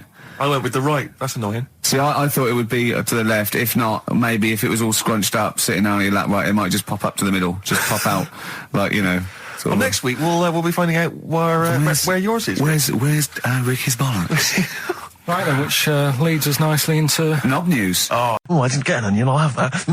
And it's just, but what annoys me is it's not so much that, obviously it's a practical thing, it's the fact that they get a little bit edgy. You can actually see, certainly kind of, dare I say it, certain breed of woman and a certain breed of fella will just get a little bit itchy, a little bit edgy, and they just look at you can just see them sweating, especially if they can't reach. I just lean over and do it myself. Well, I know, but it's the thing is that it's like they almost feel that they ought to wait for me to do it, as though somehow it's my obligation. And it just for some reason, I know it's ludicrous, but it really annoys me. And I actually deliberately don't put the divider down just to see them sweat. I like the way that they're actually quite well made. There's some that are brass with like a felt bottom. Yeah. Like you really care. Like a twig would do, wouldn't it? Exactly. You know what I mean? But I just leave a slight gap. And then when it gets to when the woman's putting it through the till or the guy, I just say, that's my stuff. Do you ever look at other people shopping and go, oh, I should have got that? Often. Oh, yeah. That's annoying. I'll tell you what it is, it's the same thing, and again, it's my psychosis. When people, if you're on a bus or a train, and we're pulling into the stop, but there's a good, kind of 35 seconds before we're actually going to come to a halt, they leap up, and they're straight by the door. Yeah. Like, but it's this fear that they're going to miss out. Oh my God, what if I fell over now and broke my ankle? I'd never get out. To be fair, I've never had that commuter's worry. I've never commuted, but every second counts, doesn't it? Because you miss a train, it can make a difference of half an hour. So that's why commuters literally run to get their connections. But the thing is that with a bus, there's often there'll be people who are sat right next to the exit will get up and stand up for a while, waiting to get out. It just, again, I'm not saying it's not, it makes perfect sense to them. It's my psychosis. They're going to be mowed down in the streets. They will just be a few of the You're going to be in a lovely Chrysler. Exactly. Yeah. Well, I will be going straight through a branch of Waitrose. Yeah. Taking people out in the So we do not condone going through Waitrose in a Chrysler. In a car. No, it's the welcome return of Knob News. Right. Okay. It's very much like the news at 10. This, isn't it? I do a bong, or in this case a schlong. And he gives me the headlines, the knob news of the day. Where have you collected all this knob news? Was there a lot of knob news this week? It was mental this week. The amount of stuff. The way it works, you give us the bong. I'll give you the headline. Okay. Steve decides which stories we're going to talk about. And now on XFM, knob news. Schlong. Man grows knob on his arm. Schlong. Man gets doctors to make him a second knob. Schlong. Turkish prisoners made hole in cell wall to produce third inmate. Schlong. Doctors accidentally remove man's testicles. So, well, can I straight away go for the accidental removal of the testicles? Well, it's happened before, right? We've talked about that before. How did what did he go in for a tonsillitis? What are they called? Tonsillectomy. And he went in the wrong way. What are you talking about? How can they accidentally remove his testicles? It says he didn't look at his folder, and the doctor said to the fella, "Oh, we've removed your testicles and we wanted to take out your prostate gland." So that's what happened. There's the story. This is what I mean. That's why I don't like going to the doctors. It happens, doesn't it? Because all these sort of it's when they say things like, "Oh, it's just we do loads of these operations." That's when they're not concentrating. Brilliant. Do you know what I mean? When they say it's procedure, that's like having a boring job that you do every day when you're not going to be concentrating. I prefer them to go, "This is a tricky one, this." I know what you mean. I sort of do know what you mean. You watch TV programmes about, like, removing someone's second head or whatever, and there's like the best surgeons from all over the world. It's televised. They can't make a mistake. They can't go, "We took his legs off by mistake." Whereas the fella who's having a prostate, it's like, "Oh, do you want to do it? I'm sick of doing that." And they're probably doing a crossword whilst writing it. Of course they are. I've seen that actually in operating theatres. They're doing a crossword. That's what I mean. Yeah. I was just examining some of the other knob news, Rick, a little bit more closely. Man gets doctors to make him a second penis. I'm sure we're all interested in what happened there. Yeah. A German who persuaded doctors to give him a second penis has lost his wife after he showed her the result. Biker Michael Gruber lost his original penis in a motorbike accident, and doctors built him a second one using a mixture of skin, bone and other tissues. Bone? Apparently, the penis worked so well that he was even able to father a child with his wife Bianca. But Gruber was still not happy and asked doctors to repeat the operation and build him a better organ, to which they agreed. From his hospital bed, he said, "I've got 2 penises, but no wife. I'm hoping when I get rid of one of the penises, I'll get her back." What do you mean? Sorry, he had 2 put on. What side does he wear? So he's had both. So he's had 3 then. Yeah. This is probably the thing that happened with Hitler when he had 1 ball, but he had 3 at one point, didn't he? So he just kept one in the Albert Hall, gave his mum one, and kept the other one. Man grows penis on his arm. I mean, why people are constantly losing their penises around the world? I've no idea. But why? I didn't realise it was a bit. What do you mean why on the arm? It's just a graft, isn't it? Yeah, but put it on like your buttock or your side. You can't wear a short sleeve shirt. Why do they've done that before? I don't understand it. Why not just graph it onto the side of your leg or something where it's high up, close to where it should be? I don't know. To get it used to the environment. Like when you were like released a duck into the wild. I've never understood that. If there's a doctor, again, we had a doctor last time, if there's someone who can let us know why they put it on the arm. So they can keep an eye on it, presumably. He's not going to work with this knob on his arm. He's probably in a hospital bed and under examination. Right. So what do you think? They pop the knob on the arm, say, come back in 3 weeks. What do you do, by the way? I'm a mechanic. Keep the knob, keep the long sleeve shirt, because the blokes go, why have you got a knob on your arm, mate? What are you talking about? He doesn't go back to normal as a teacher. Sir, what is it, Simpkins? You got a knob on your arm. No, don't worry about that. Do your maths. What do you think this bloke's walking around with a big knob coming out of his arm? Why on the arm? So they can keep an eye on it. So it's not Well, if he's in bed, just get him to not put any undies on or whatever and just have a little sly look at how it's going. Even in hospital, if you're in a shared, little hospital room, people going, oh, I've had heart problems, what's your problem? He's there with his arm out. He's got his knob out! Yeah, but I don't think it counts as indecent exposure when they're grafting a knob on your arm, sticking that up the bed.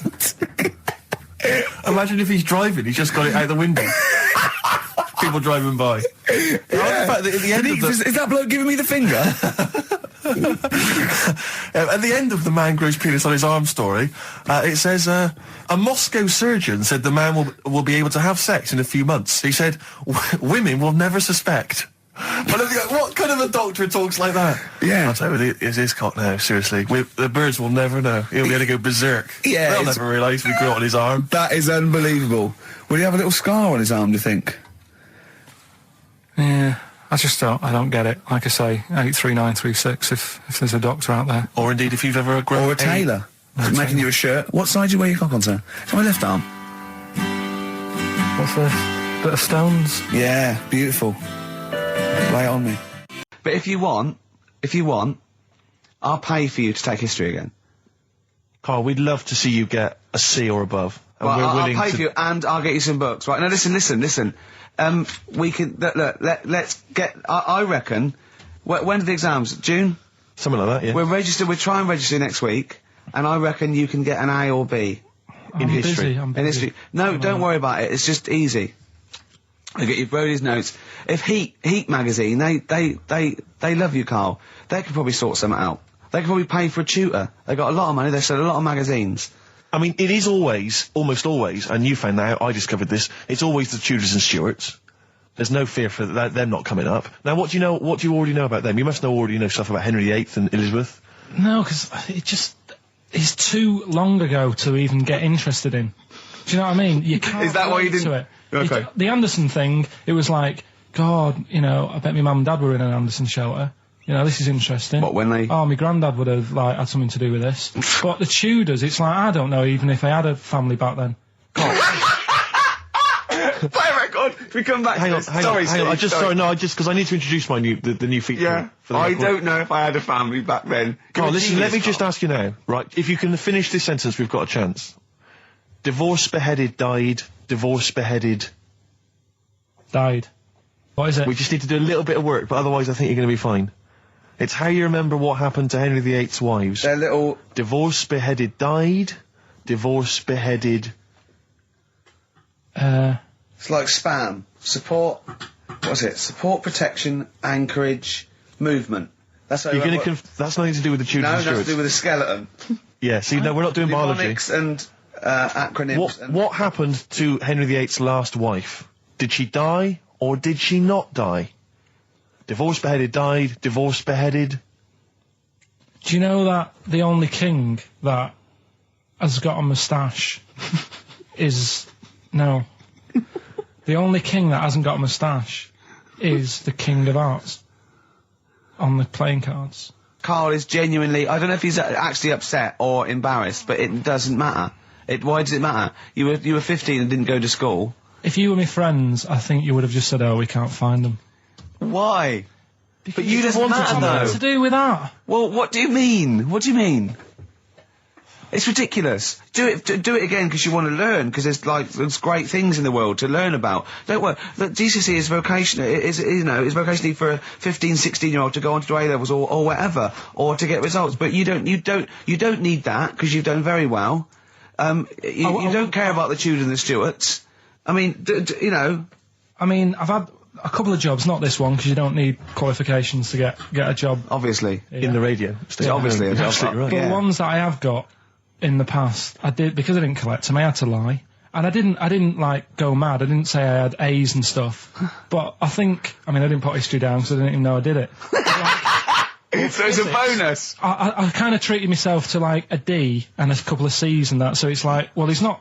I love the fact that Karl even then was honourable. It's like, I'll at least put down the ones I think I took and lie, but the ones I didn't take, I won't lie about. Yeah, and don't give yourself a B. If they're going to find out you lied, give yourself a B Well, next it time, could Karl. backfire, couldn't it? I mean, my brother's a bit mental, and he used to do things like go for jobs and say, oh yeah, I've done this before, like being a mechanic, and he's never even picked up a spanner. And yet, he'd have the confidence to go and try and fix cars. Well, I'm not that daft, but, God, and he... Who do you blame for this?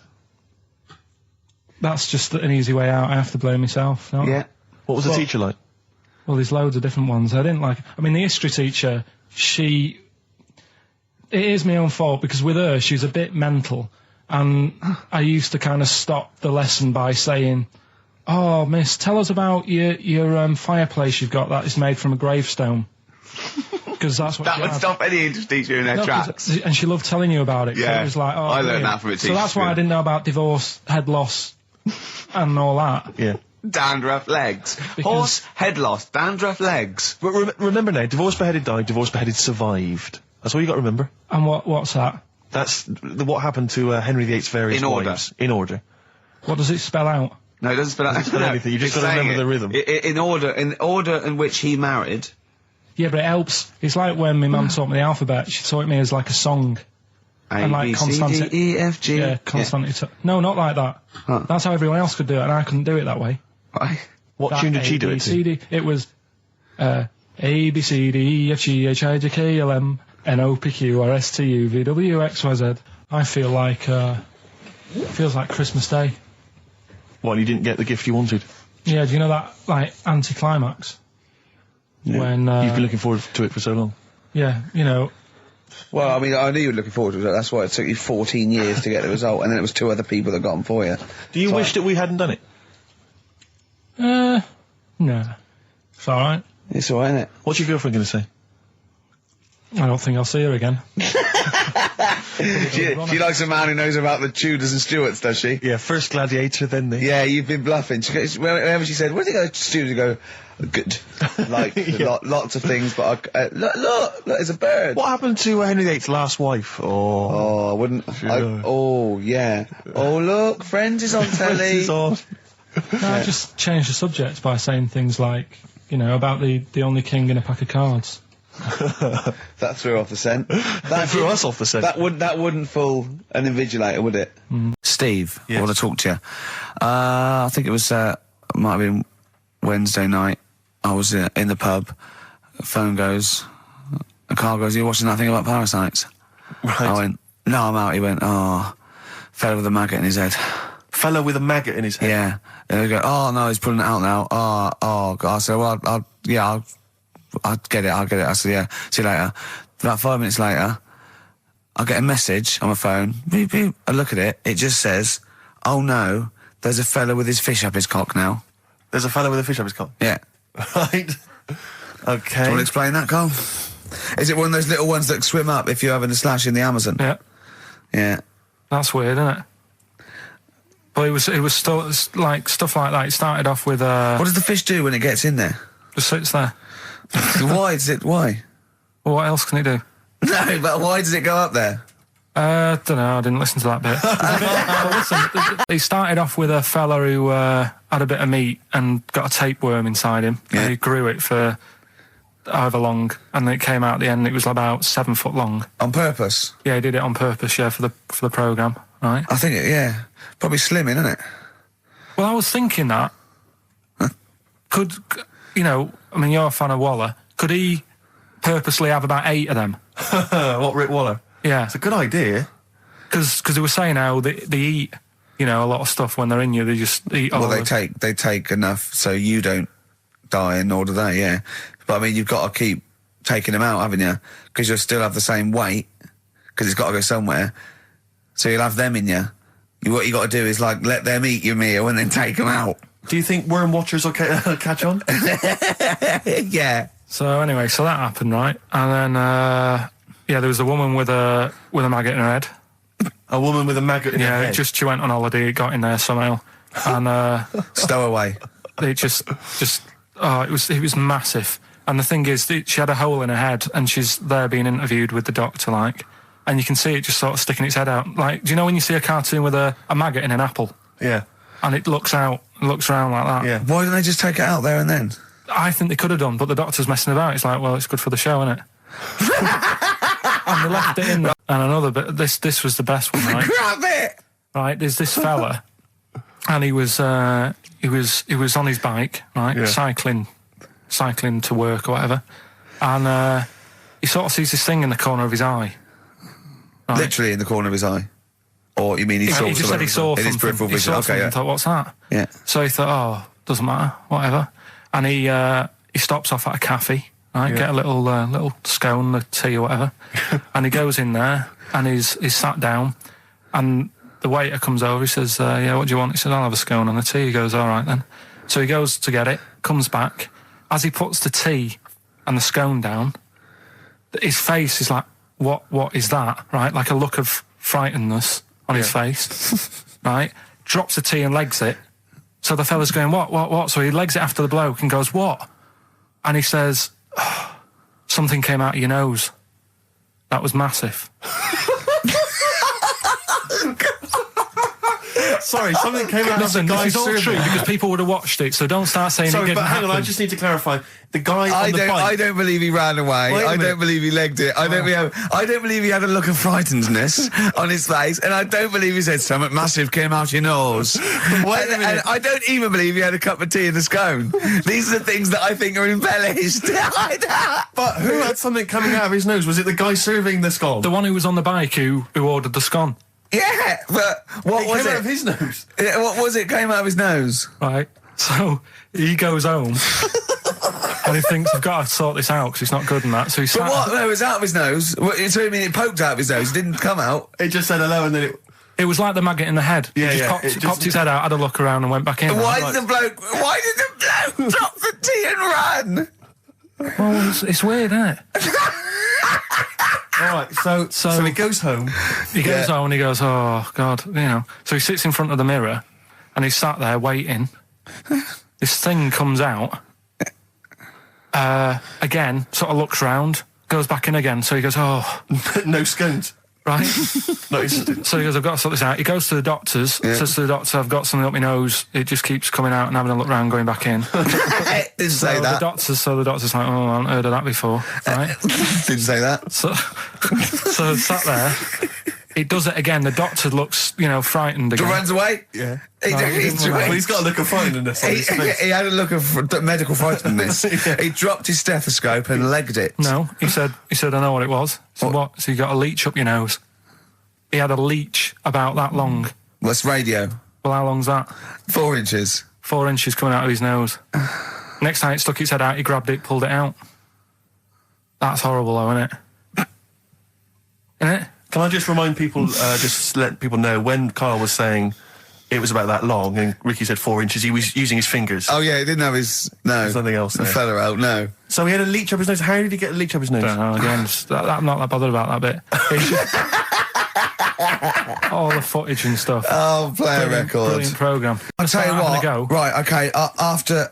Okay, we're going to play a song now, and I'm going to tell London Karl's confusion over evolution. Right. Better you two? Oh, brilliant. Sweetest thing. 104.9 XFM, 104.9. U2, the sweetest thing on XFM. Ricky Gervais, Steve Merchant, Karl Pilkington. So, we're with Karl in the week. So, what can we do this week? I was saying, well, don't do Rockbusters, that's dead in the water. I hope the listening public agree with me. He's going, well, you know, I want to teach stuff again. Remember what I taught you last week? I went, no, no idea. Were you joking? I went, no. And it was, he went, Ivan the Terrible gouged out a fella's eyes. Yeah. He actually said Ivan the Terrible at the time. Yeah. So I can't remember. This was a man who had built something for Ivan the Terrible, and then but his idea of education is telling someone something that knows more about the subject than him, so they can correct him when he's telling them it. And so I said, well, I don't know. And he gets annoyed that me and you are dubious against monkeys who perform bank robberies. And he goes, but you believe in Newton. He doesn't know the difference. I was trying to explain the laws of the universe, right? He was going, what do you do? And so all I come up with, I thought somewhat interesting. You know when you tell a child maths, you say you've got 3 potatoes and you've got 4 potatoes. Yeah. I have to do that with science to Karl. Yeah. So I ended up saying, imagine you're in a shopping trolley with loads of house bricks. If you throw the house bricks out, you'll go the other way. He loved that. Right.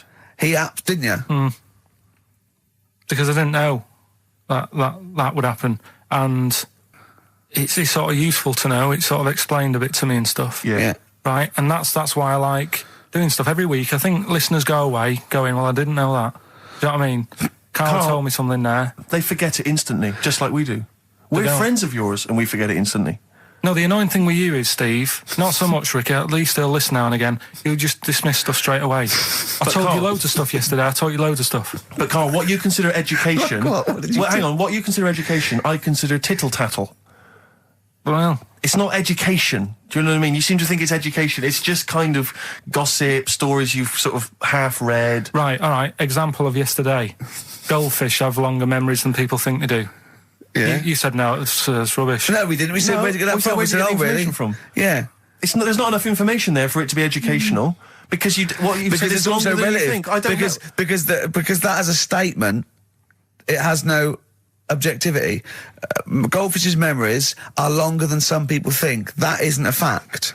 Exactly. Because we don't know how long do people think a goldfish's memory is. Do you see what that isn't a fact? Whereas Newton's laws of physics and the universe are. Right.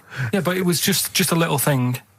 And I taught you more than that. I said about there's loads of Chinese people, if you put them in a line, you can't get to the end of it. I don't know what that means. I don't know what that means. There's loads of Chinese people. We know that, but what? If we put them in a line, we can't get to the end of it? We just say there's about 1 billion Chinese people in the world. But what really annoys me is, right, I read something on the internet the other day, because I'm always trying to learn stuff. Yeah, no, you are. I know you are. Right? Yeah. And you're having a go at me because you're saying, well, what does that mean? Yeah, there was a report on, I think it was Ananova or BBC News website. It said, the world may end in 32 million years. Right, first of all, it says may, it doesn't say it will. And 32 million, who's going to argue with that?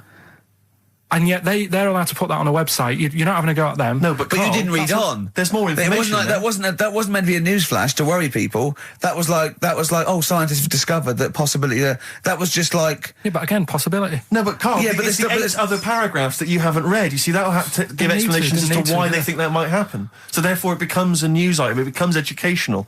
It's not just the headline, the bullet point. The headline's just supposed to draw you into the story so you read on. Yeah. That's not all the information. But then I was trying to come up with things to excite him, and I realised that I was opening a can of worms.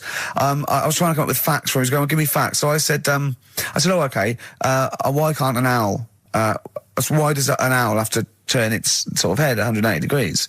And I said, it's because the eyes are so large, that's a huge focal point for its sight, that they can't move within the skull, right? And he went, well, why'd they do that? Why don't they just do it, give them normal eyes, and then after I've turned their head? I went, what do you mean? Why didn't they? He went, well, whoever did that. I went, well, it was evolution. He went, it's like giraffes. I read that giraffes grew their necks to eat food. So they didn't grow their necks to get the food. The ones that had upshots lived longer and so got the food and passed on their... He went, yeah, but why didn't they just give them wings? I went, why didn't who just give them wings? He got angry and went, whoever gave them the necks! his understanding of evolution made me fall on the floor. Who do you imagine is they? Because you don't believe in God, do you? So who is it you imagine is they? Well, whoever made us sorted us out. Who?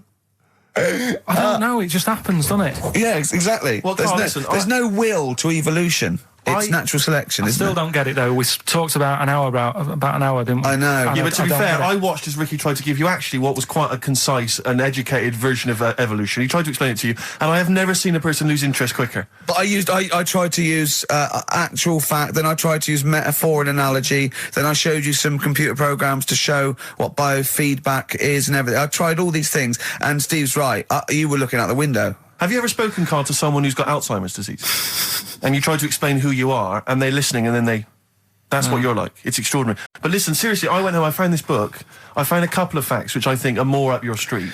Evolution, a little bit complicated, a little bit big. But this one, I think we may have mentioned it before, I think you'll like this.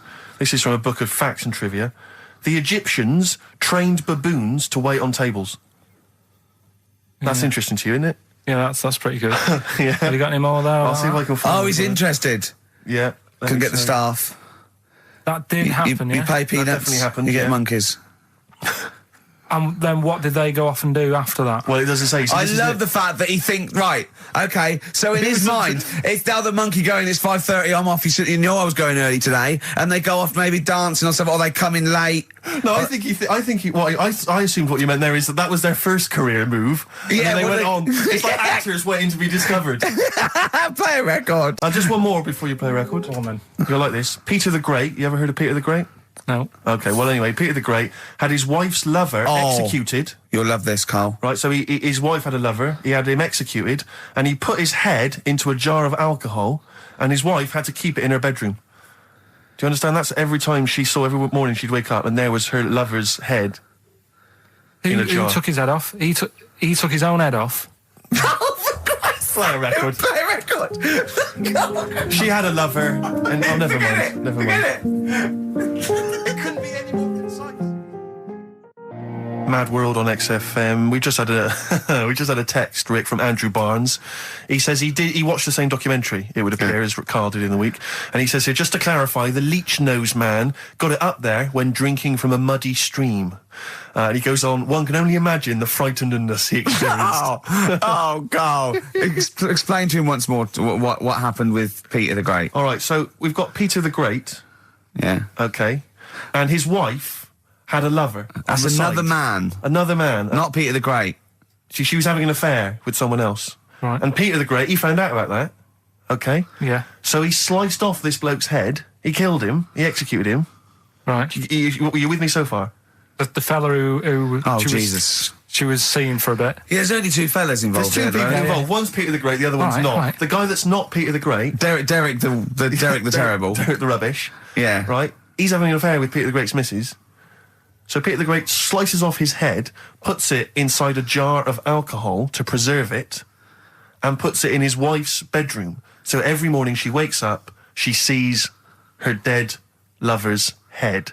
You'd have thought he wouldn't have wanted to remember, wouldn't you? Oh. Best bury the head so she don't remember. Well, it was a reminder so as not to put it about. And did it work? Oh, I don't know. I love that. Again, that to me is an amazing thing to do. And you go, did it work? I mean, you've got quite an interesting mind, actually. I mean, you are, in some ways, really, really bright and intelligent. I love the way you think. You're one of the cleverest blokes in some ways that I know. Hello, it says I've got common sense. Well, Yeah. And that's more important than knowing about, But it's goldfish and that. what you really it's like you follow the subplot, which is quite an interesting thing. Do you know what I mean? It's like, you tell you a story, you'll always pick up on something that I didn't even think was an important bit. It's like you're always, you're looking out of the window all the time. So what's important about that head thing? What do you mean? The head in a jar. It's a grotesque thing to do. It shows ego, power, cruelty, and revenge. Although I think it probably did work because he is called Peter the Great. Yeah. So you'd assume he got it right. Yeah. I don't see how you can query that. That's the sort of facts you give us. You see now, you're on the other side of the fence, and you've got questions just like we've always got questions. No, but in Carl's thing, it would have been, turns out, some weird happened, right? And he was still alive. Yeah. And so she was still having sex with Body. And his head was watching. Yeah. And Peter the Great didn't even know. I've got another fact for you, Carl. Might be of interest to you, just the final one. The ancient Babylonians had What? And just stop you there. What's a Babylonian? My head's gonna burst! What do you mean, what's a Babylonian? I've never heard of one. No, but we'll work out, what's an Evertonian? Someone who supports Everton. Well, or from? From Liverpool. Yeah, so what's a Babylonian? He's from Baba. Yeah, well, anyway, some people from Baba, ancient Baba, they didn't have very many doctors in those days, all right? Because they felt that illnesses should be left to the wisdom of the public, right? So if you were sick, okay, you were placed in the city centre, right? And then a passerby... Outside Baba. Outside Baba. And a passerby who had suffered from the same ailment or who had seen it treated in the past, they would pass by, they would give them advice on how to be cured. Do you understand? So there'd be no doctors, just people passing by would see, they'd say, what's wrong with you? And they'd say, well, blah, blah, blah, I've had the same thing, here's some advice. And pedestrians were forbidden to pass such an individual without inquiring about the complaint and prescribing for it if they knew how to. So hang on, so there's someone ill. Yeah. It's outside the town hall. Yeah. People walk past, go, what's up with you? They go, oh, my foot hurts. And they go, oh, you've got to do this to get rid of that. Yeah. And were they ever right? Well, what do you mean? Were they ever right? Well, how do we know? What are you telling me? What? What have you just told me? What am I meant to take from that? You just said strangers sort of say, you've got that wrong with you. I think he's sulking. I don't think he's ever going to take anything we tell him again because we don't. No, but I don't like the fact that he goes, monkeys can do armed robberies, and we go, no, they can't. I don't understand what the problem is. But how is that different from telling me that a Chinese woman ate dirt? How is that not the same sort of Because that's weird. Someone sat in Trafalgar Square going, I've got a headache and I go take some Nurofen, isn't shocking. I'm not a doctor. I've given him a bit of advice. But neither is the dirt lady. She's not particularly interesting. Neither of them are particularly interesting. I'm just trying to give you an example of the same sort of drivel you feed us every week. It's weirdness that you're interested in. See, I thought that you were actually interested in sort of interesting sort of stuff. But if it's weird, it helps. If it's weird, it helps. Yeah, I mean, it doesn't have to be major news. The other day there was something about this fella who I think he wanted to be an actor, right? And he was trying all his life to be an actor. Couldn't get a gig anywhere, right? So when he died, he said, right, I'm going to leave all my money to the theatre as long as that theatre uses my skull in that play they do with the head. Hamlet. In Hamlet. So that's that sort of news. And it's weird. Right. What money did he have if he'd been a struggling actor? He had some money in that. What did he do? I don't know. Oh, that's what I'm interested in, what he did. Yeah, that's what me and Steve. Yeah, that's what me and Steve are interested in, what he did, how he earned his money.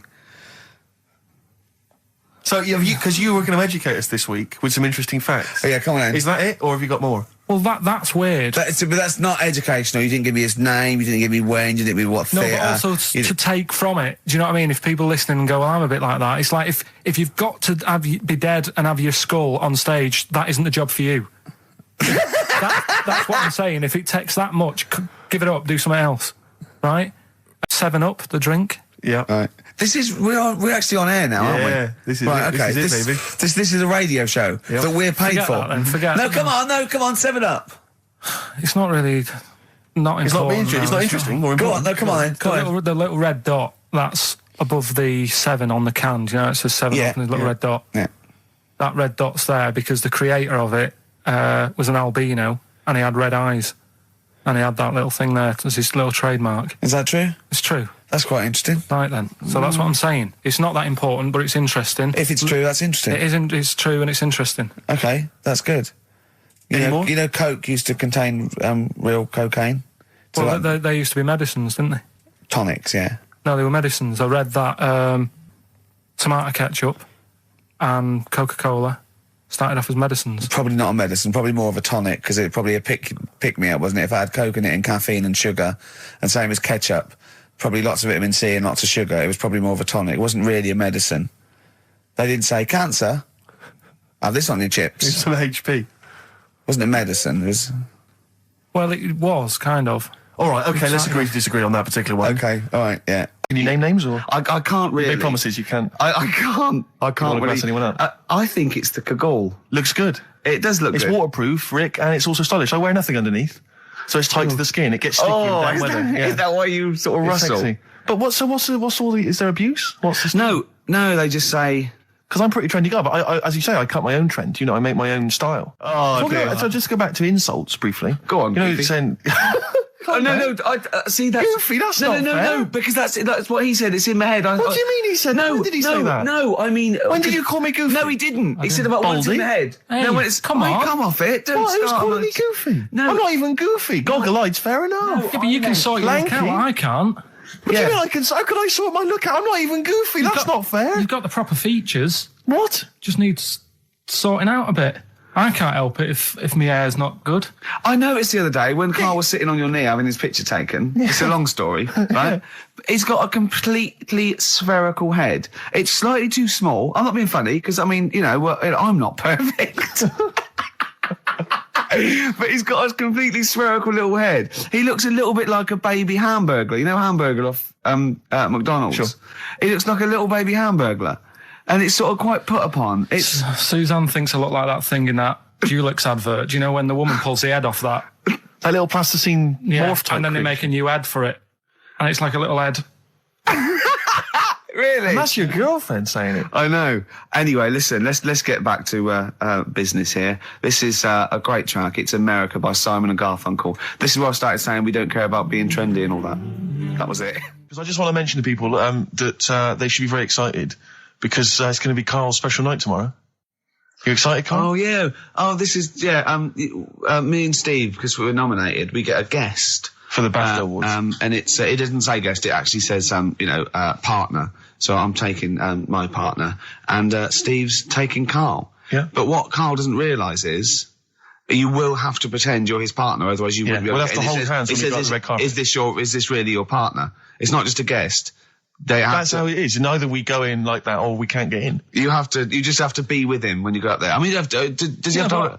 We should hold hands, but I think what we should do is just to make sure that there's nothing at all that like it's going to go wrong. We should just do a little kiss. Just like, Just when we get in front or of be the seen cameras. sort of like cheek to cheek, just to show them that, Yeah. you know, you're not, he's Like not Elton just John and he's David not just Tennant. getting his mates in for a free meal. You are actually partners. No, I'm not up for that. Why not? Well, Because we know we're not actually gay. no, but So it's not a problem. You've come out of it looking quite good because you've got a good looking fella. But I'm meant to look like, you know, I mean, I'm not gay, but if I was, I don't think I'd go for your thing. Oh, he's done you, Steve. It's turned on you again. I cannot believe. We were trying to get him. Wait a minute. I have got the cream of London's totty phoning me up trying to get an invite to the BAFTAs, Yeah. right? We have very graciously asked you if you would like to come along. Well, that Yeah. worries me even more. That you've got women calling you up. Carl. Carl, I can't choose between them. If I let one of them down, they're gonna destroy Yeah. them. They'll be ruined. Their Yeah. lives will be ruined. It's better for me to take you and not, ruin the lives of any of those poor women. When he told them he was taking you, it was like a scene from Graceland. There was just like There was women- weeping. They were crying. Like It was horrible. Hundreds of them, and he Really? just went. And I got upset. He just had to say, "Look, just chill out, bitches," didn't you? I did. I just said, you know, you're all my hoes, but Yeah. I can't choose between you. So I'm taking Karl. So I'm taking Karl. You know, he could get you a discount Fox. No, I had a letter from the people that there's an organisation. good. No, listen, Carl. There's an organisation that sponsors the BAFTA Awards Yeah. in terms of clothes and fashion. They sent me a letter. They said your partner. They've not specified the sex. They've said your partner can come along and choose an outfit. Now, I suspect. By the look of it, it is a woman's outfitters. I'm thinking we could get you a lovely trouser suit. Well, you have a it may trouser look suit, but- feminine, right? But I think people will be fooled. And It'd they'll think just it's be a romantic. little bit roomy in the hip, and That probably would be- narrow on the shoulders, but you're a bit skinny. Why didn't you take it? Because it's a lot of an insult. And maybe just some pearls as well. Be lovely. Wouldn't you? I haven't got anything sorted to wear yet. See, you're slagging me off. You're likely to end up going in a tracksuit. Yeah. You know, I'm going out today. I've never bought a suit since I was like 11, right? I went to my brother's wedding. That's the last time I wore a suit. Full of No, us. but it's like how when I went to the BAFTAs with you and I wasn't really enjoying it, you were I like, can't. He's what? No, You you didn't are tell such us an this. ungrateful. There were so many You're people. like a little charity case. You're like, oh, I had God. chicks queuing up Yeah. around the block. You wanting to usually come. have to. I know, but I Someone told like you you. would have to write to Jim or Fix It or Esther Ranson to get them to meet us sort of people. And now it's on your doorstep. I'm amazed that you didn't enjoy it. Why didn't you God. enjoy it? You got to walk down the red carpet. You went in. There was George Best, one of your footballing heroes, was there. A load of other big names. You sat there at prime position. You came backstage with a load of other big names. Hey, you had a lovely bit of You were grub. filming this thing for the DVD you were making. That's you, a cameraman on our DVD. And yet you think, now you look grumpy because you had a couple of pints and I can't believe So it. tell us why you didn't enjoy it, because the ceremony, what didn't you enjoy about that? It was interminable, wasn't it? far too long. Wasn't it awful? So 3 boring. hours. The Smiths on XFM 104.9. Well, we've done the first half hour, which is mainly genital related. Then we've kicked in with some racism. You have to guess what artist. It seems appropriate at this juncture just to mention something that's in the paper today. Dominic Mohan, I know you're a big fan, and as am I. He is just writing about the demise of Radio 1, or as he perceives it, and talking about the Radio 1 breakfast show, and apparently it's lost lots of listeners. And he says, talking of the BBC, it must act swiftly to replace Sarah Cox and look to exciting and inspirational figures like Jonathan Ross, Anne and Dec, Johnny Vaughan, or Ricky Gervais to try and save Radio 1. He's right. I mean, He's has right. he ever heard this show? What is he talking about? All those other acts, they're dynamite. I can't genuinely. That's someone who said I quite like Ricky Gervais show, but he can't have listened. I mean, can you imagine what we just played? Or in fact, can you imagine the last 50 minutes on Radio 1 on the breakfast show? Well, we can pre-record it though, so I wouldn't have to get up early. Sure. That's not your point, is it? That's not really it. Your point is the quality of what we're doing, not how early it is. Sure. Get it. What would you provide though, Ricky, do you think, if you went to Radio 1? What sort of, because I mean, obviously. Wank, oops. I can do all that. Because I mean, obviously our time at XFM is going to basically, we're running on empty, aren't I'd be the furry shreddy. we? Right. Yeah, so I'd get that. Would you have some wacky catchphrases? I think I would. You'd bring back Holy Fook, presumably. Holy fuck, yeah. Oh, ding dong. Oh, hello. It's my little Chinese neighbour. Hello. What's your name? My name is Holy Fuck. Hello. Look at Carl. He's just going, oh, I don't know why you didn't even do the Chinese accent that time. Well, that'd be racist. Okay, sure. I mean, yeah, Sure. it's just his name's Holy Fuck, and there's nothing Nothing wrong or with that. funny about that. So yeah, you'd have that. You'd have have crazy that. comedy characters. You'd probably have some wacky quizzes. Yeah. Oh, look, it's Dirty Old Queer. Oh, no.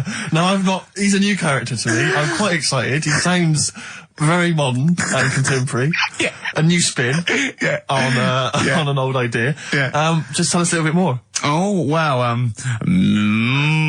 he's an actor, isn't he? And, Right. and he likes to, take it up. All right, well, that's just, if anyone from Radio 1 is listening, and Yeah. they've listened to Dominic Mohan in the paper, they thought, yes, you're right, we need some new blood at Radio 1. Ricky Gervais has got a myriad of comedy characters. Yeah. Whack, oops. I can do sound You effects. can do sound effects. So- you can probably do funny voices like Chris Moyles, couldn't you? Yeah. Wow. Not as good, but I mean, I can... What about comedy songs like Moyles? Again, not as good, but I mean... Do you remember when Moyles rather hilariously changed the words of This Is My Moment by Martin McCutcheon to This Is My Motor?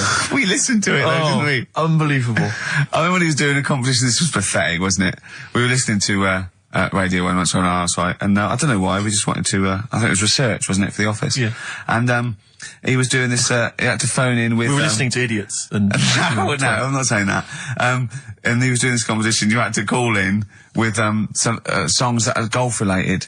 And people were phoning up going, drive the cars. He was going, drive the cars, good. And I was on that phone, I must have wasted about 40 quid, and I wanted to get through and go, hello, Chris, it's not Milesy, yeah. Derek here, I got one. Oh, go on then, Derek, what is it? Something like Spandau Ballet with golfy golf cart and that.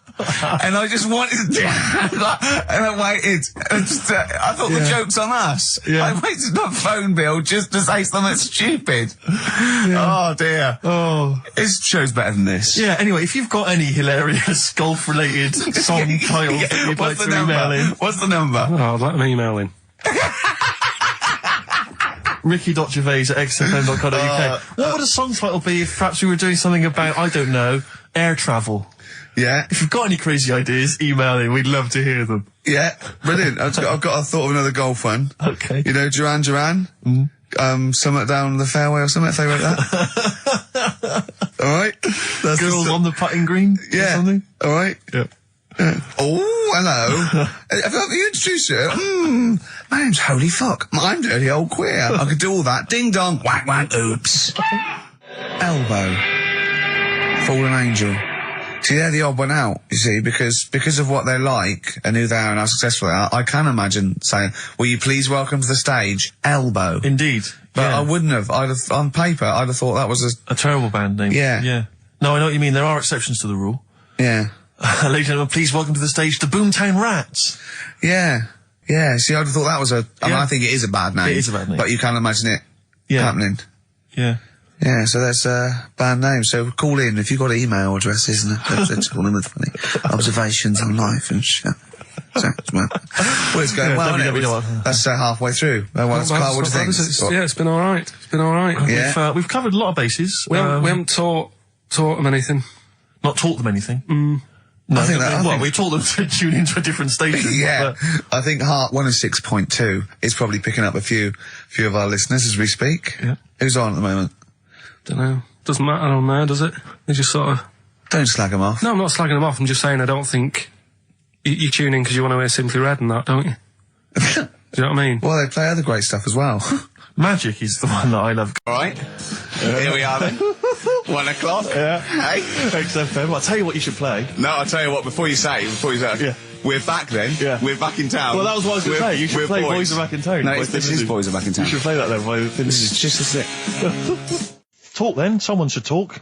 It's obviously already a shambles. Can you believe that? I'm amazed that we're back on the air and it's already a shambles. What are you doing?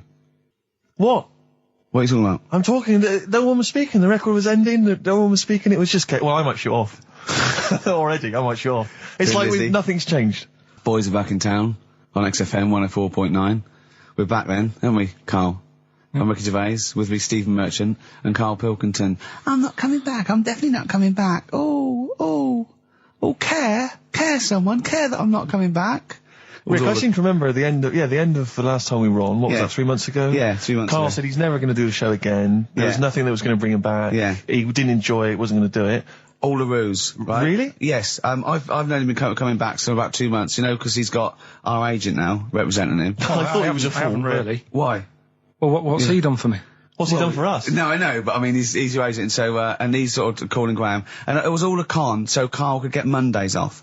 Poor Graham, the station's struggling enough as it is. Yeah. It's like running around like a headless chicken. Yeah. No one's listening. That's why I don't bother talking on a record then, because there's no loss to London. Sure. Right? It's pointless, this show. We don't do it for the money. We don't do it for the kudos. I don't know why we do it. No. Is there anything on telly at this time? I could have had to lie in. I know. But, it's all a ruse to get Mondays. He's got Mondays off now, because he has to do the show, 2 hours, right? And he's still getting paid. And it's all a con, because he knows that he's holding him over a barrel, and it's like, we've got to keep Carl happy. Right? I had Mondays and Tuesdays off before Duncan got involved. No, but you know what I mean, though? And it's like, poor Graham, who's the MD, in charge of the thing, probably pulling his hair out, worrying about the station, right? You know, it's a sinking ship. And then Carl comes along, well, I'll do it, but I want Mondays off. He's probably sitting home now. His family, he's probably ridiculed by his wife. His kids almost certainly would have lost all respect for him. He's been fooled by Karl Pilkington. He calls his mates and goes, I'm busy, Graham. I just can't think. It's embarrassing. But do you know what I mean? And you think it's funny, and you think you've got one over him. He's going, I don't Monday's think off it's for 2 funny, hours. Yeah, you do. You think, and now you're embarrassed. We've said it on air. But not. you're only conning yourself in the long run. Because, do you know what I mean? I hate that sort of, the world owes me a living, what can I get out of the world? What are you going to give back to the world, Carl? What are you doing now then? Are you going to prepare Mondays? I told you, what have you prepared for this show now? You've had 3 months to prepare. Yeah. What have you got? What have you got for us? Okay, what's happened in the last 3 months? What? In this place or just my life? Well, what have you got for us? With 3 months, we're cloning about. You get Mondays off, you're getting paid for it, you've got a cushy deal, you're having a laugh, you're taking the piss out of the management, right? So, what have you got for us? Give it to us. I've kind of, updated Rockbusters a bit. Right, brilliant. Yeah. Right? So, and you said don't mess with it. If something's good, don't mess with it. What do you mean it wasn't good? It was never good. It was never good. No, Of it was course we never had to good. fix it. It was fun to do. It was a laugh. I mean, I imagine it was much more fun for me than the 450 listeners. You know what I mean? I enjoyed it. I enjoyed squeezing your head and dressing you up. No, but that's just it. When I had a meeting with Graham, right, I said, look, I'm not being funny. I don't want to do it anymore. Yeah. I've had enough of it. Yeah. And he was like, oh, what's up with you? You sounds like you have a right good laugh. I said, yeah, but that's all good acting and stuff. I said, it's hell in there. I said, like he's talking about Vietnam. Yeah. I said, having my head squoze, right? What? Squoze is still not a word. We've been away 3 months. It's still not a word. Right? Yeah. I said, he's putting a dustbin lid on my head. Yeah. You told this to the ND. He's hitting me with a tray. Yeah. He's chucking toilet paper at me. Yeah. And he said, yeah, but that's all over 2 years. I said, no, that was the same day. So, Okay then, what has changed in 3 months? They're listening. They've been listening for 6 minutes now. Come on, give us something. bit of Nickelback. What's happened in 3 Play a days? record and let him think. 3 months. What, in my life or Yeah, in here? Nothing's yeah. happened here. Nothing's changed here. Right. But I don't know. Do you know last time we were on, Yeah. right? And I was telling you about the woman over the road where I live. The one that walked around naked. There's a woman who walks about the flat naked, This right? is when Carl was watching a woman naked. Then she looked at, saw him looking. So what he did, this is the genius he did to get out of this. He pulled his pants down, so he was naked too. His girlfriend comes in and goes, Carl, what are you doing? He went, I can't tell you now, but don't look out of the window. Yeah, go on, Well, sorry. that woman, she's bought some blinds.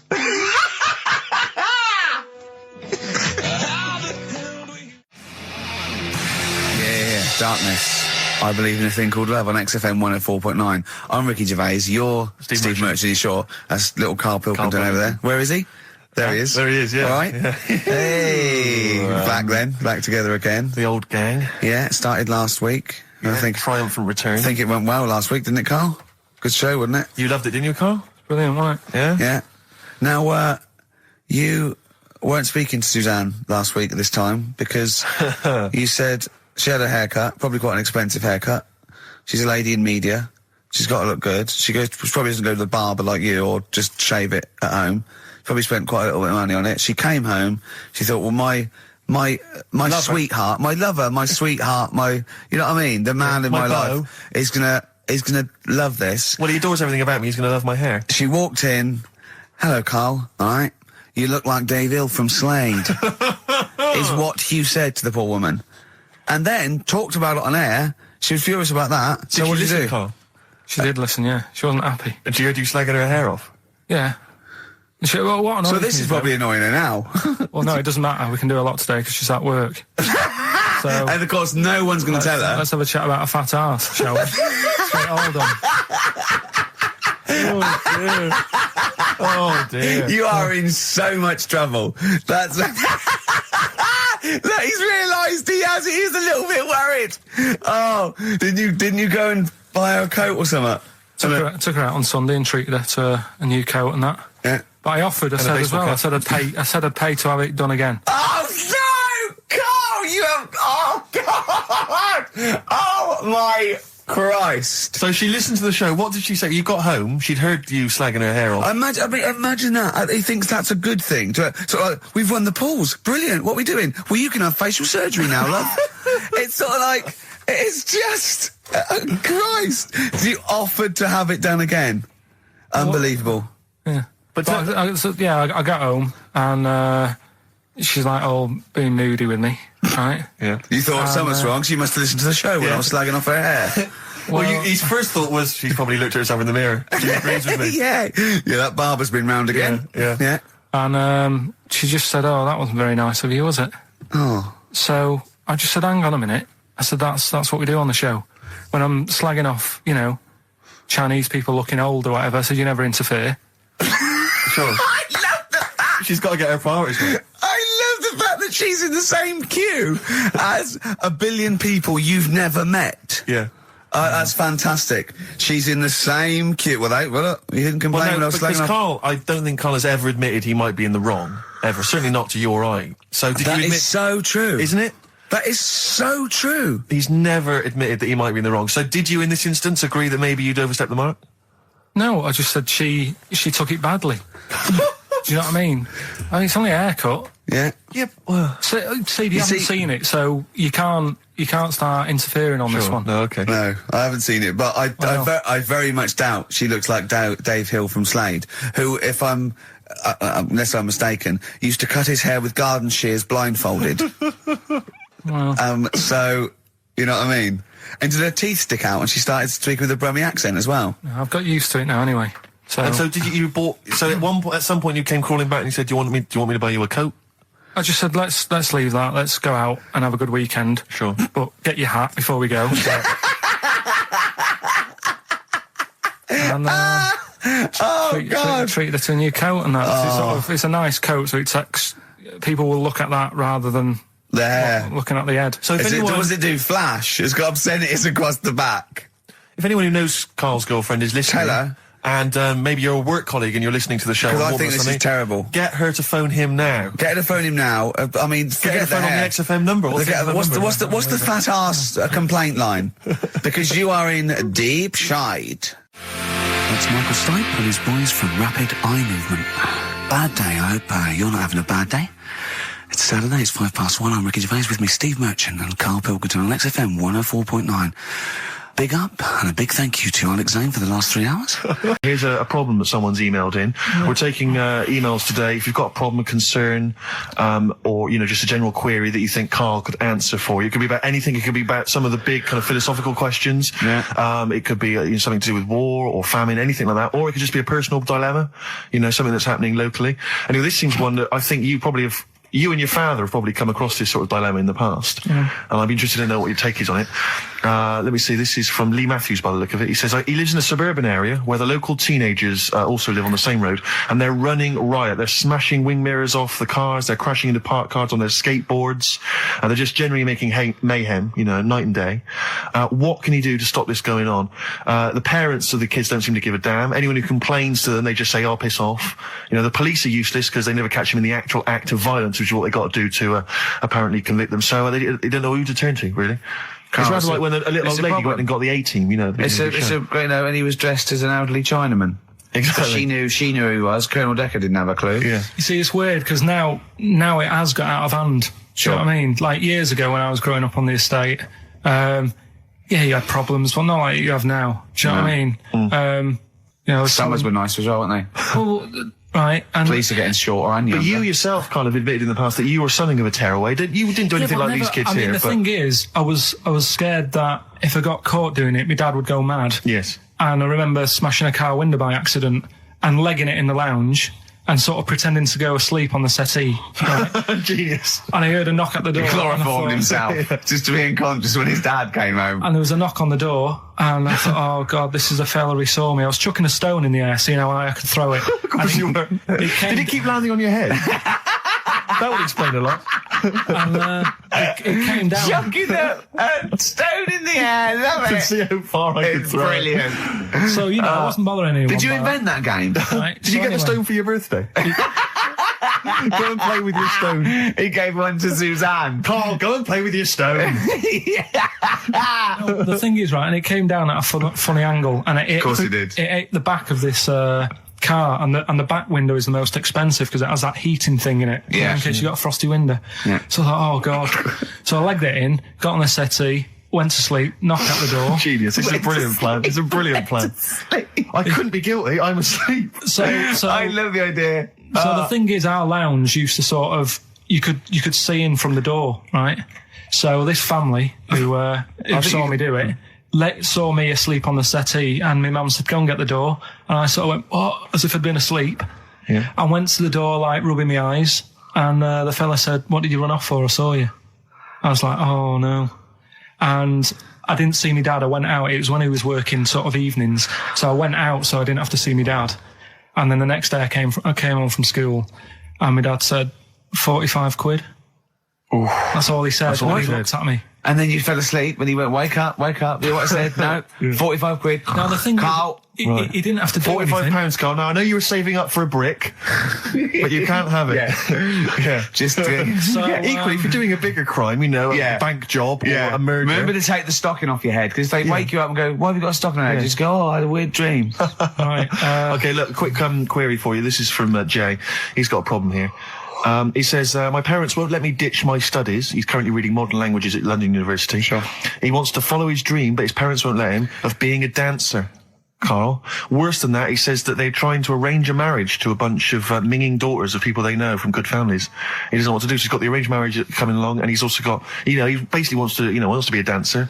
His parents are forcing him into something more practical. Well, the first thing, right, I don't think Live your dreams? The arranged marriage thing is such a bad idea. Okay. Because I think too many people go on looks. Right. And then you soon get bored of that, and you find out the person who you're knocking about with is actually not your type.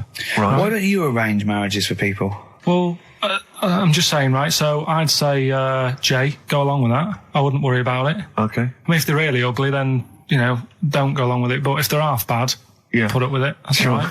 The dancing. Brilliant. Right. That's that solved. Brilliant. I wanted to be a dancer. After I did the boxing, right, I joined a dancing thing just near Man United's ground, right, called Twiggy's. Went along, I wanted to learn some moves. How old were you? Well, it was when Michael Jackson was, like, pretty big, so about 83, 84, 85, something like that, around there. Wanted to do it. When I went, it was shut, and I'd become like a warehouse for toilet rolls. So in a way, I wonder what would have happened. Sorry. How is that an anecdote about you going through dancing? You've told me before you did boxing for a while, you did dancing for a while. You had a true fight in the boxing. You didn't even get in the. That's not an. Imagine if that was a film. This is nice. A boy's dream of becoming a dancer. Oh, it's shut. Next on. I mean, how is that a story? Yeah, that was Billy Elliot. Do you think he have won quite as many awards? Yeah, brilliant. Footloose. All right, I'm fed up. They banned it. Let's go. Eyes shut. Flash dance. First, there was. It's a warehouse. Never mind. I'm just saying, you'll find something else. I think I got a go-kart after that. I bought a motorised go-kart and kept myself busy with that. So. There's always other things. Just think, Alan Bennett has to sit down and really sweat over his stories. Yeah. He just opens his mouth. You are a living Alan Bennett character. So that's solved. Well, Jay, don't worry about that. There's no emotional problems I can foresee if you follow that advice. So the advice there is do an arranged marriage. If she's not ugly. minging, she's not completely minging. Yeah. And don't worry about dancing. Those songs. And just remembered recently, actually, I was on a train coming back from hometown Bristol, and I was on the train, and this girl walks on, good-looking girl. I thought, hey, a largely empty carriage. I'm thinking, my luck's in, because I take every opportunity, Carl. That's the thing about me, I don't choose. She was a good-looking girl. She sat down. I thought she sat down right near me. I thought, brilliant. As this guy comes up behind her, and says, I think it's probably a boyfriend or something. Sits down next to her. And I listened in on the conversation, you know, obviously, because I'm pretending to read. It was very clever. I read the same page for hours, so I was pretending to listen. I was listening but pretending to read. And I realised that it's not her boyfriend or anything, it's just some guy she's met on the platform. And I'm thinking, brilliant, if she's the kind of girl who's just going to start talking to someone, you know, on a platform, on a train, brilliant, I'm going to be in here. Because he was only going one stop. So I'm thinking, what's the worst that can happen? He'll nick off, you know, I'll get chatting to her, you know, and who knows, I could join the... is there a train equivalent? Foot High Club. The Foot High Club, brilliant. And so I'm excited, you know, I'm listening in. And it turns out that they're both kind of graduates who've just finished university, or they're coming to their finals or something. And they're chatting away, you know, and he's making a couple of witticisms, you know, and she's kind of tittering at his jokes. I'm thinking, well, I'll tell you this, if she's laughing at this kind of material, I am going to blow her away, you know, with my kind of anecdotes and wry observations, you know. It was weak stuff, I got to be honest. Really? He was coming out with nothing. He was running on empty, as far as I'm concerned. Yeah. And she was loving it. So I'm thinking, brilliant, I'm going to be right in here. And then they get moving on to higher brow things, you know, and I think she was going to study kind of Marxism or something like that, or communism, something. And she was asking him, you know, by way of conversation, she was asking him what he knew about Marxism, you know. And he was fumbling for his vague knowledge of it that he had in his life. And I'm just sat there thinking, yeah, come on, love, in any given capitalist environment, the proletariat will revolt against their oppression by the bourgeoisie, and after a brief period of socialist rule, emerges a classist society governed by community cooperation. Well, if that sort of talk wouldn't get a woman hot, I don't know what you'd use then. If Marx and Engels is not going to get a woman sweaty down below, then nothing is. Then my name is You're not just Steve biding your time. Exactly. I'm just going to go in for the kill any minute. Yeah. So anyway, it comes to his stop, right? He gets up. I'm thinking, this is a piece of cake. And he gets off, and off he goes. He walks off. And I'm thinking, brilliant. And I thought, I'll wait till the train's pulled away. I'm not going to leap in straight away. No. And he comes back along the carriage. And I'm thinking, hang on a minute. He goes, listen, do you mind if I give you my email address? Oh. Right? And if you want to get in touch, email me. I'm thinking, come on, you loser. Get off now. Save your face, please, before it's too embarrassing. She accepts the email address because she obviously doesn't want to hurt his feelings, whatever. I'm thinking, fair enough. She's a good woman. I'm liking her. I'm loving her. I'm thinking, that's my kind of girl. So anyway, he gets off. I'm sat there, the train pulls away. I'm thinking, I'll wait a few minutes, I'll just, give it some time. Her phone rings. It's her friend on the phone. And she starts saying, and I was listening in, and she was going, just met a guy on the train. I'm thinking, yeah, that's true enough. She goes, yeah, he was a good-looking guy. I thought, you're having a laugh, love. To be honest. Because I was looking at him, and she said to her friend, he looks a bit like tennis player Boris Becker. I thought, you should be so lucky, frankly, because I saw him. He had awful facial hair, if that's what makes him look like Boris Becker. Terrible little goatee beard. It was laughable. I thought, I don't know. And then she goes to think, and she's like, yeah, I met him, we got chatting and stuff, and she was going, it's not often that you meet someone, generally in life, who's, kind of thoughtful and intelligent and funny. I thought to myself, I'm not even going to waste my time with you, love. Frankly, if that's what you thought of him. You just walked away. And I'll be honest with you, I didn't even bother talking to her. No, you were just didn't even waste it. my time with her. If she thinks that bloke is not only great looking, but funny and intelligent, and she got on well, and he was polite, and it was a chance meeting, and he thought, and she thought that you were like a freaky looking dog who didn't even have the nerve to speak. If that's what she thinks, then I don't want to know her. I couldn't. You walk. Letter to Hermione, David Bowie. Well, we've had the most convincing answer. That it's about 290,000 actual words, but possibly 3 million in our vocabulary, using all jargon and scientific stuff and all that. Sure. 290,000. Still a lot, isn't it? It is a lot. We know so little, don't we? Apparently the average person has about 20,000 words in their vocabulary, right, and uses maybe 2,000 a week. Really? Yeah. Karl, obviously, slightly bringing that average down. Karl, what is it that? Single figures. What's the matter? Get by. Why have you got to use longer words messing about and that? Told you. That word about old. Anti-dipuian or something. Just say old. That's a bit old, isn't it? That's a bit anti-dipuian and that. What's the point? Yeah. Get to the point. Sure. Busy.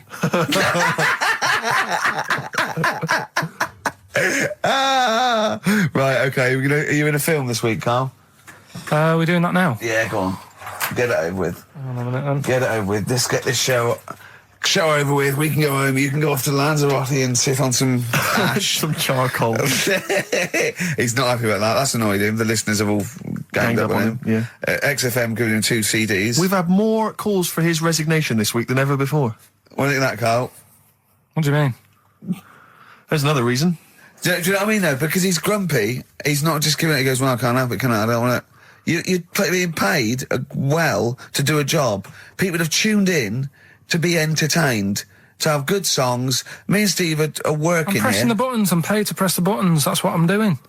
Has every CD started on time? Then Yeah. why would they give you Monday off if you just paid to press the buttons? Don't get every other Monday off, do I? So have you stopped doing that now, have you? Well, yeah. Why? Because there's work to do in that. I'm not moaning about it. Let's get on with it. Blur on XFM 104.9. I forget the name of that track, but it's good. Good song. Thanks very much. Oh, good song. Yeah. Oh, right. I just thought you were complimenting giving me. this opinion. Right, Yeah. go on. The what? Are we still on the air? Yeah. What are we doing? Merry Christmas. We got someone on the line. Oh, right. He's here. Who's that? Ricky, It's, yeah, go on. it's Jonathan. How are you? Good. It's only TV's Jonathan Ross. Ross, turn your radio down, you idiot. I'm here. I like to. I haven't got the radio on. What are you talking about? We can hear the feedback.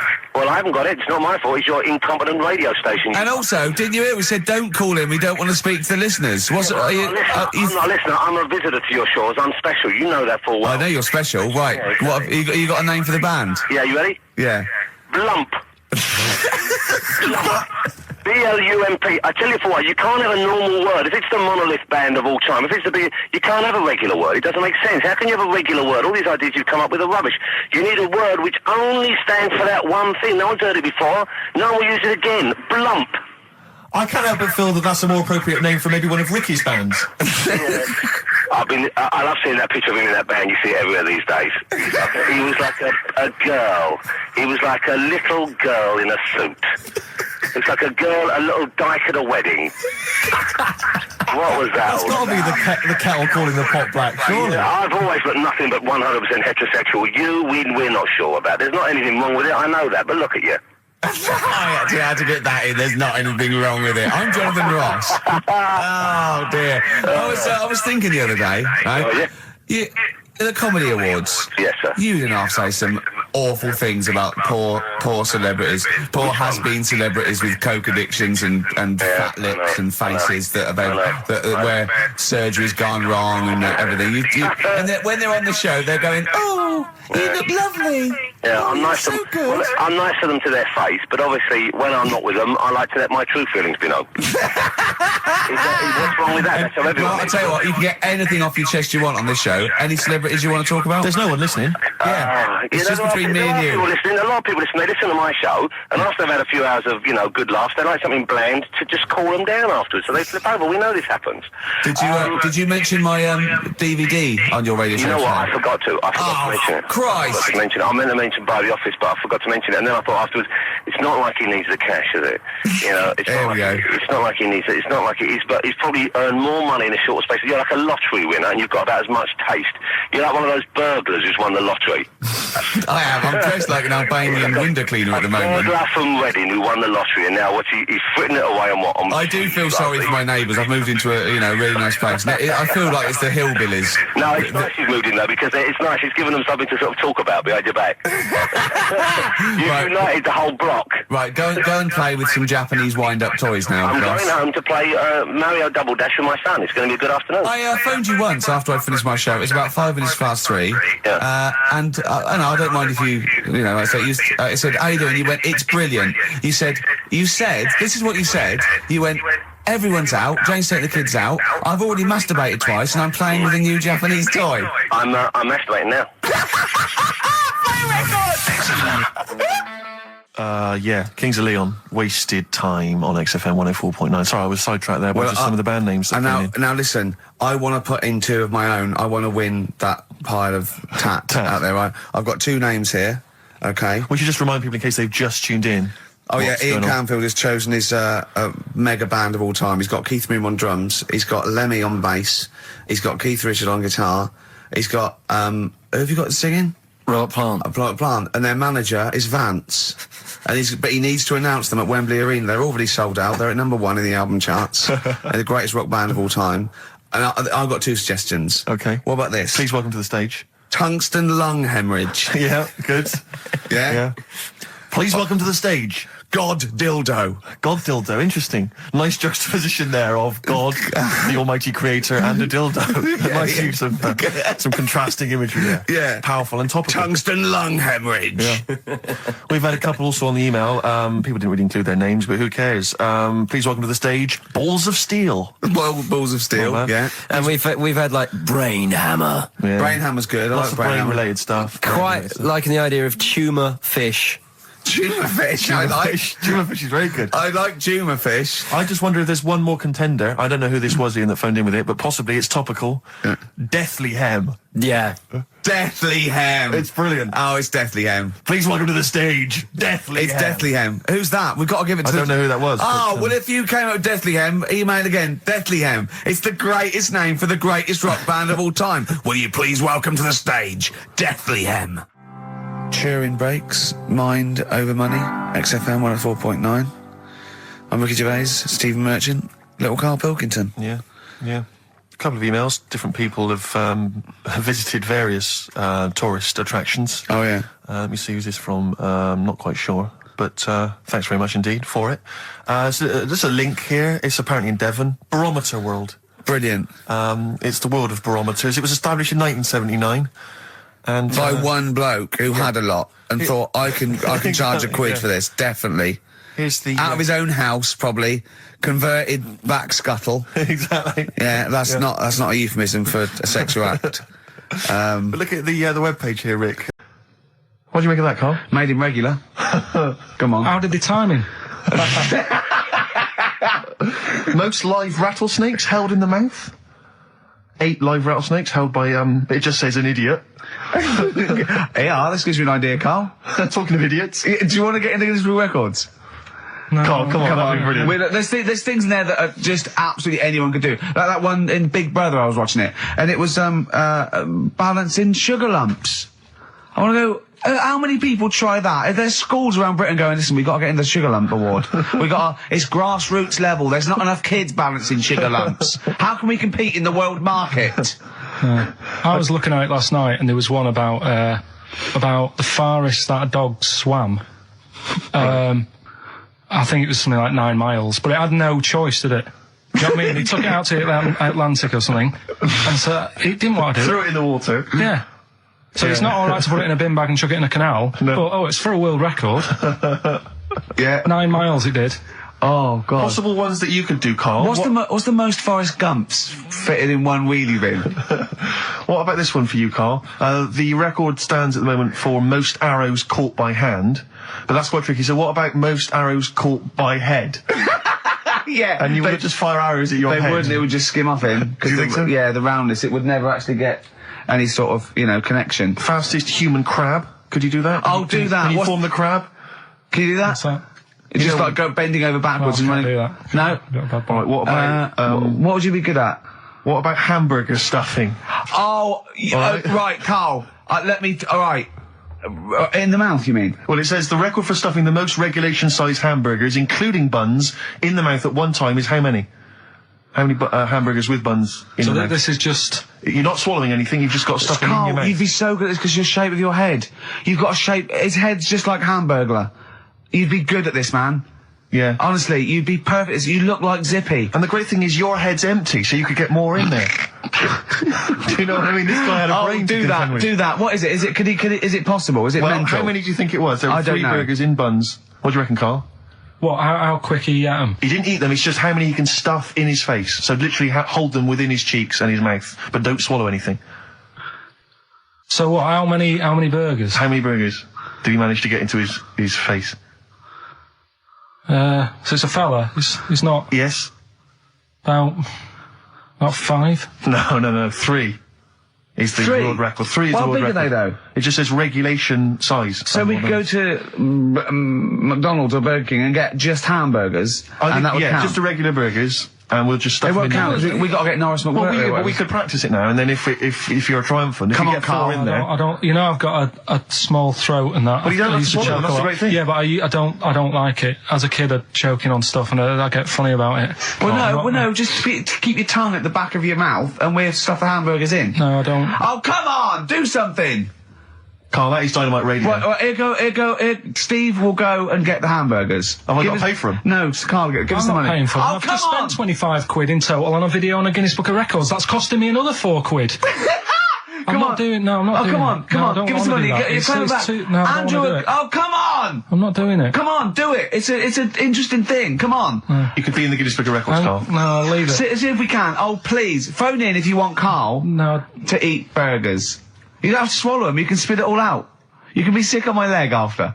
Oh, come on. No, 'cause I don't like the stretching thing either. Don't stretch it. It will stretch. I'll be like the little bloody dog on the Winston Churchill ad. Don't swear. Well, I'm just saying, though. I know, but we apologise to the radio authority. Carl is not only swearing, but he's refusing to do things we come up with. But the radio authority will be happy with me stuffing 3 burgers in my face.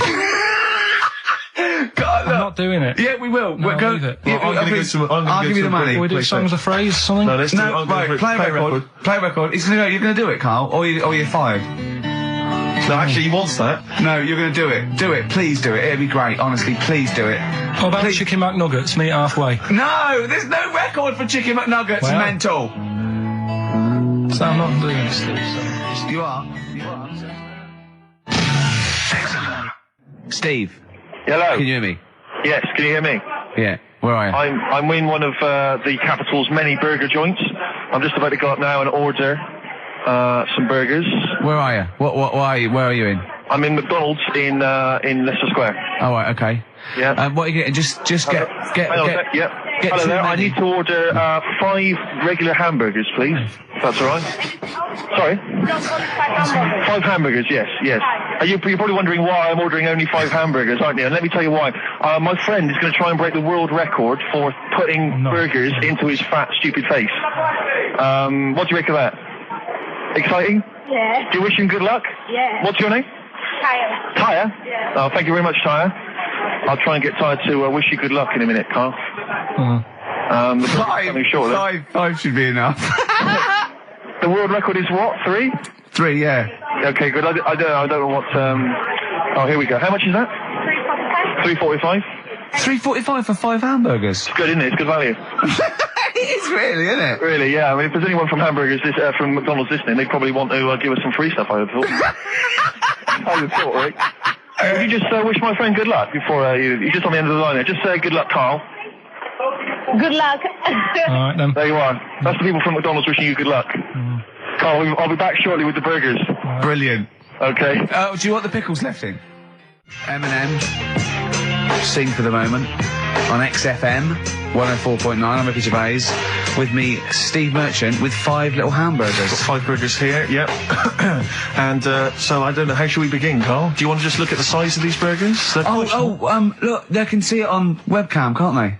They can see us stuffing these burgers into your mouth. And by the way, I'm filming this, Steve. Look, Brilliant. Look, I've got a camcorder. We'll put this on unseen footage on a DVD or something. Or maybe on the website. On the Oh, Carl, what if you break the record? Okay, Carl, I'm coming round now to just monitor this and adjudicate.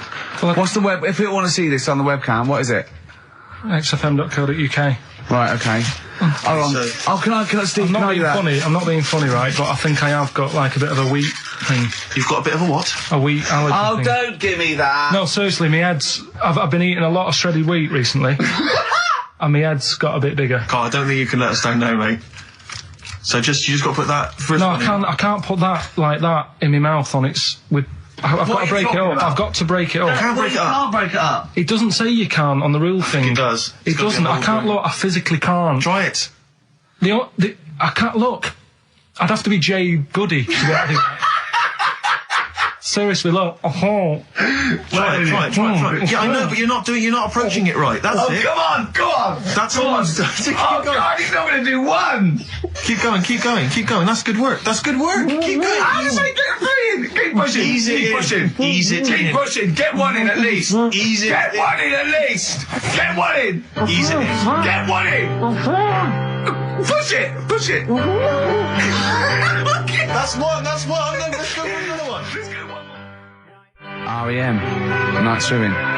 It's a lovely song, isn't it, Carl? Huh? XFM 104.9, I'm Ricky Gervais, with me, Steve Merchant. Carl, disappointing. You couldn't even get one whole burger in your mouth. I did, kind of. Yeah, but there was a bit sticking out. It just looked messy. There was But you were saying about putting it in whole, and I don't think that's the rule. Okay. It's like you can get more in a suitcase if you put things in properly. So you don't just get all your clothes and chuck them in. So it's about, I reckon you've got to rip it up a bit. Okay, do that then. See how many you can get in. You've got to get in 2. No, just one.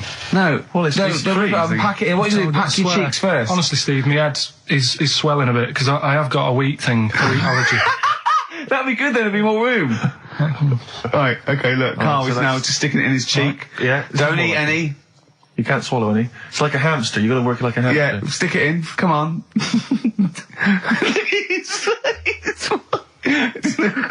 looks like Marlon Brando in The Godfather.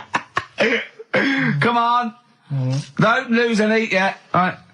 Pack it in, then use your fingers to pack it in. Come on! Wedge it in. Like you're grating the bath. I can't do this either. Keep going, keep going! Keep going, don't give up so early. This is part of the problem. You just give up, Carl, too quickly. You failed again. It's like your history O level. Come on, Carl. Come on. Do something well. Succeed at something. Push it in. You've got nearly a half a burger there. Oh, I'll come round there. You're chewing. Don't chew. I've got a bit of food. I don't know what he said, but... Is that a whole one? No, it's not. I can see bits left. Come on, Carl. Come on, keep working at it. Keep working at it.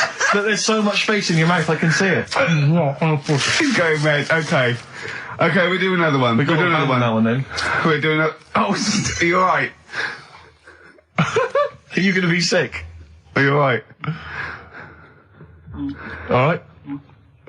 Oh God, should we play a record? He's making my eyes water now. Okay, I'll find a different one for you. Find a different one for What about most grapes eaten in 3 minutes? I'll go. Do you want to do that? Grapes are easy, aren't they? That's easy. Great. Come on, grapes are easy. From Jesse Mailing, that's called Wendy. White Stripes, Seven Nation Army, that jumped twice. I apologise for that. You're the producer, Carl. Yeah. It jumped twice. Well, it's not my fault if people are slipping around because the burger's on the floor. You're trying to squeeze my head when the song's playing. What difference does that make? Anyway. Right. Don't take any. Right. I've just got some grapes there. We've counted them out. What's the record then? Okay, well, the most grapes eaten in 3 minutes, you've got 3 minutes, Carl, and you've got to beat Matt Hand from the UK, who consumed a total of 133 grapes in 3 minutes on the 8th of November 2001. Right, there's 150 There's 150 in there. Right. Okay. So you've got 3 minutes. What are the rules? The rules You just are... got to eat them and swallow them. And it's like Cool Hand Luke, right? You got to just stuff them in and don't choke, because I got worried with the burger. That's a good advert for McDonald's, isn't it? Not only was I impressed by the cheapness of them, but he couldn't even get one in his mouth. Yeah. So, value for money there. Maybe they'd like to send us some free stuff. Yeah, free stuff, or just money. Any some money would be good. Next week, Carl, you're eating Sony Walkmans. That's right. Yeah. Available for... Yeah. Right, Carl. Right, I think this is going to be good, right? What we're going to do, right? We've got song 2 by Blur set up. We know that's 2 minutes, so you can play that, because that'd be boring radio hearing Carl choke, wouldn't it, for 3 minutes? Exactly. So, when I say go, Carl, right, I'm going to go right on the minute, right? You've got to have a handful of grapes, and you've got to press song 2 by Blur. When we come back, you'll be stuffing your face. Hold on. You ever do that? How can you work the buttons? I can do that. No, I don't think you can. You cannot touch the grapes until the opening note of song 2 begins. When song 2 stops, can we just push up the fader? So because you'll be stuffing Don't worry, your face. let's go, if we go, okay. any second now. Okay, right, You're okay. ready, 3, 2, 1, go! And he's off. It's good work from Carl there. He's approaching it cautiously to begin with. Cautiously. And he's keeping well, let's just, he's keeping people up. Come on, don't make him laugh. He's choking. He's choking. Oh, Carl! Quick! Keep going, Carl. Come on! What happened? Did you just throw up? No! Don't make him laugh! Oh, come on! We can make wine. Come on, Carl, you're doing so well, mate. I want to go. Come on, only... Why are you making him laugh? That was a world record attempt. Come on, he's over. Keep going! Come on! You got 25 seconds. Come on. Oh. I think that was a shame, actually, because you were doing well, but something went wrong. I know, and I think those are bigger grapes than the ones I've seen before. They're quite big grapes. Look at his face, he looks so despondent. Come on, Carl, 8 seconds. Just a few more. 5. Come on, what's the matter? 2, 1. It's all over, Carl. It's all over. Better count how many you did. You can get good at this. We can get good at this over the weeks. I think that was a fairly pitiful attempt, actually. I really thought you had a... It's interesting, actually. These are harder records than you might think. Yeah, I know. 6, 8, 10. How do you feel after that record-breaking attempt? Not happy with that. What are you not happy about? The fella who did it, was he in hospital and just had loads of grapes? I was bored. I'm sure he wasn't producing a radio programme, that's for sure. Well, to be fair, neither are you. What was tricky about it? What did you find hard? I think having Ricky standing over me, sort of shouting, "Go on!" isn't normal. No. But that wasn't... He hasn't eaten any! Hold on, that's 50, you have to. That's quite a poor attempt then, by the seam of it. Would you think about trying to maybe do that again in a couple of weeks? Would you do some practice and try that again? No, leave it. Leave it for the experts. And I noticed a tricky point, maybe sort of when you had about 50 seconds to go, you seemed to be spewing things into the bin. What was that? Again, mainly Ricky standing over me, so... 88. He's got 88 left. Okay, so what's the mental arithmetic there? Because we put how many in? Was it 150 in the thing, wasn't it? What's that little trolley? She's talented. Oh, dear.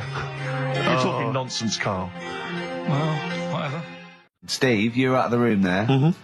Carl took a phone call from someone. Okay. He's found a cellmate. Right. Not a soulmate. I think one day they will be cellmates. Yes. Because he's just like, he loves everything Carl loves, and he was telling Carl stuff, and Carl's face was lighting up. Yeah. He's told him of 2 Russian kids in the circus. They're covered in hair, and their mum tells them off because they're covered in fleas. Carl said, "See, that annoys me again, innit? They do something else." And the bloke went, "Yeah, they should just make money out of being hairy." And Carl went, "Exactly." And he said, "Have you heard of the 3-legged juggler?" And the bloke went, "No, what's that?" He went, "That annoys me as well." Because he thinks they shouldn't have done juggling, they should have done football. Do you know what I mean, though, Steve? What do you mean a 3-legged juggler? What are you talking He's a about? famous 3-legged juggler. Oh, he's mega famous. He's like the Beckham of wherever he's from. But the other day I was looking in, I don't know, Bizarre magazine or something, right? And there was this fella who, he had no arms. So you saw a picture of him, his job was fixing watches, did it with his feet. Go on. Well, it's just, why pick the most hardest job to do when you haven't got any hands? Crush grapes. Or... Do you know what I mean? That annoys me. Oh, crush grapes. Imagine him being told that, and then he comes into the careers advisory where I go, "Now, what do you want to do, Hargreaves? Make watches? Right, take a look at your arms. Crush grapes, mate. Sorry, you're a grape crusher. Next." Brilliant. Brilliant. I would love you to be a career advisory in some sort of clinic. It'd be brilliant. I like the fact that it annoys you. Here's a man, he's got no arms, he has learned to fix watches with his feet. Yeah. An incredible talent, incredible skill, he's utilising that brilliantly. That's annoying to you. You are angered by it. Right, I'm only being honest. Now, you be honest, right? Your watch is broke, who would you go to? You're in a rush, you need it fixing in a rush. Now, you need some fresh wine.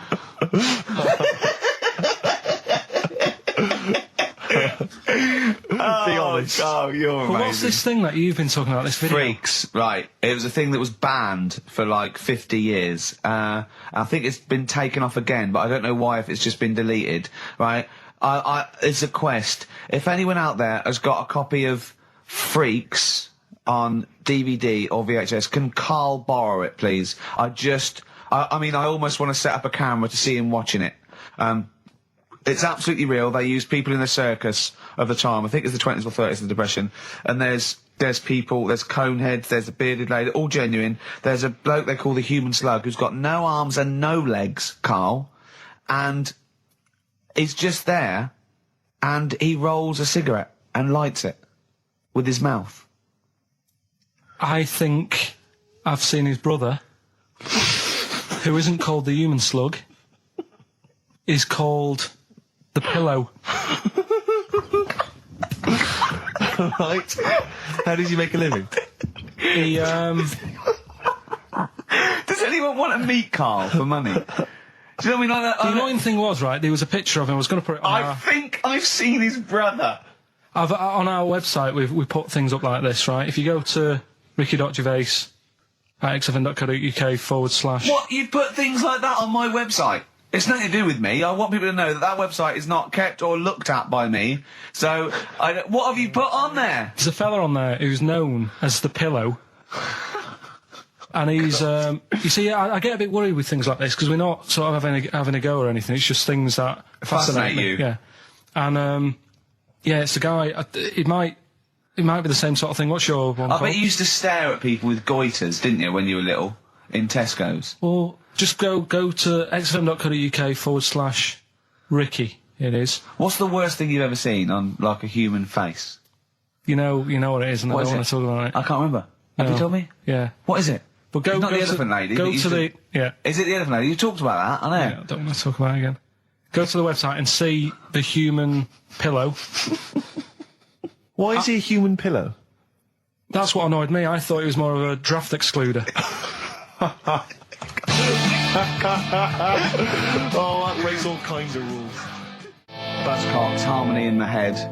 Now, things are flying here at XFM. People have called in. There is a video of Freaks on the way. Carl's going to see that within the week. That's exciting. That is exciting for me. Do you know what I mean? About our education of Carl. We started off trying to teach him about science and history, and now we just find that he likes pictures of hairy Chinese kids and Who women. doesn't? Who doesn't? No, true. You've got a theory about pictures of freaks, haven't you? You see, you always bring things up that I don't want to talk about, because I'm really worried that people, if you've just tuned in for the first time, it's the first time you hear it, and we're talking about hairy Chinese kids. Yeah. Talking about the human worm. Carl, listen. People don't think that you're taking the piss out of those people. They lump you in with them. Do you know what I mean? They think that you're a freak of nature. So you can say anything you want. Do you know what I mean? Because it's honest, it's from the heart, it's genuine. So don't worry about that. Yeah, but Suzanne was saying last night that I've got a heart of stone, or whatever it is. Why? Because I wasn't crying at Comic Relief. And all I always used to say to her, get out, Elephant Man. Let me watch that for 30 minutes. I'll be crying my heart out. Why? Why do you care about that but not... Because it's that is more real, isn't it, right? Think of John Merrick. Sorry. What, the film starring John Hurt is more real than footage of starving people in Africa? No, but what I'm saying is, think about... See, this is why I didn't want to bring it up, because people are going to just say... Well, you're allowed to cry at what you like. People can't have you for not crying at someone and crying at someone else. Imagine that, like, if you've seen the film, you know, his head's all, you know, messed up and that. Yeah. He's getting picked on all the time. Yeah. By Michael Elphick, I remember. Yeah. It's just really, really sad. Whereas, you know, we're trying to help But out you give him a bun people. and he forgets it. Do you know what I mean, though? He never forgets, Rick.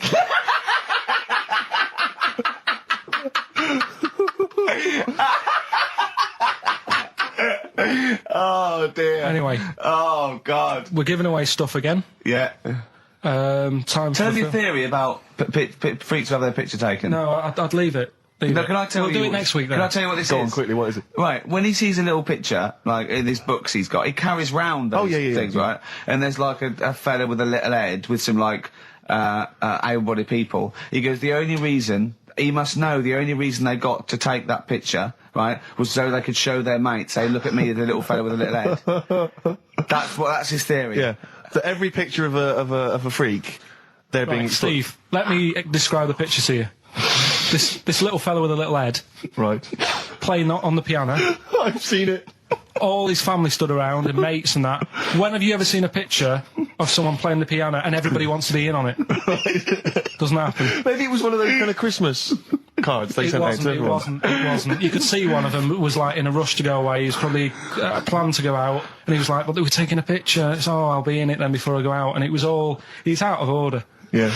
If you say, do you know the one? I do know the one you mean, yeah. There you go, What about the one in the, when you went down to Cornwall? in that little We'll pub. talk about that next week. What, you want to get on, do you? Yeah, right. Right. Now, we got people to send in a little thing for you last week, didn't we? The film Freaks. You got a few sent in. You watched it, did you? Yeah. Now, I should just point out that the film Freaks, for those that don't know, was a movie that was released, I think, it was originally made in about 1932, something like that, and then it was delayed. It was banned for many years, because it did, in actual fact, feature, for want of a better phrase, real-life freaks. Yeah. Bearded ladies being one of the more kind of familiar ones. There's a guy without arms and legs. There's all sorts. And it was actually it's quite a tender film, isn't it? And actually portrays them as a kind of dysfunctional family. It's not exploitative in that sense. But what do you make of it, Carl? Well, you were watching it for the Freaks, weren't you? Yeah.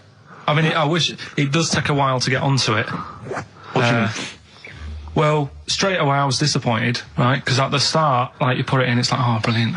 Here we go, you know. I said to Suzanne, we'll watch this, we'll have a good night. Yeah. Have a romantic night. That's it, her birthday. Yeah. You've got your gloves, now we're going to watch some Freaks. So, put it on, and it starts off, and it's like, you know, the following film. You think, oh, it's like following films rated 15, which means, you know, might contain scenes of violence, bad language, and sex. Yeah. Mention nothing about pinheads. Right.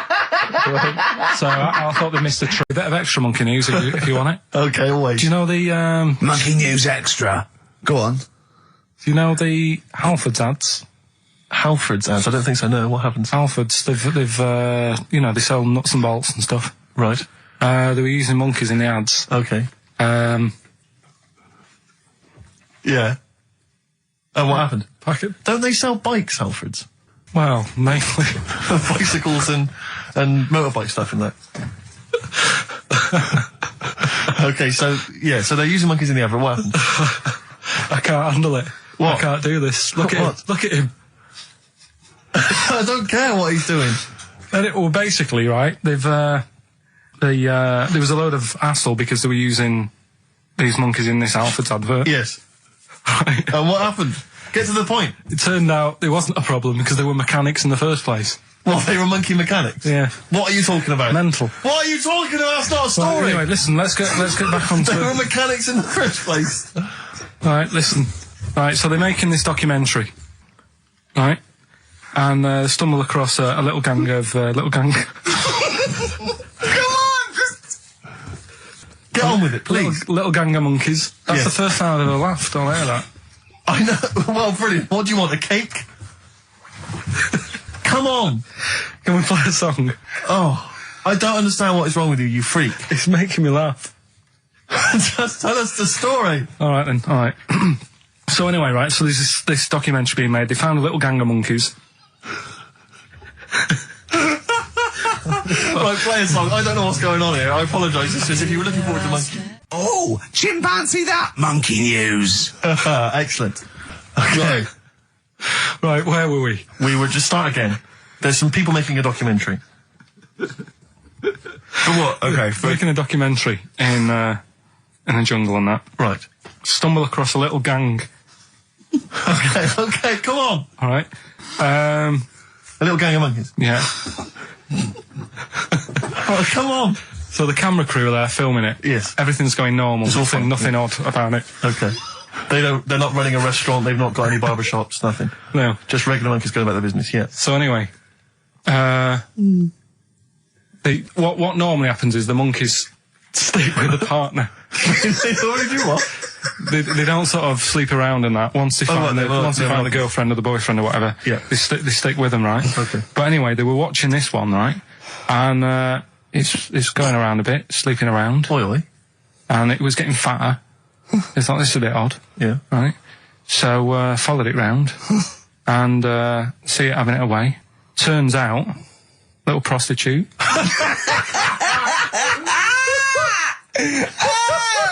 Oh, God! It's a little monkey prostitute. And it was getting fatter because it was charging them bananas. What a load of old rubbish. Charging them bananas! What was it, a boy or... It was a... Woman. Little woman monkey. That's the most extraordinary monkey news I've ever heard. Oh! And another bit, this was the best one, right? Grab it! Right, there's this fella, and he was on his bike, right, Yeah. cycling to work or whatever, and he sort of sees this thing in the corner of his eye. Right? Literally in the corner of his eye. Or you mean he saw He just said he saw in his something. peripheral He vision? saw Okay, something yeah. and thought, what's that? Yeah. So he thought, oh, doesn't matter, whatever. And he stops off at a cafe, right? Get a little scone, a tea or whatever. And he goes in there and he's sat down, and the waiter comes over. He says, yeah, what do you want? He says, I'll have a scone and a tea. He goes, all right then. So he goes to get it, comes back. As he puts the tea and the scone down, his face is like, what is that? Right? Like a look of frightenedness on his face, right? Drops the tea and legs it. So the fella's going, what? So he legs it after the bloke and goes, what? And he says, oh, something came out of your nose. That was massive. Sorry, something came out of the Listen, guy this is all serving. true because people would have watched it, so don't start saying it Sorry, didn't but hang on, happen. I just need to clarify. The guy on the bike... I don't believe he ran away. Wait a I minute. don't believe he legged it. I don't believe he had a look of frightenedness on his face, and I don't believe he said something massive came out your nose. and I don't even believe he had a cup of tea in the scone. These are the things that I think are embellished. But who had something coming out of his nose? Was it the guy serving the scone? The one who was on the bike who ordered the scone. Yeah, but what was came it? out of his nose. Yeah, what was it? Came out of his nose. Right. So he goes home and he thinks, I've got to sort this out because it's not good and that. So he But sat what? No, it was out of his nose. So you mean it poked out of his nose? It didn't come out. It just said hello and then it... It was like the maggot in the head. Yeah, He yeah, just it just- popped his head out, had a look around and went back in. Why did the bloke drop the tea and run? Well, it's weird, isn't it? All right, so he goes home. He goes home and he goes, oh, God, you know. So he sits in front of the mirror and he's sat there waiting. This thing comes out. Again, sort of looks round, goes back in again. So he goes, oh. No scones. Right. No, So he goes, I've got to sort this out. He goes to the doctors, says to the doctor, I've got something up my nose. It just keeps coming out and having a look round, going back in. Didn't say that. The doctor's like, oh, I haven't heard of that before. Right. Didn't say that. So sat there. He does it again. The doctor looks, frightened again. Runs away? Yeah. He's got a look of frightenedness on his face. He had a look of medical frightenedness. He dropped his stethoscope. Well, it's a saying. Do you know cold shoulder? Giving someone the cold shoulder. Yeah. All right. If you have someone round at your house and you try to get rid of them and they're hanging around and stuff, and you're like, oh, I wish they'd go. I'm tired and that. Well, years ago. When? Literally years ago. Well, ages ago. Sort of. Olden times. I think it said medieval times. Yonks ago then. Yonks ago. Yeah. Medieval, yeah. We're going back quite a bit on this. Well, one. you know when you find out these books, why don't you just pop down when it was? Just make a note. I don't think it says all the time. It just sort of says, a few years back. Yeah. No, it doesn't. Well, Never. All right, I'll make an effort next week. Okay. Right? So, it's annoying that because my girlfriend said to me, just make a note at the time and they'll stop having a go at you. Yeah. Yeah? And I kind of thought, it's all right. Didn't listen. I don't think it matters anyway in this one. We're looking at the saying, right? So it's giving someone a cold shoulder, right? And what it is, right, ages ago, there wasn't enough houses for people. Right. Because there wasn't much money being made. There weren't big businesses. People weren't earning good money like they are now. So there wasn't as many houses, right? So what you ended up getting is like, the rich people having a nice place to live. Oh. And the poor people were like wandering about, looking for places to live and that. And what they ended up doing is they had like, people would go around to the mate's house and say, look, I haven't got anywhere to live. It's a bit cold. Can you let me stay? Right? So they'd go, all right, then you can stay a couple of days. But they ended up staying for like weeks. Yeah. Right? So to sort of get rid of them, what they'd end up doing, they'd be making the dinner. And they'd be making a lovely dinner, like a bit of meat, nice warm meat, and nice veg, gravy. And This happened every time, did it? This is where the saying came This from. is what happened, Rick. This is how it happened every time. It was in that vague book. The book of vague sayings and stuff. Right, so they'd be making a nice meal, but what they did, they looked after all the family. But the person who won't go home, they just give them some, like, sort of a cut-off of cold meat. Right. So they'd say, you're giving them the cold shoulder. Meaning... Right. Okay, that's rubbish. Okay. Absolute... Carl, why would that necessarily work? Yeah. Why do they always, in every situation when you want to get rid of a lodger, well, still feed him every day, but make the meat lukewarm. So they always leave then. Yeah. Oh, this food's lukewarm. I'm going to become homeless and again, they go, wandering the hold streets. on, are you giving me the cold shoulder? Yes. Do you want me to leave? Yes, just say leaving. No, I like to do it cryptically. That way, in years to come, someone will have a little saying about it. Well, yeah, that was our bacon in the morning. Yeah. If you've had enough of meat, we'll leave that. Well, Bacon in the morning! Oh, bacon in the morning if you've had enough of me! come back. What are the others? Just tease us again with the others. We'll come back to those. You've got, he's a bit of a nuisance, and we'll have a big fire tomorrow. Nice, looking forward to that. Right then, so we've got, we'll have a big fire tomorrow. Yeah, go on. Is that the one you want? Let's go for it. Right, I think this was like round the 1700s. Bluffing. And Just bluffing. who was the king then? Don't know. Go on. But it's about the word bonfire, right? Bonfire. Bonfire. Yeah. Do you know where it comes from? No, go on. No. Right, what happened is it's got nothing to do with Guy Fawkes and that, which is what I thought when I saw it. It's got nothing to do with that. But ages ago, at 1700s, right, they didn't have enough houses, like I mentioned. Okay. Yeah. So if that happens, you get people living on the streets. You get diseases, people aren't cleaning properly. So you get more deaths. All right? Yeah. So think about it. You've got all these dead bodies lying around. They're running out of space because there's like, I don't know why they're running out of space, but they haven't got much. I don't know why really. I was going to say they should have just buried them, but there's probably more land back then than now. He doesn't need anyone else in the room to have a conversation with himself. Yeah, we could leave and we'd come back and you go, I've sorted it.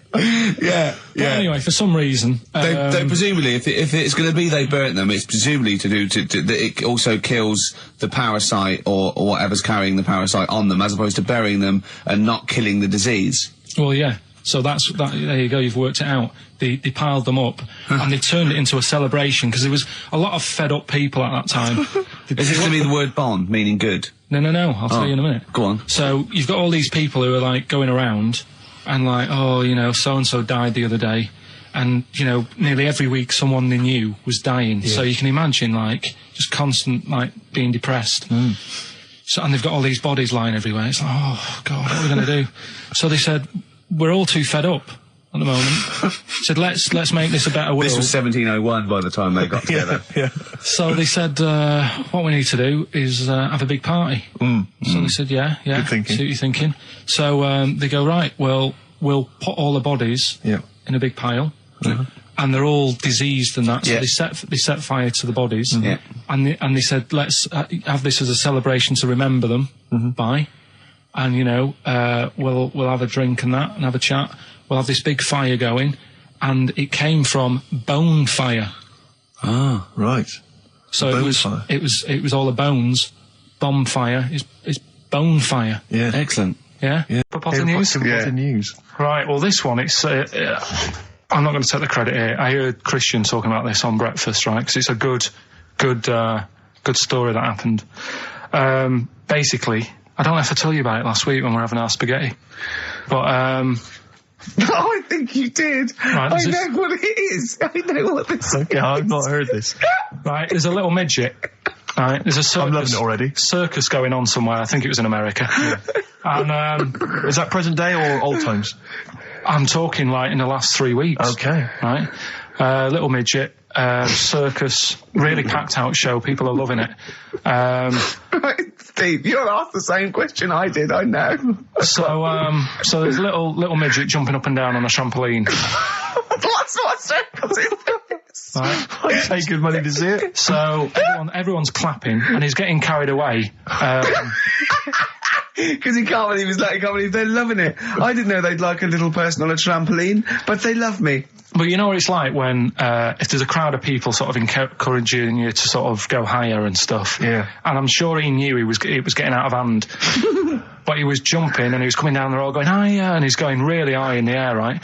So he's doing this, crowd are clapping. There's a hippo, right, just sat next to the trampoline getting ready to come on and do his act. Oh, right, I thought he was in the audience. That's it. Getting ready to do his act, Steve. Yeah. So he's a ventriloquist. What do you mean he's sitting by the trampoline waiting to do his act? Because why do they sit in the dressing room and they go, 5 minutes, Mr. Muss, 5 minutes, Mr. Muss. So anyway, right, so the hippo's there. He's getting annoyed, is he? Because the midget. He's going, how can I follow this? This is really annoying. They're going to be, no. So he's thinking, he's already done the trampoline, my pogo stick act is never going to work.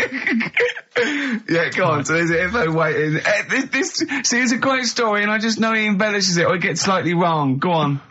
So there's a midget jumping up and down. The hippo's getting annoyed. The crowd are going mad. The midget's loving it. Can't believe his luck. Although you think he probably knows he's dicing with danger. Yeah. So next thing you know, they're all saying higher. He gives it one big, like, heavy sort of landing on the trampoline, goes really high, but goes off at a funny angle. Oh, hypotenuse. Okay. Yeah. And sort of flies up. Hypotenuse! Sure. Flies off at a funny angle. Ooh, dear. Hippo's there, swallows him whole. Crowd are clapping, thinking that's why the hippo was waiting there. Rubbish. Rubbish. It's not rubbish, though. But no, maybe there was an accident in a circus with a midget and a hippo, but at no point was this hippo waiting to go on going, come on. The midget flew off at hypotenuse and landed in the hippo's mouth and was swallowed whole.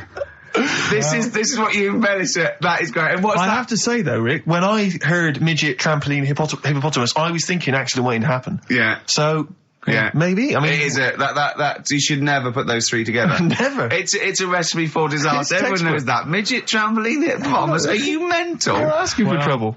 Well, you know when he told me it, he said, and the midget. He didn't mention the hippopotamus, and he said the midget went on, and soon he fell off, and the hippo ate him. And I said, sorry. What was the hippo doing there? He went, it's a circus. I've never heard of a circus having a hippo. What do hippos do? What can they do? You can't train them, can you? What do you... Aren't they, like, very deadly? They're huge, aren't they? You can't have a hippo in a circus. Are you sure? You're not thinking of Zippo? Isn't he the clown? Yeah. No, and it wasn't some sort of where Zippo was eating a midget, and it's some sort of horrible sexual act. No, it was definitely. I heard it on breakfast, right? Oh, okay, sorry. No, it's definitely fact. Yeah, okay, it's right. True. Chicken, you believe it? Chicken, you believe it? So they're the two that are left. Which one's you going for? Chicken, you believe it is not that picture, is it? That we saw. Which picture? The bloke with the... No. Right, okay. God, that was bad. Right, okay. So... I just better explain we that. We can't really discuss this on air, can we? Well, we can. Steve brought in, Carl, the best book ever, which is, what is it? I found it when I was moving house. It's an FHM publication, and it's kind of like lots of grotesque pictures and stories, and like a book of freaks and weirdos and... And Carl opened it, and the first one was like... At the back. At the back. Well, you couldn't believe your luck, could you? What was it? What was number 50? A bloke with two heads. And he said, what's number 1? Yeah. And then number 6, there's a bloke who's a squid or something. Octopus. Yeah. Yeah. He's loving it. At number 1, he said, well, it's just a fella under a rock. And I went, oh no, read on, I think I know about this. And it's the fella that was found, he caused a landslide while having sex with a chicken. And they pulled him up, and there he is, the chicken owner. Right, so Carl could not believe his luck. So it's not that. Chicken, you believe it? I'll have that one. You're going for that one? Yeah. Right, well, we've talked a lot on the show about... We've talked a lot on the show. Yeah. About animals without heads. We haven't! We haven't! We talked about cockroaches could live without a head for 7 days. Yeah, we've talked about that. And then, of course, there was the the well-known one about the fella who had his head cut off, and he blinked. He said to his mate, "Count how many times I blink when my head comes off." Yeah. When you told it to me, you said his head came off, and he said, as his head was in the basket, he said, "Quick, count how many times I blink." And it was Nick Frost that had to go, "No, Carl, no, he said it before." I went, and that was lovely. So yeah, we've talked quite a lot about things heads coming off. Go on then. Well, this one, right? Back in 1945. You looked it up the date. Got a specific date. Wow. Mate Jonathan sent this one. You know him as well. It's a lad at the BBC, right? He emailed this one in. So thanks for that. Chicken. It's called Mike. There's a chicken called... Sorry, I missed a bit there. There's a chicken called Mike. A chicken called Mike. Okay. Right? Yeah. What happened was, it was living on a farm, right? Loads of chickens knocking about. And the owner of the farm is like, getting ready for tea, and his wife says, go out and get a fresh chicken, because my mum's coming round. So he thinks, well, I want to get a good one in, because I want to impress her. Cause back then, even then, they wanted to impress the mother-in-law and that. So they said, all right, I'll just nip out and get one. So he sees Mike, chicken, running around. Is this during the war or after the war? 1945, I'd say that was after. No, it ended, It ended in 1945. Yeah, okay. September, go on. Yeah. So, chicken's running about, he thinks that one, that looks alright, I'll have that one. Mikey. So he picks it up, and he cuts his head off. Oh. Puts it on the block, cuts his head off, runs about a bit, like they do. He thinks it'll stop in a minute, keeps running about. Oh, what's going on here? Right? He's now like chasing the chicken without an head. Yeah. He's saying he should die in a minute.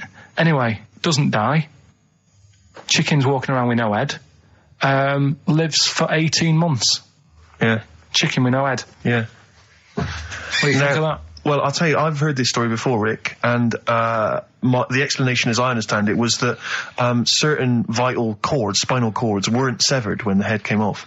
So that was why it continued to live. Yep. I don't know if that sounds plausible. It's fine. Absolutely fine. How did it take on protein and energy? The fella who owned it, he said, well, hang on a minute. He said, I could kill it now. But I've got a wonder chicken here. But he's thinking, it must really want to live. Sure. Right? If it survived that, I've got something here. Yeah. So what he does, he gets a little eye droplet thing that he used to use on it. Obviously not anymore, right? And he filled it with grain and water, and it had a big hole in its neck where its head used to be. And he incredibly. And he dropped. You know what? There's. I mean, that is possible. Then, if it, without infection, without infection, if he was taking on things, it is possible, right? Why? Why what? Why did he do it? How cruel is that? I mean, that was not cruel, because the chicken obviously, He said if he thought it was a bit fed up, he would have killed it. He said, but it was running around quite happy. Well, it wasn't fed up at all, because it had no brain. Well, what do you mean, wow? I'm just saying what... It was nothing. It was just sinew and nerves and electrical impulses breaking down energies, right? That's all it was. It didn't have a brain. So it was... But I'm worried about the psychology of keeping a pet without a head. I'm worried more about what the farmer was thinking than the chicken. I tell you this, the question I'm asking is, was the mother-in-law impressed? I mean, that's why he set out. That's why he set out to shot Mike's head off. This is lovely, but it's just the head where you don't kill a chicken like that all at once. I thought we were having chicken for dinner. Come and look at this, running around the yard. Yeah. Oh dear. So, there you go. You've learned something there. Yeah, I have learned something. Yeah. Yeah. So. One more. That farmer, I've learned that farmer was very strange indeed. There you go. I have to say, to be fair to Carl, I have a feeling when I read it, the reason he kept it alive was as a novelty. He got charged people to come and see the incredible headless chicken called Mike. Right. So, here we are. That's great. Oh, am I gonna have to thump you? Yeah. You know the saying, shut your face? Yeah, I've heard the well-known Shakespeare, isn't it? Yeah. Do you know how it came about? No, Joe Dolce. No, go on. It's ages ago. Oh yeah, literally. Like knights who wore armour. Okay. That's armour gonna have to thump you. That's how it came about. Okay, armour. They wore all the stuff and they had the helmet, and say if they're guarding something at night. Stood outside a castle or something, and there's probably going to be two of them, right? So they stood there talking and that, and talking about stuff, and The future. Sort of, medieval stuff. One of them was like, "Oh, I wish you'd shut up. You know, I've been stood here for hours," and he's going on and on. Yeah, sure. So he'd say, "Shut your face," meaning, shut the guard down on your helmet. The visor. And I can't hear you then. So shut your face. Shut your face. And that's how it came about. Well, I suppose that's... It would be interesting if I could just rely on it. I'm not sure it's true. I know, I just never know. I can... It needs to be corroborated. It's like, I don't know where he got it from, but anything via Karl is precarious. Yeah, I mean, I feel like maybe you should give us your sources next time. You know, tell us where you got this information from. Got it off the internet. Yeah, but where on the internet? I can't remember where that one was. I mean, I always go through, like, the news pages and stuff, and this news should be updated because they've only reached the 17th century, which was last week with people eating tomatoes off lead plates. Go on, right, okay. Right, what are you having? What are they again? Is the tip included? Yeah, go on, that one. Right. In Turkey... Nice. It's not, actually.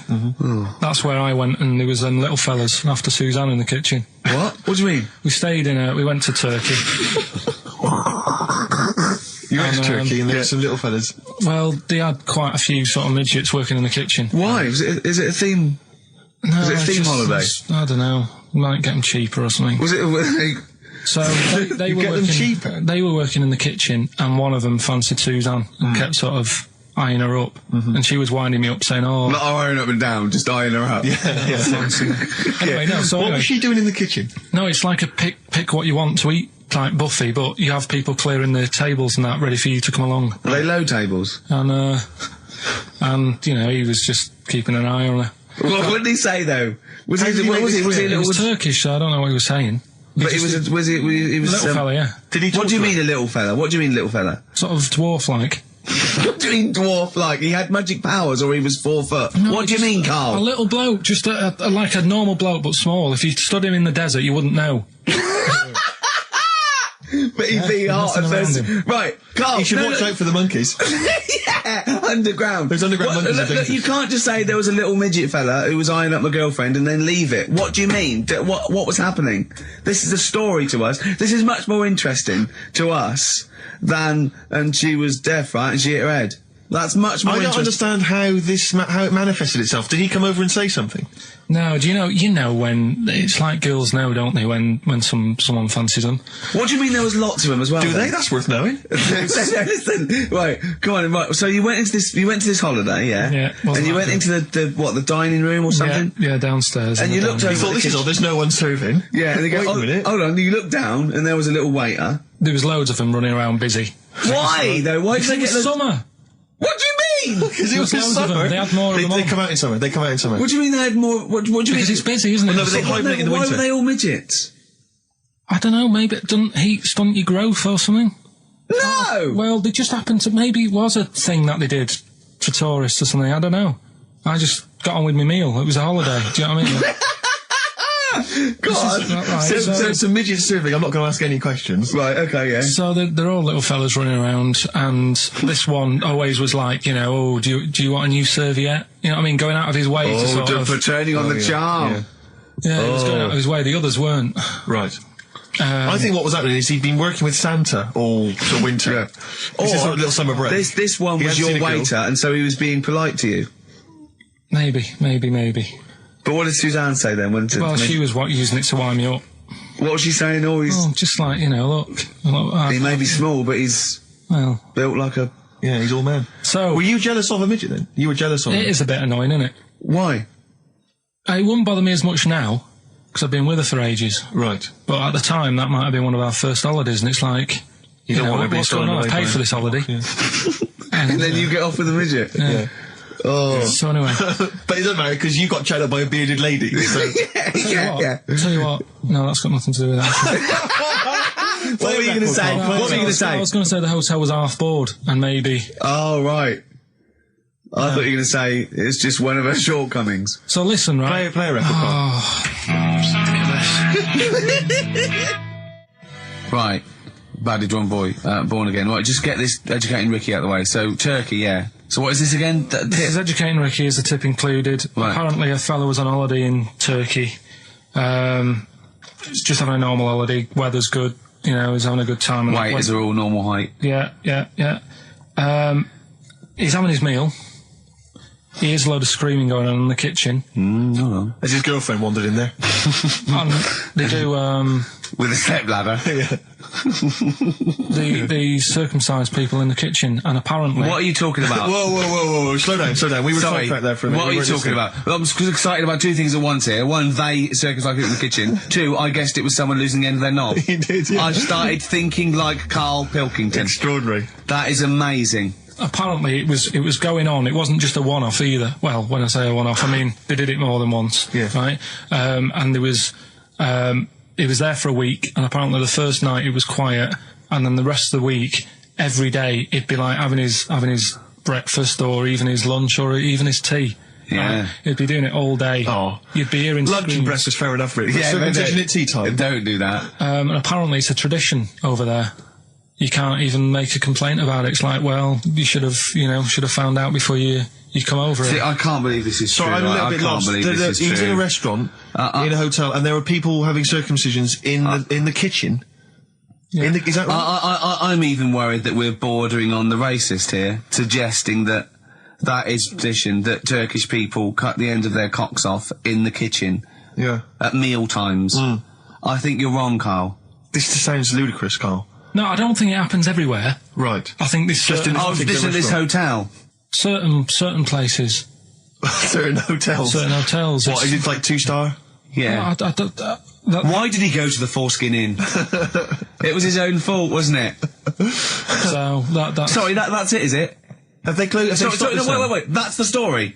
You educated me, right? Once a fella saw some Turkish people cutting the tip of their knob off in the kitchen. Thanks very much. Thanks very much, Karl. Got any more? Well, there's things you can learn from it. Either don't go to Turkey, No! don't have calamari when you're over there.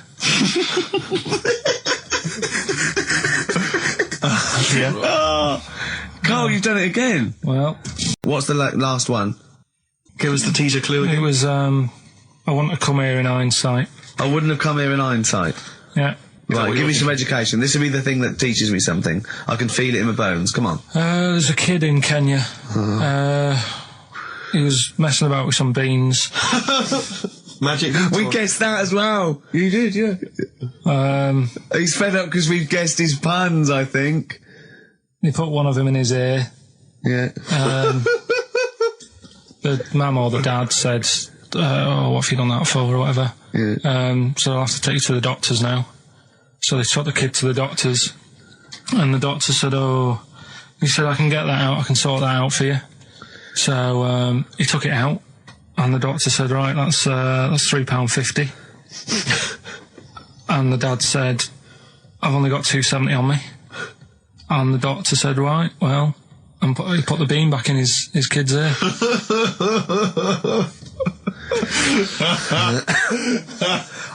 I don't know what to say. I don't know what to say.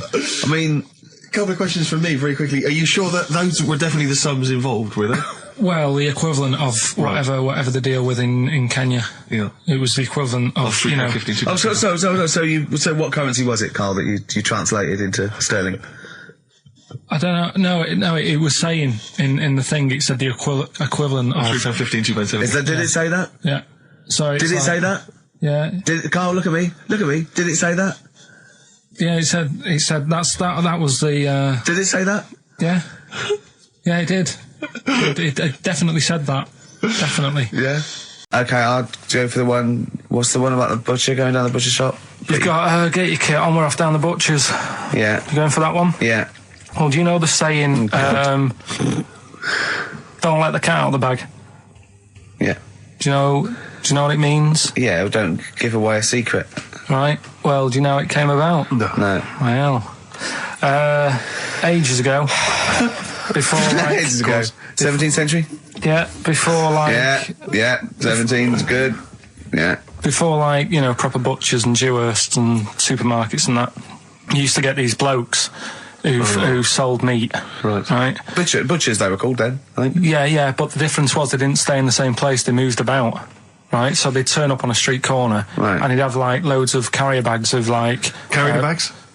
Yeah, with meat in and that, and people would Plastic be like, carrier bags. Yeah, Well, with whatever. mobile butcher on them. Yeah. right. So And an people, email address. Yeah, go on. people went, right, yeah, I need some meat, right? So they'd go up to this bloke and say, what have you got? And he'd say, well, I've got a you can have a bag full of pig, or you can have whatever, a bag full of chicken, whatever. Yeah. And they'd go, yeah, how much? They go, call it a fiver, whatever. Yeah. And they'd buy them, and to make more money, they didn't always fill the bag with what they said was in it. Oh, and yeah, I thought that might be the case. Right? So what Did they they used to ever do... put cats in there? Yeah. But I don't see what... Okay, so sometimes they would put a cat in the bag They'd put a and cat pretend in it the was bag. chicken or whatever else. Yeah, so Why was a cat any cheaper than a chicken? Because cats are wandering around the streets, aren't they? Chickens aren't. So they'd get a chicken, they put a chicken on the top so that when they look in it, they'd go, yeah, that's all right. Got a bag full of chicken. They'd get home to make the dinner, and they'd be like, what are we having tonight? And they'd go, well, you'll never guess.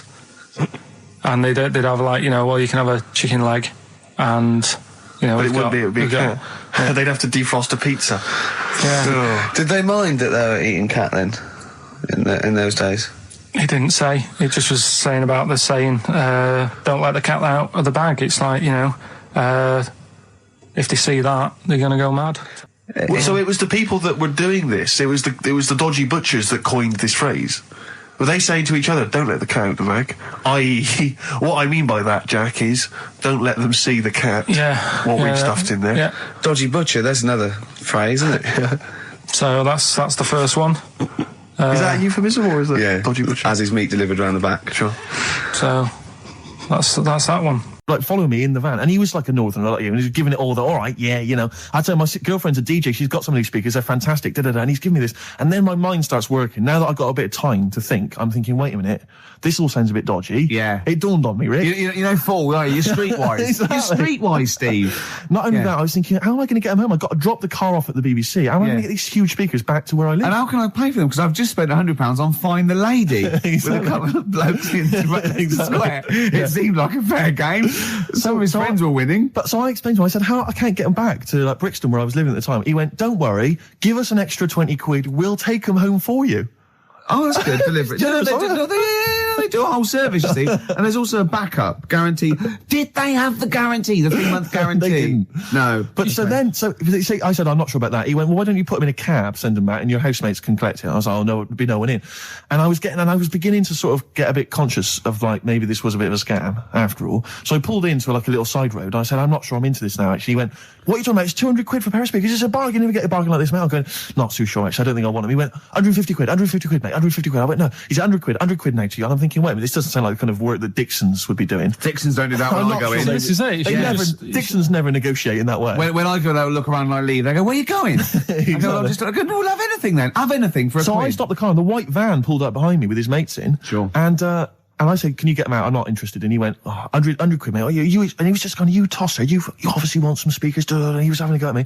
So I was carrying the speakers out and putting them back in the white van. And he was just shouting at me. He was going, 70 quid, mate. I said, 70 quid from 200. This is ludicrous. You realise that wasn't Dixon's policy then. Exactly. They don't usually shout, you tosser, as you leave the shop and walk down Camden High Street. They're not usually shouting, you tosser. You should have took the offer of like the monthly payments they've got on at the moment. So eventually I put them in there and I sort of knocked the deal on the head and I got back in my car and they were in theirs and I just looked in the rearview mirror and they were punching the dashboard like with aggression and venom, like we let that deal slip through our fingers. And I've never been so terrified in my life. I just sat there and I was just thinking, oh my God, all I was thinking now is what if I go back to the BBC and they go, we've had a call from the police, the man at the garage, he saw you doing a dodgy deal. I love it. Yeah. Well, what you do is you put the hire car in a drain in your front garden and then go in and out of the toilet, just pouring bleach down or Ajax and then never know. Could you talk about your grandparents? Well, my grandparents, of course, the thing about my grandparents, I have mentioned this before. Yeah. I think they've got about 3 teeth between them. It's unbelievable. My grandfather... They're all their own, though. He was in the RAF in the war, right? And for some reason, he had problems with his teeth, and they pulled them all out, and they replaced them with a false set of false teeth. But during the wartime, I don't know whether this was just like what it was like during the war or just the 40s, but he had a kind of wooden plate put in with like some kind of fake teeth attached. Oh no. And he's never had that changed. So he's still got the wooden plate and about 3 teeth still hanging on it. Oh. It's just so he and my grandmother combined, they cannot eat anything that's kind of solid. So they will literally get up for Christmas dinner. They'll get up and they'll put the meat on like it's sort of 6 a.m, go back to bed for the day, get up and eat it about 9 o'clock at night. And the best compliment you can have if you've cooked dinner for my grandparents is, oh, this is lovely. You can suck it away. Yeah. Imagine that. Imagine why don't they just liquidise it? Have a nice little roast smoothie. They have done in the past. Really, and a little apple crumble smoothie to if follow. we take them out to eat, like at a restaurant or something, we've got to phone ahead to make sure there's fish on the menu. Really? Because they can only have fish. But then the bones, you see, that's a problem for them. Well, you can take the bones out of fish, can't you, and sort of mash it up? Yeah, but the eyes are going Steve, as well. could I suggest the fish cake? It's already mashed. It's with the potato. It's in a crispy crumb, which doesn't hurt anyone, whether you got teeth or not. Rick, can I go on? Make a little? Yeah. I just want to make it because obviously not everyone's as fortunate at Christmas, Rick. No. As us. What about the vegetarians? What are they eating? A nut cutlet. What the hell a is lovely a little nut cutlet? Can't they have like tofu, but in the shape of a turkey? But I love the fact that so often, you know, certainly your Linda McCartney veggie items, they always try to fool you into thinking it's the real thing. You know, some veggie sausages that they've injected with something so they'll taste like sausages. Yeah. I got to get rid of it. Talking about when his dad said that, and then you told me something that I find amazing. Oh, the thing is, it's Christmas. Obviously, I've got to go back to Bristol. I love seeing my family. Well, yeah, I do. But it means I'd see my grandparents, who are, you know, brilliant people. I mean, lovely people, but mental. I mean, utterly mental. And they've taken now there must be sort of 80 apiece. And it is quite an old age, but they're fairly good health, relatively speaking. And they just spend their time in bed. I mean, that's all they do, that's their profession. They've retired to go to bed. And they spend all the time in bed. I tell you what they're like. They're like that old guy, they're like all that old family in Charlie and the Chocolate Factory. Oh, yeah. Remember, none of them had got up for like 25 years. Yeah. And you said that they go to bed and they go to sleep, but then when they wake up, what they do is put an extra pillow so they're slightly more upright, and that's them in the day in bed. That's the daytime thing. But they get up and cook and stuff. What they do is they've got about 6 teeth between them. I mean, my grandmother needs false teeth, but refuses to go and have the old ones extracted and the false teeth fitted. So she's working with about 3 or 4 teeth. Oh. My grandfather had false teeth given to him during the war. Wooden ones? Well, it was plastic teeth on a wooden pallet, right, that sits at the top of the mouth. He's still got the wooden pallet, but most of the teeth have come off. So there's about 4 teeth left, 4 false teeth. He's got a set of false teeth that make him look like he needs false teeth. I mean, that's pretty bizarre. So the problem is that they have to get up. They get up about 7 a.m. to put on, say, you know, some beef or lamb, whichever they're going to cook. They put it on at 7 a.m, so that by the time they eat it at 6 at night, they can use the phrase, this is what a good meal is for my grandparents, if they can use the phrase, oh, that's lovely, you could suck it away. You could suck it away. Who wants that from a roast dinner? You may as well blend it up and serve it as a broth. I don't want that phrase coming from old people without teeth. No, indeed. Because it must remind you of your rent boy days. Exactly. It brings it all flooding back. Oh, you know. God. Flooding's the word. Exactly. Should we play a record before we get really disgusting about your grandparents and blowjob? That is the worst thing we've said the word blowjob far too many times today. And in the same sentence as I can't believe. Anyway. And it's Christmas. Yeah. Oh, dear. You know, I've said in the past to you, Rick, that my grandparents, so I love them dearly, but it's like for the last 30 years they've been waiting to die. I know. It's like they just sort of, it's like, you know, the novelty wore off of life. Life in the 50s. Yeah, they got kind of bored of it. Life, in the 40s, it was brilliant. All sat around the old Joannas, the Bombs Trail, singing. They loved that. The 50s, you know, that was great as well, because that was the post-war years. It was, you know, it was a bit tight in the pocket, but it was alright. Everyone pulled together. Then the 60s came along, all the crazy music, the funny hair. Let's stay in bed. Exactly. They basically stayed in bed. And it was one Christmas when my grandmother said to my dad, "What do you like for Christmas? What do you fancy for Christmas?" And this must have been, I don't know, 20 years ago. She said, what do you fancy for Christmas, Ron? And he went, well, you know, I could do with a nice big kind of warm winter overcoat. She said, don't worry about that. She said, don't worry about that, because your father will be dead soon. It's right, you can have his. Meaning my granddad. Well, to be honest with you, my father's still waiting. which is good news. Good news for my grandfather. Less good news for my dad. Freezing. He's freezing. He finds out, how is he today? He's fine. Oh, okay. Oh, I'm freezing. It's such a weird mindset, that. I think that, to me, is what sums up people from that older generation, the 40s and 50s. And it seems to me that you've got that kind of mindset. It's like you were born in the 30s. And whenever you talk of your childhood, it's like you had, like, a baked potato to take to school. And a hoop and a stick as a Christmas gift. The other thing is, I think that that sort of generation, it seems that the man is dependent on the woman. There's a total dependence. Oh, absolutely, If she dies, he's done. Yes. He's done for. Just pine away. If he dies, she's got 30 years of pottering. Absolutely, yeah. Do you know what I mean? And going to, like, you know, the youth club and the church. I know what you mean, yeah. It's sort of like that. It's sad. Of course, it's sad for them, but it's sort of not the end of their life. No, sure. And it sort of is the other way around. I don't know why that is. Yeah. It's terrible. That's a little melancholy thought for. I know. I've really brought it. You brought it down. You've brought it down. I've brought it. This isn't a nice show at all. This is terrible. Well, we're gonna have people just killing themselves. Yeah. Listen. Right, Carl. It's a questionnaire about happiness. Oh yeah. There's one person. Well, that should answer it right where. The first question, Carl. On a happy scale of 1 to 10, where are you on the happy scale? Is it at this moment or in general? Well, I would say generally. Okay. Yeah, but you don't always have to, like. I mean, I think I'm happy in that, but I don't always show it. You never show it. No, but it doesn't mean I'm not happy in that. Like, I'm all right at the moment. I'd say I'm probably on about an 8. I was probably at about a 9 when I woke up, right? And then sort of fell out with Suzanne over a haircut. Yeah. Right? She went for a haircut and came back with something that I didn't like. Sorry, what did you say? So when your girlfriend walked to the door, she had her hair down, you said, I don't like it, alright? She could tell by the look on my face. But don't you say, no, I'm happy with it, I just can't tell. I'm loving it. Because then she won't have it done again. Oh, Carl, I just cannot get over you. I really can't. No, but you haven't seen it. Right? So then I was fed up, but then I thought... Sorry, what authority have you got to talk about haircuts? Yeah, you had the officially from a barber in Manchester above a railway station in a shack, it was £2 a cut, told you to have the hair of a Chinaman. Well, you wish you had the hair of a Chinaman now, you got no hair. You're a little bald man with your mouth open, so don't... Is she listening to this, Suzanne? Sitting at home with a woolly hat on? I don't know. But she knows now, doesn't she? What did you say? What words did you do about it, I just said you look like someone out of Slade. Interestingly, that's what I look for in a girlfriend. Oh, God. Which one of Slade? That one with the funny hair. Not Dave Hill. Yeah. The one with the crooked fringe and the goofy... She had her teeth done as well, did she? She had 2 front teeth put in. Dumper. So anyway, So prior to that, you're on a 9. Then you saw the haircut, you're on an 8. Yeah. Yeah. And now then, what you're on? I'm probably on about a 6 at the moment. Why? What's happened? Well, while Star Sailor was on, bit more head squeezing going on.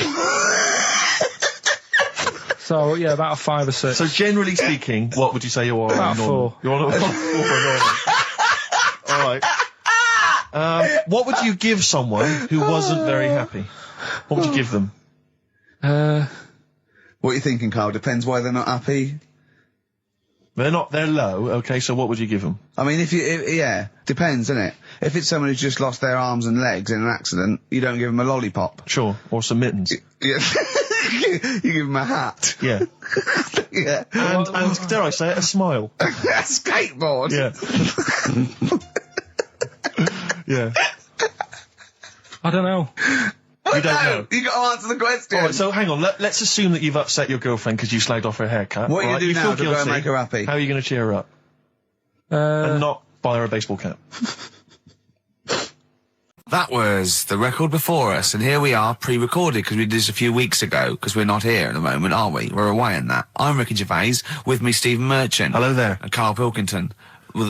He's not actually with us. He'll be in some of the best of clips that will be coming up shortly. Yeah, this is just us, isn't it? This is just us. We did this, when did we do this, Rick? A couple of weeks back. Hold on, what is it? It's the 27th today. Yeah, I enjoyed Christmas. I loved Christmas. I loved Christmas. I had a great time. What'd you get? Loads of presents. So did and I. I'm glad they made it to #1. I'm really glad. Stroke, he, she. Yeah, I'm really glad that the pop idols, Cliff Richard, Westlife, made it to #1. Bo Selector. Vote selector. Yeah, just delete that. As Yeah. Okay, well, we're going to play some of the best of, some of the greatest moments of the last 3 weeks Yeah. ever heard on XFM 104.9. What about this? Do you remember this one? Oh, which one is it? I'm Ricky Gervais, with me Steve Merchant.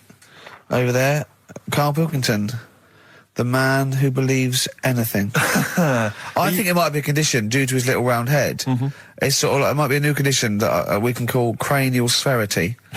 And because it presses on his lobes, and the only sort of upshot of that is he's normal in every way, but he believes everything he reads or sees on Anna Nova.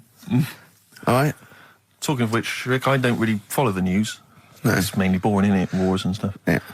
But I don't know. Well, yeah, well, it is a war. It's just, it's all this nonsense before and after. When it's a war, it's, you know, it's in the middle of the war, you can watch it on telly. True. You get results, you know what I mean? Like, do you know what I mean? Yeah. Like a test match or something. But it's all this rubbish before and after. It drags on. This recent war seemed, I thought, just generally, it was better presented than the previous one. Because I remember the first Gulf War, it was often during the night, and I couldn't stay up. Yeah, because I think the American had rights to it, like the Tyson fight, so we had to get it at 2 in the morning, Exactly. which is annoying. They had it at, you know, their prime time and that. And a lot of it was in black and white, as when the bombs went in. When the bombs went in. So, this time there seemed to be a lot more colourful stuff. Yeah, it's much better coverage. I think they should win awards. Yeah, well, I'd like to see for it. awards, So, yeah. like Channel 4 won for cricket. Yeah, I mean, a few times as well, I was quite pleased to see they actually had footage of the bombs exploding. Yeah. No, good. Well done. Generally, you know, good on you. Well done. Good on you. Yeah, I don't know if Costs a lot though, doesn't it? It isn't a costly War's thing. a lot more when you got something like, you know, a Jimmy Carr game show, which probably costs about £100. Yeah. Like half an hour war costs millions. It's almost man. as expensive as like Terminator 3 or something. Yeah. But I mean, you know. But then, you know, you got a variety. Exactly. Sorry, Steve, you were talking, mate. Well, no, I just wanted to make sure you're aware that the World Elephant Polo Championships have taken place. I did get it. I You're think aware they of that? mentioned it on. Yeah, we won, didn't we? England won. Yeah. Well, my question is, where have they been practicing? I don't know. Do you remember ever at school anyone ever saying to you, "Are you interested in playing polo with elephants?" Do you reckon it was 5 blokes in pith helmets kept sneaking into a whipsnade? Possibly. What are you doing, lads? We're practicing. Get down. Yeah. Get off them elephants. Yeah. I didn't even know we had a team. I can't believe it. No, but it's like Johnny Wilkinson and the rugby lads, they're going to get MBEs, all sorts. The elephant polo boys, nothing. They're going to get nothing. I haven't seen the But, sun you know, talking like to them. be fair, it's not like horse polo where I don't think there's a stick long enough. I think the elephants kick it, don't they? I think you might be right. I think they're not allowed to use their tusks. They'd burst it, weren't they? I think They go, oh, start again. Raheem! Yeah. What do you mean the elephants kick it? All right, I've opened a can of worms here. You know, normal polo on a horse, they have like stick and that. Yeah, they whack them, right? But I think it's obviously they're too high up. I think I might be wrong, but I'm pretty sure they just train the elephant to kick it. So it's like- why are people talking about? Why not just let them have a kick about without? Imagine that! And why does horse racing have to have a jockey? Well, they just let the horses go, on you know, okay, lads, on your, no cheating, on your marks, get set, go. You know, get back here. Get back here. Brilliant. Play record. Right, Adams? Yeah. Yeah, oh, this is absolutely fantastic. His version of Wonderwall. If you've not heard it Beautiful. yet, you'll be loving it. You'll be loving this. Kings of Leon. California Waiting. Steve, the public have been waiting for us to return. Well, that's true enough. All right? Yeah. They had the best of Oh, last that week. was a joy. They had Camfield and us without Carl the week before. But it's been a while since we've all been together. I'm Ricky Gervais. With me is Steve Merchant. And over there, with his little sunburnedy, baldy head, little Karl Pilkington. Hey. All right?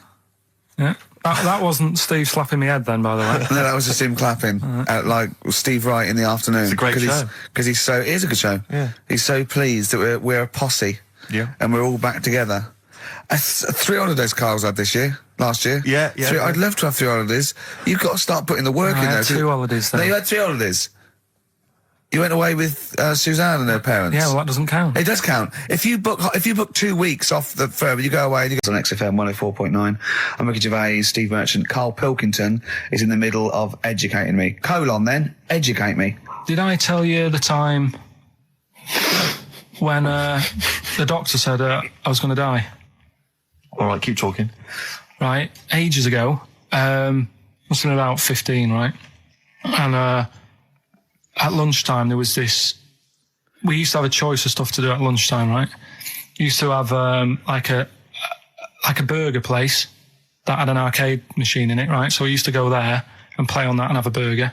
Or there was this baker's, right, that my mum worked at, and did great cakes and stuff, right?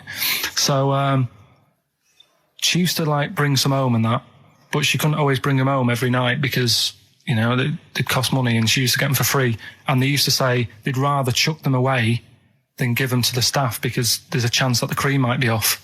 Right. Right, so they used to chuck them round the back. So I used to go around the back with my mate and eat a load. Brilliant. Eating out of bins. No, it wasn't out of bins. They were still in trays, but they just stacked them up near the bins, right? So this got out. I mean, it used to be chocker. Once the school found out, everybody used to go there, and it'd be like, well, have a cake. The headmaster crawling through, fighting the kids off. Right, so I'd have, like, you know, you just eat, I don't know, 6 jam donuts or something, and then you'd spend your dinner money on the arcade machine. Brilliant. Right? So it was a good afternoon, really, right? So you'd do that, and this one day I must have had 6 or 7 jam donuts, a few Congress tarts. What's the Congress tart? I love them. I can't get them in London, right? So I'd have some of them. If anyone can get a Congress tart for Karl in London, please let him know. So anyway, this day, that was just a normal day. Do you know what I mean? You'd once, twice a week, you'd have a load of cake. In your life, yeah. Yeah, So normal anyway- day in your life. Were the frog boys there with the webbed hands and the big heads? So- and the horse in the settee? Yeah. But the day after one of these days, I had really bad cramp in my belly. Right? I was like in agony, could hardly walk. So I said to my mum, You could hardly stagger to the free cakes. So I was in absolute agony. I said, I don't like doctors, but you'll have to get a doctor in because I don't know what it is. I can't walk. She gets the doctor round. I won't say his name, but he said, well, doesn't look like he's got long left. Blimey. So I was a bit like, hang on a minute, I've only had a few cream donuts. Yeah. My mum was panicking. Sure. He went. My dad came in from work. She said, something's really bad with Karl. I think it's serious. You know, the doctor said he ain't got long left. So he said, what? He said that and just left. So she said, yeah. He said, I'll have to call him then. So he called him up, said, what's all this about? You know, Karl hasn't got long left. How long's he got? So he goes, I was only messing. He's just had some bad cream. Can you believe that? Well, the thing is, I like the fact your mum didn't ask any questions. I know. She didn't But go she into doesn't detail. need to. Can you explain more, doctor? No, I got a shoe off. But she doesn't. She doesn't like talking. you know, I don't want to diss you or your family, but I imagine if I was there, I'd have known the doctor was joking. Yeah. That's all I'm saying. I mean, I sound very arrogant there, but I imagine he went, what's he been doing? Yeah, I had about 6 cream cones. Oh, right. Oh, wow. He hasn't got long to live then. I'll see you later. That's what I think the doctor did. Yeah. I just like the idea your mum just let him go. Yeah. Terrified, thinking, well, I'm not going to probe him. He's that's it then. Dad comes in. Hi, honey, I'm home. Anything happened? The doctor said Karl's going to die and then left. Did he? I'll call him. So, how was your holiday go? Well, I didn't really count. It wasn't a really good holiday. Can I have them days back, please? My New Year's resolution is to be nicer to you. But Well talk done, sense. you've already broken that. No, but talk sense. Talk sense. You've had 3 holidays this year. And I'm just saying, you're in your 30s now, and 30s is when you should be really putting the work in. That's true enough. To reap the benefits in your 40s, 50s, 60s, 70s, 80s, 90s, and 100. Karl, what's your New Year resolution? What about think before you speak? It's worth. I mean, See, I'm allowed to laugh. I'm allowed to laugh at things other people say, Karl. That one, that is a good suggestion. How was your holiday, Karl? It was all right. Right, brilliant. But that I don't see on the ratio of good to bad in Karl's mind. That might be amazing because we never It might be hear him amazing, singing the mightn't it? praises of anything. I'll tell you what. Can we have a cracking little tune and then come back and hear about Karl's holiday? I'd love to do that. Let's keep it tight. Snow Patrol and Run on XFM 104.9. I'm Ricky Gervais. With me is Stephen Merchant and Karl Pilkington. Yep. So that's 3 for 1. I don't know. All right. Exciting. News. Breaking news is that there's only 2 more weeks of us before we have to go away on a little extended break again. So can't give any more details yet. We don't know when we can come back because we don't know what we're doing. We're going to America. We're doing the Golden Globes, and then we're going to watch the Office pilot being filmed. Yes. And then we got bits. I'm doing a bit of a tour, so it'll be sort of the summer times probably. Yeah. I'm saying it like they care. Oh, they don't give a damn. Do you know what I mean? I sometimes think that because you think, you don't want to let down the people, you want to keep it consistent, you want to give, but really, I know I like doing this more than anyone listening. Definitely. Do you know what I mean? Definitely. I love coming in, I love squeezing Carl's head. Yeah. I love playing some records. I like sort of sitting in the room with you. I know you love it. Oh. I can't wait. I can't think of anything else I'd rather be doing on a Saturday. Yeah. So we got our Saturdays back though. Yeah, that'd be great. I mean, my alarm went off today, and I was a bit tired because we had a couple of drinks last night, didn't we? Last night, yeah. We had party. We were party animals. I've been looking for an office this week, as you know, and it's so stressful. Just walking around, just talking to agents, right, okay. So my method is this, right? I walk around the area that I want to be an office in, because I don't want to hear anything else. I don't want to, you know what I mean? So I walk around. To be fair, it is about a square 500 yards. Yeah. Right? It's sort Your of house is in the centre. yeah. I walk, and so I walk around and look at placards. I go, that's a nice office, and I phone them up. There's loads of different people I'm dealing with, right? And they went, we got one in so-and-so street. I think it was 5th Street or something. I went, I went along to, I'll see you there in 20 minutes. I got there. You were there, if you remember. I looked around and I said to Steve, it looks all right. There's no pawn shops or anything like that, right? And Steve went, well, it is next to a brothel. And I looked, and there on the next thing, model, first floor, Susie, 03. I thought, and I phoned him and I said, do you know what? Don't bother coming here. No, I said, no, I said, because it's next to a brothel. He went, yeah. I went, right, okay. Just for future reference, I don't want an office literally next to a brothel, right? When I go to work, I don't want to walk past prostitutes. Call me old-fashioned. Yeah, right? as you're going into work, there's a prostitute. Yeah. Morning. Morning. Oh, she's got a cappuccino. Yeah, Starbucks, yeah. Business good? Yeah, it's a bit slow at the moment. But it picks up later this evening. Does it really? Good. And I said to him, I've got So my New Year's resolution is being like a little fascist when it comes to business. And I said, also future reference, no crack dens and no wild animals in the porch. And I just can't believe it. There's always something wrong. We went to one, right? It got there, right? And a woman said, I'm new here. She didn't know what keys she was using. And she went, it's the 3rd floor. And she went, there's no point, we won't both get in the lift. I went, right, will you get a desk in the lift? Right, she went, I've got a chair in the lift before. Brilliant. So, just find me an office, Rathbone Place, sort of Percy Street, Charlotte Street, Dean Street. Yeah. Yeah. 1st or 2nd floor. I'm worried we're going to get emails from estate agents, phone calls from them. You know what those people are like. But I don't look at the emails. True. Fair enough. So, play a record. Enough. Fortune Faded by Red Hot Chili Peppers on XFM 104.9.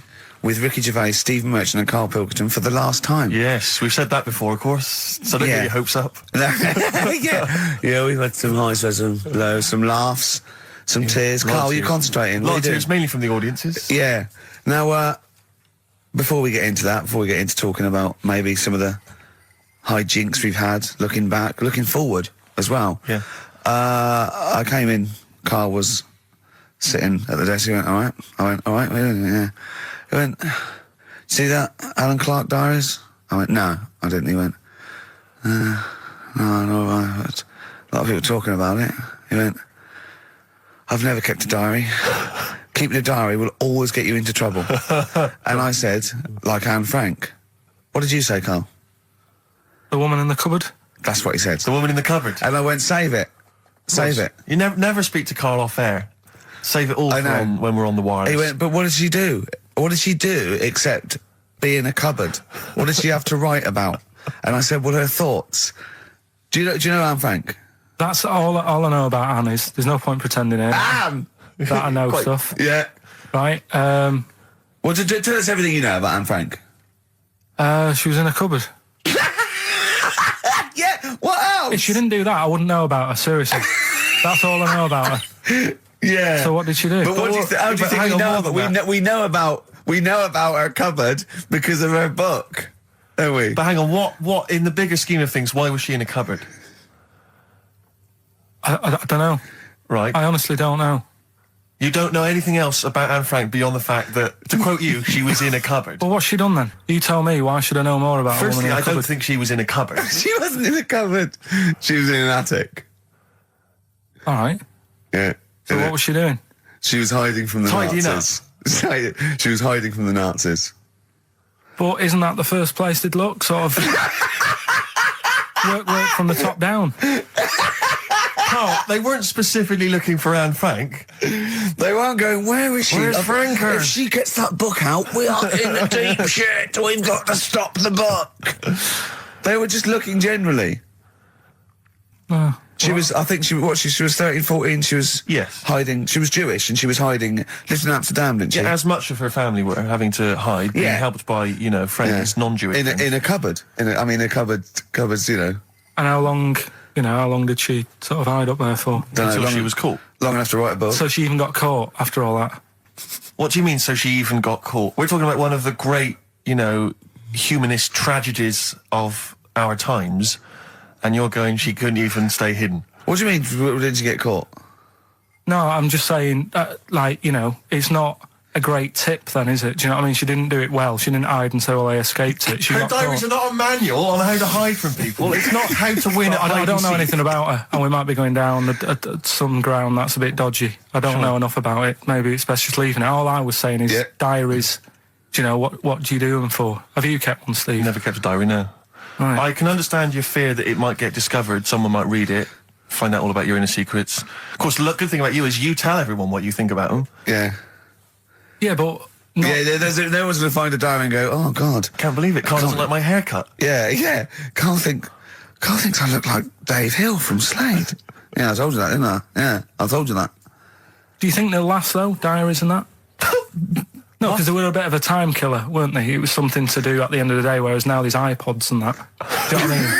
It's fantastic. The iPod of Anne Frank. Yeah. No, but that's what I mean. New from Sony. That'd be great, wouldn't it? All her greatest hits. Who could forget? Oh, well, dear. leave that then. I didn't Should we know it leave was that? that deep. I thought it was just like a, you know... You thought it was like, didn't you? Adrian Mole type thing. Yeah, what are we doing?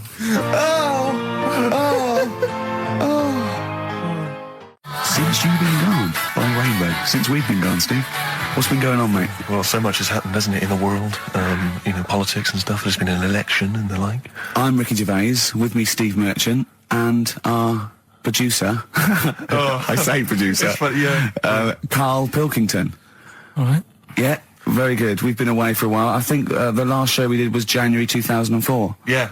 And nothing's changed. Nothing's changed whatsoever. Nothing's been mended. I mean, I'm pretty sure I threw that away in the bin before I left. Yeah, there are some of your old bacon rinds from that sandwich. Yeah. The spare ribs on the floor. Yeah, nothing's changed at all. Oh, no, that's not true. The listenership's changed. It went down slightly, didn't it, on the last radio show? Well, I don't know. I don't know. Is that what happened? Did it go down slightly, Carl? A little bit, I think. I don't think XFM gets new listeners, because I think what happens is, because the reason it goes down just very slightly each time is that their old listeners die. Yeah. You know, old Cure fans dying of... Yeah, you know, smack addictions. Gout. Yeah. But anyway, I haven't listened to this station for a year and a half, so that's increased by 1, which is probably quite a high percentage. Exactly. I mean, I suppose that my question, I suppose, to you, Rick, would be, you know, why now? Why have you come back now? You know, I was a bit bored of sitting at home. You know. Okay. Yeah. Because we're just here for 6 weeks. 6 weeks. Well, we're standing in for Adam and Joe, aren't we? Yeah. Yeah. How the tables have turned. I remember when they were standing in for us, but... Yeah. I don't know. But the only reason I'm here is because my housekeeper cleans between 1 and 3. Oh, right, that's a good idea. So I just got to get out of the house. And are they listening to XFM? Well, no, she doesn't speak English. I'm not made of money, Rick.